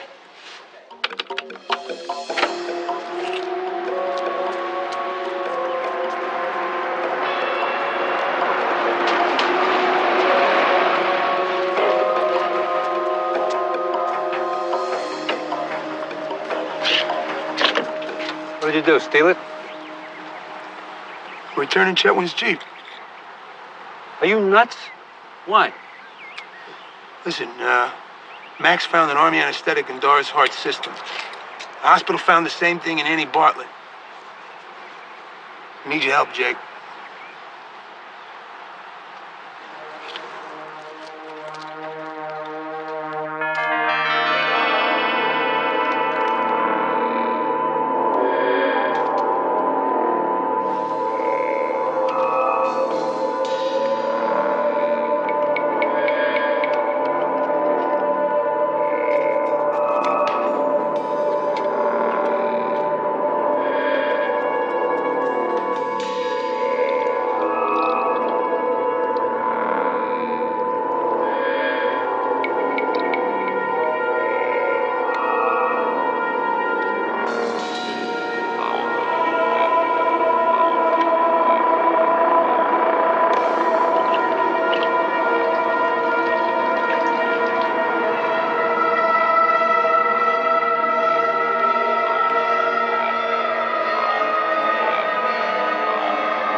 Finally found a job you're suited for.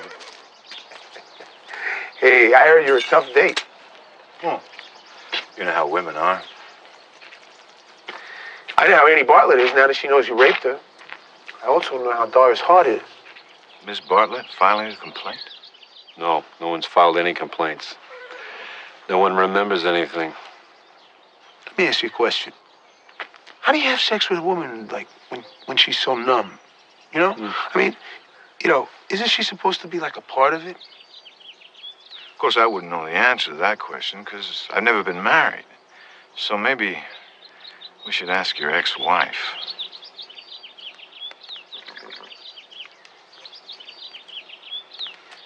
Now get off my property. Maybe that's the turn on. Being able to rape a woman without her knowing about it. Maybe it has something to do with the mother. What was that? Huh? No, he said you like to do it alone, and I said your mama.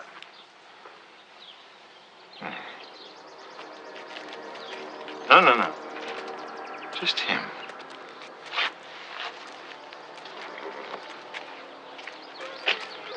The rape. It's okay. But it's the memories that are precious to me. And the wonderful thing is, I have my memory. And they have theirs.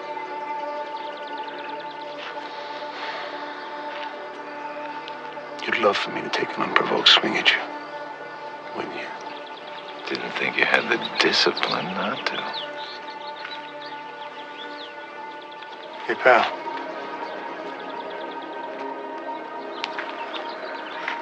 It's not a memory. It's a nightmare. And I'll see you in yours. Hey! Don't you ever hit me again! Cool. Don't put your hands on me! All right. Let's go. You're under arrest. Come on. Let him go, Jake. Let him go.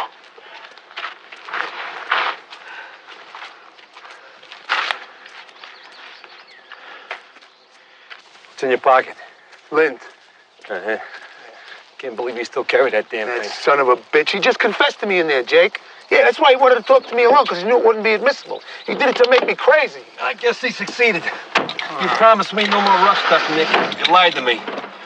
Jake, the guy breeds horses. The D7. Shut up. Just shut up. I'm telling you.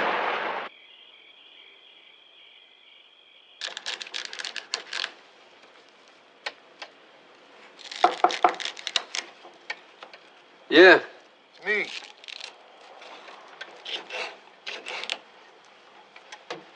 Hang on.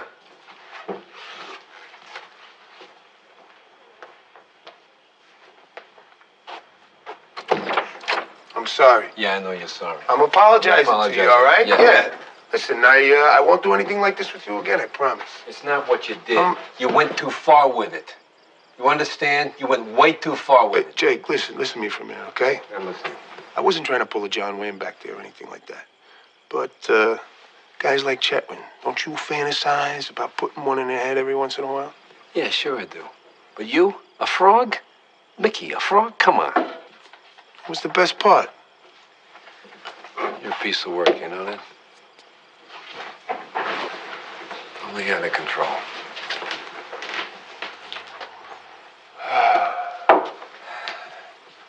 Smells good. Would you stop it with the frog, please? Please? Put it away. There's some coffee up there if you want some. Is it fresh? Yeah, it's fresh.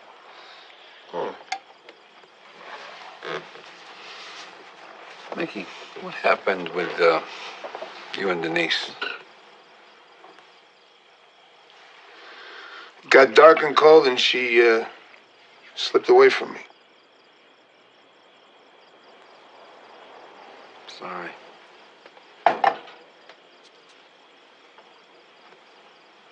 Another guy?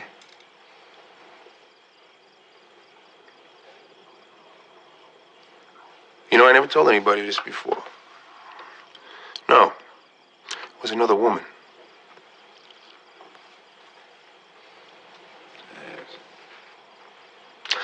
I kept asking myself, what is it? Is it me? But I realized there were no answers, so I figured it is what it is. Yeah, you're right.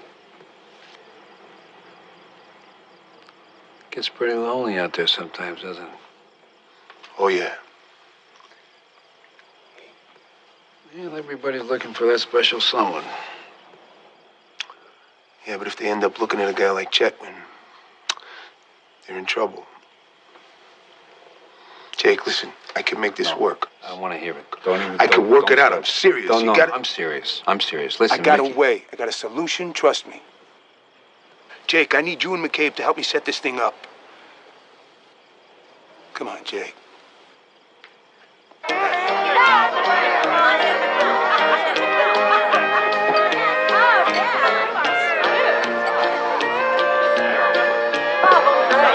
I have a light beer, please? Sure. Hi. Hi. I'm waiting for you. I'm expecting someone. Is that a male friend or female friend? Well, I get the feeling it really doesn't matter. Oh, I got it. No, I can pay for my own beer. Is he bothering you, lady? What would make you think I can't handle the situation myself? Well, I'm just trying to be helpful is all. Why would you assume that I am helpless? I'm just trying to be gallant here, lady. Jeez. What, chivalry's dead? I'm sorry. It's just been a really tough day at work. I guess I need an attitude adjustment. No. My problem, my attitude, my apologies. Now I'm buying everybody a drink. Except for you, I know. Pay for your own drinks. Bartender, I owe this gentleman a drink. Hey, thanks. You bet. Oh, could you get me them beer nuts down there? Sure.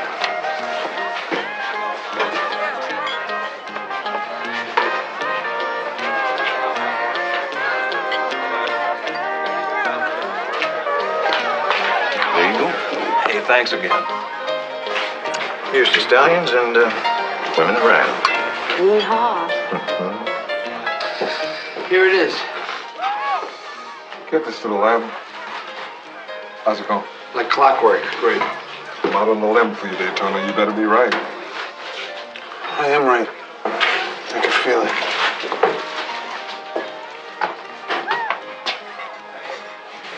Okay, kid. Knock him dead.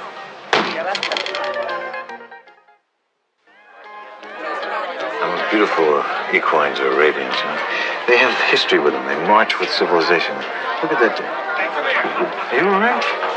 I don't know. Excuse me, ma'am, but that thing sitting next to you over there is a rapist. You don't want to be with him. Your career is over, DeSilva. No, your hobby's over, Buster, because I'm dogging you. I don't feel too good right now. Get out of here. Hey, Is he bothering you, Tom? Yes?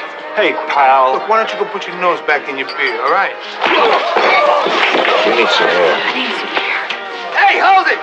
Cut it out! All right. Sorry.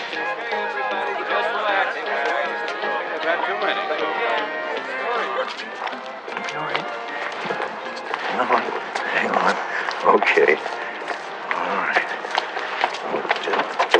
Get you home. You'll be fine. Okay, watch your head. Watch your head. There you go. All right. Where you going, Chetwynd? Huh? Where you going? Stay away from me. Afraid of me? I'm not afraid of you. All right? That's right. I'm a cop. Take it easy, okay? He's a lunatic. Break it up! Hey! Ah! Mr. Chetwynd, I'm sorry. Stun gun is the only way to subdue a man who's acting like that. You want to press charges or not, sir? I tell you what, why don't you lock him up overnight and teach him a lesson, okay? With pleasure, sir. Very good. Okay, big one. Come on. We're gonna go take a little rest.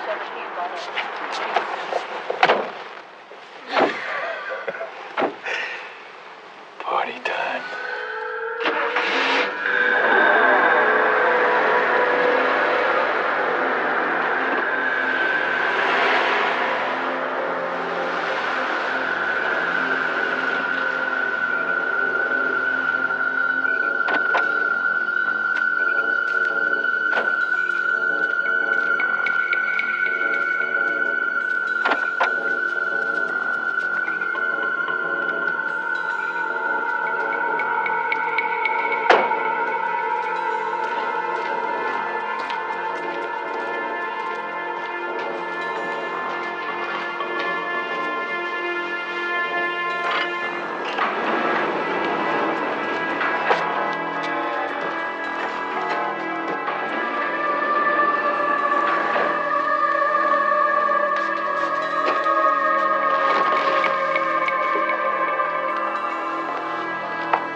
This is an illegal search and entrapment. All you got is the pleasure of humiliating me. Wrong. I've got 20 cops and a search warrant. That's what I've got.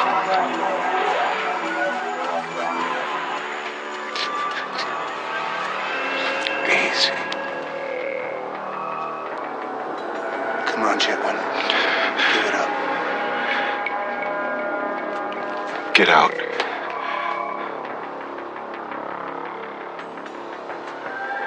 Please.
It's gonna be all right.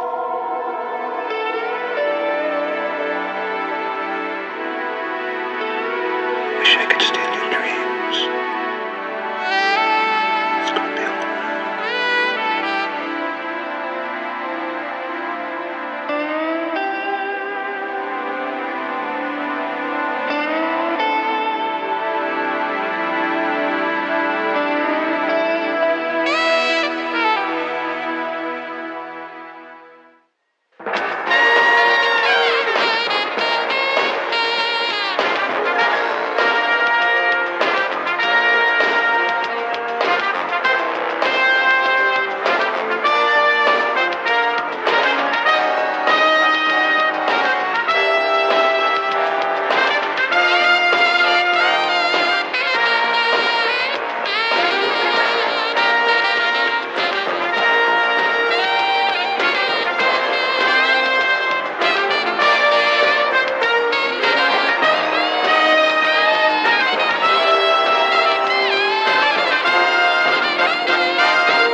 Viacom.